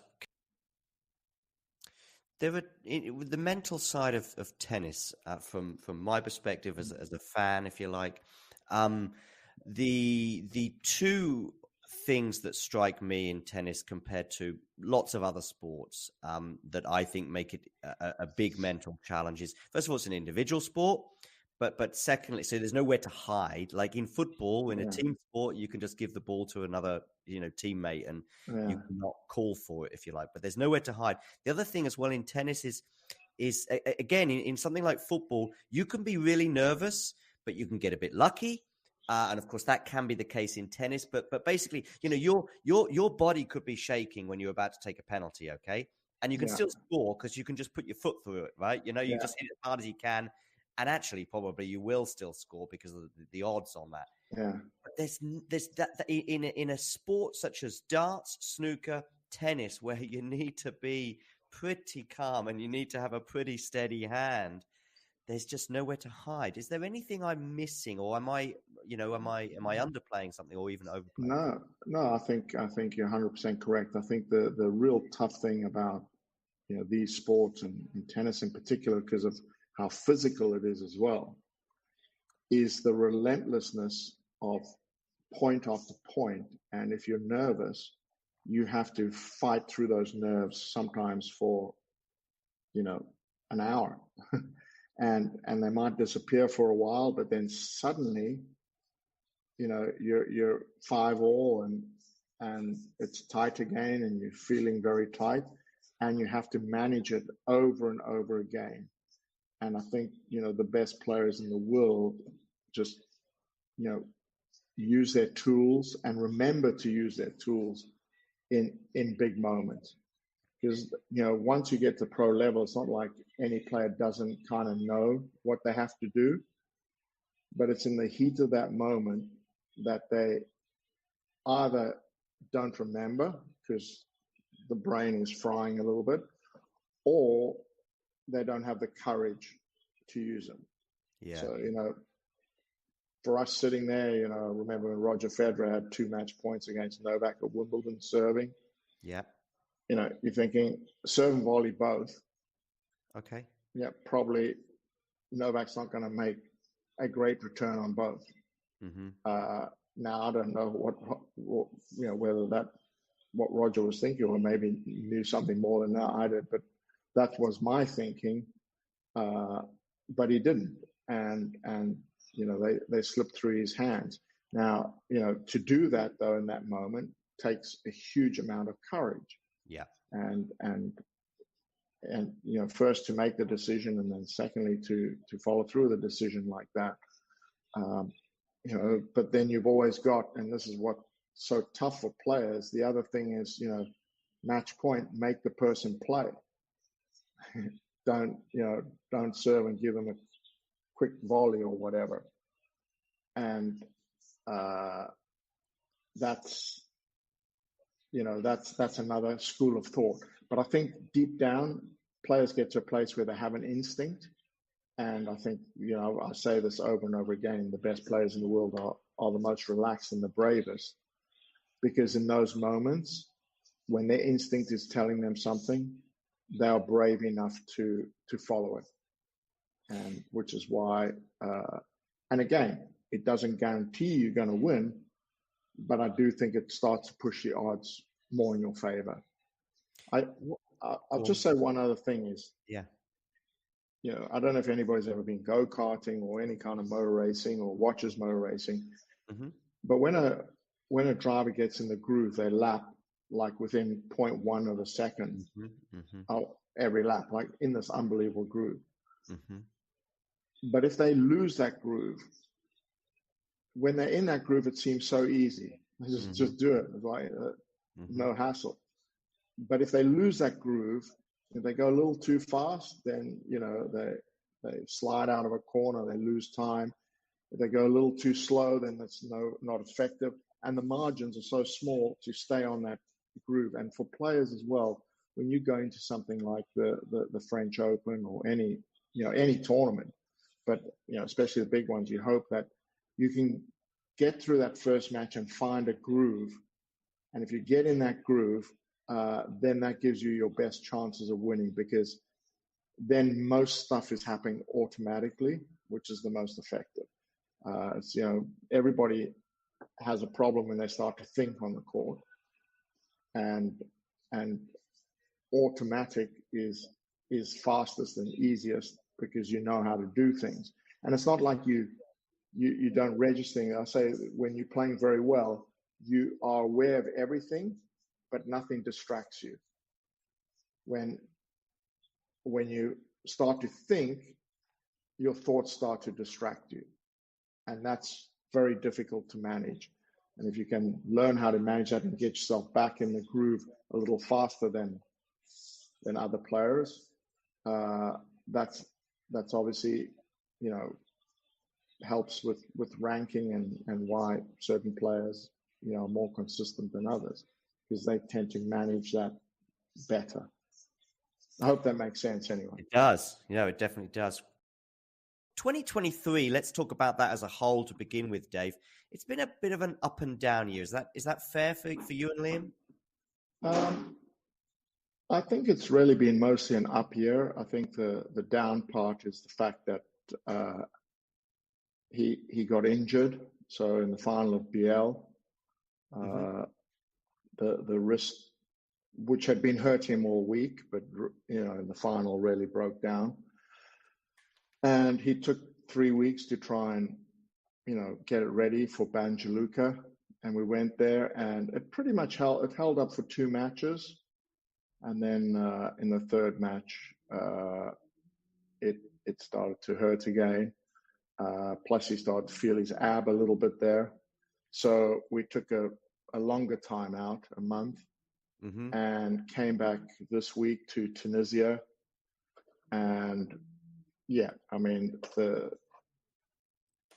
the conditions were very difficult. It was very windy. We'd had a lot of rain. And yeah, it really was not one of his best matches for sure. So how is the wrist right now? Basically has the same problem as Emma Raducanu, and the surgeon has said with a situation like this, it's all about whether you can manage it and the level of pain that you can manage, or it's pain or discomfort. And if you can keep it at a level where you can play, you're not going to do any further damage. You just can either play on it or you can't. And right now, Liam feels that he's doing a lot of different wrist exercises and managing it. And the discomfort level is easily manageable for him. So it's not affecting his play. It's not perfect, but it's definitely not stopping him from playing full out. And I think. Go on, David. Sorry, I think just on, obviously, although Tunisia was not a good match and having been out for 4 weeks, the good thing is the body came through intact. Does the timing of this have an impact on decisions regarding the injury? For example, we've got the French Open qualifiers beginning at the beginning of next week, and we've also got Wimbledon not that far away. Home territory, also familiar territory in terms of success last year, being Diego Schwartzman, among others. Does that play an impact in terms of the physical situation with Liam right now? I mean, certainly it's not a time of year that he wants to miss. And I think the other thing that's even more prevalent is the fact that he's not defending a lot of points, and he wasn't on the clay, and unfortunately he's basically going to play 3 tournaments on clay. That's it, which is a shame, because after BL he was in a very, very good position to move his ranking forward towards top 100, and through the whole summer he really has an opportunity. So in terms of timing of when this has happened, it's never good timing to have an injury.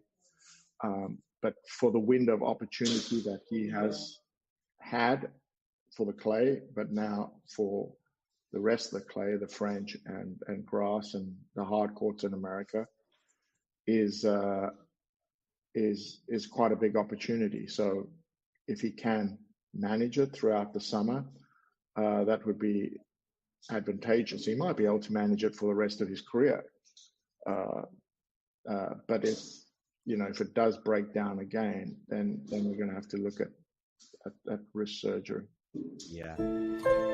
What's the situation? When is Liam going to be playing his first round? It'll either be Monday or Tuesday.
Ready?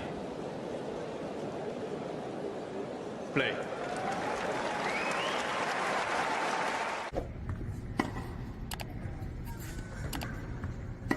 And now here I go slice.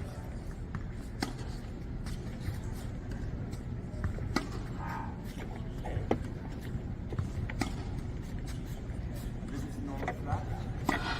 So see, sometimes you don't actually, sometimes you don't. And now here I go slice.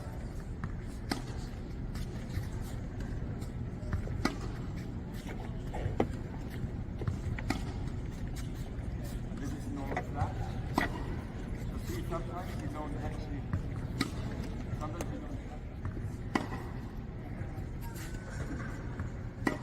And now here I go slice.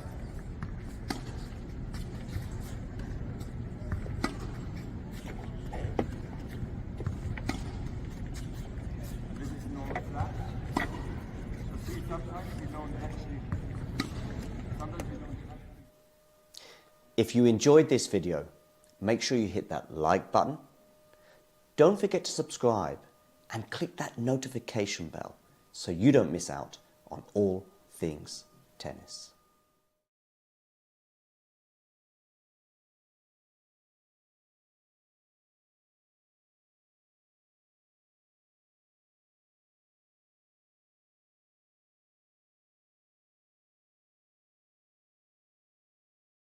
There were some Australian Open final vibes for me today, and I was looking at a couple of comparisons. Australia was 2 hours 28 minutes, today was 2:26. I'm sure you weren't aware of that. But I tell you, 4 championship points, does that sound familiar? And were you thinking of it during that last game? Actually, yes, I was thinking when I was down with the break in the last game, I was thinking, okay, I did it at the Australia Open, so probably I'll be able to get this win this time again, and it's actually helped me to stay focused and to have this belief in myself. And yeah, definitely this match reminds a lot of Australia Open match.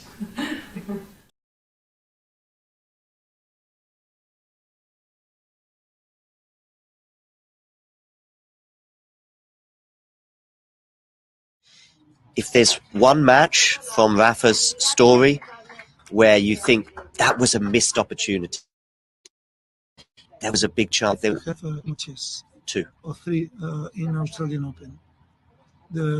No more.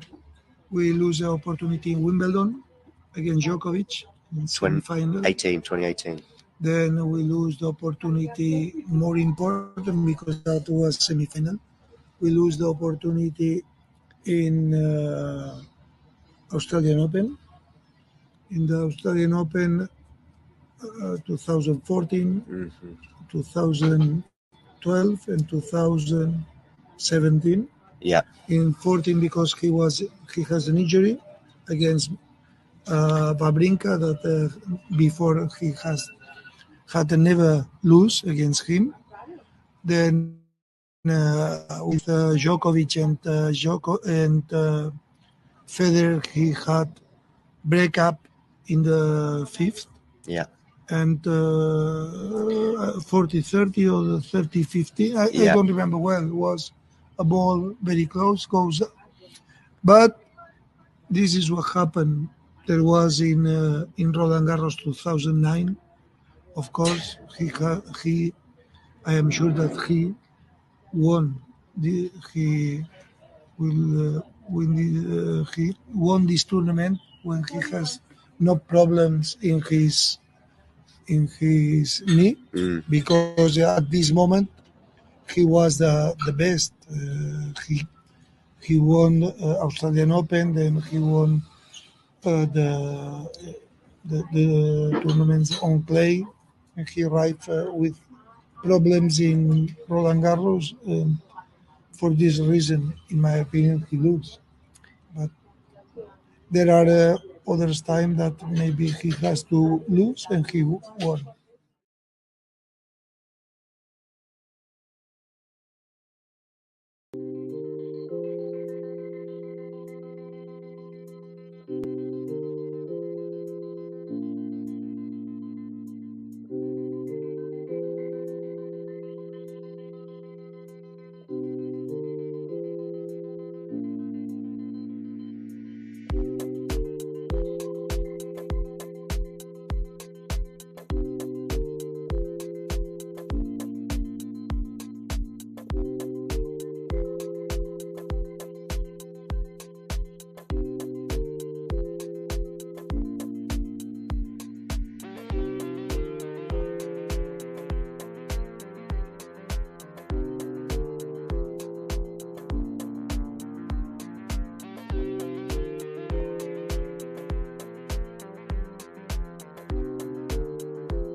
If you enjoyed this video, make sure you hit that like button.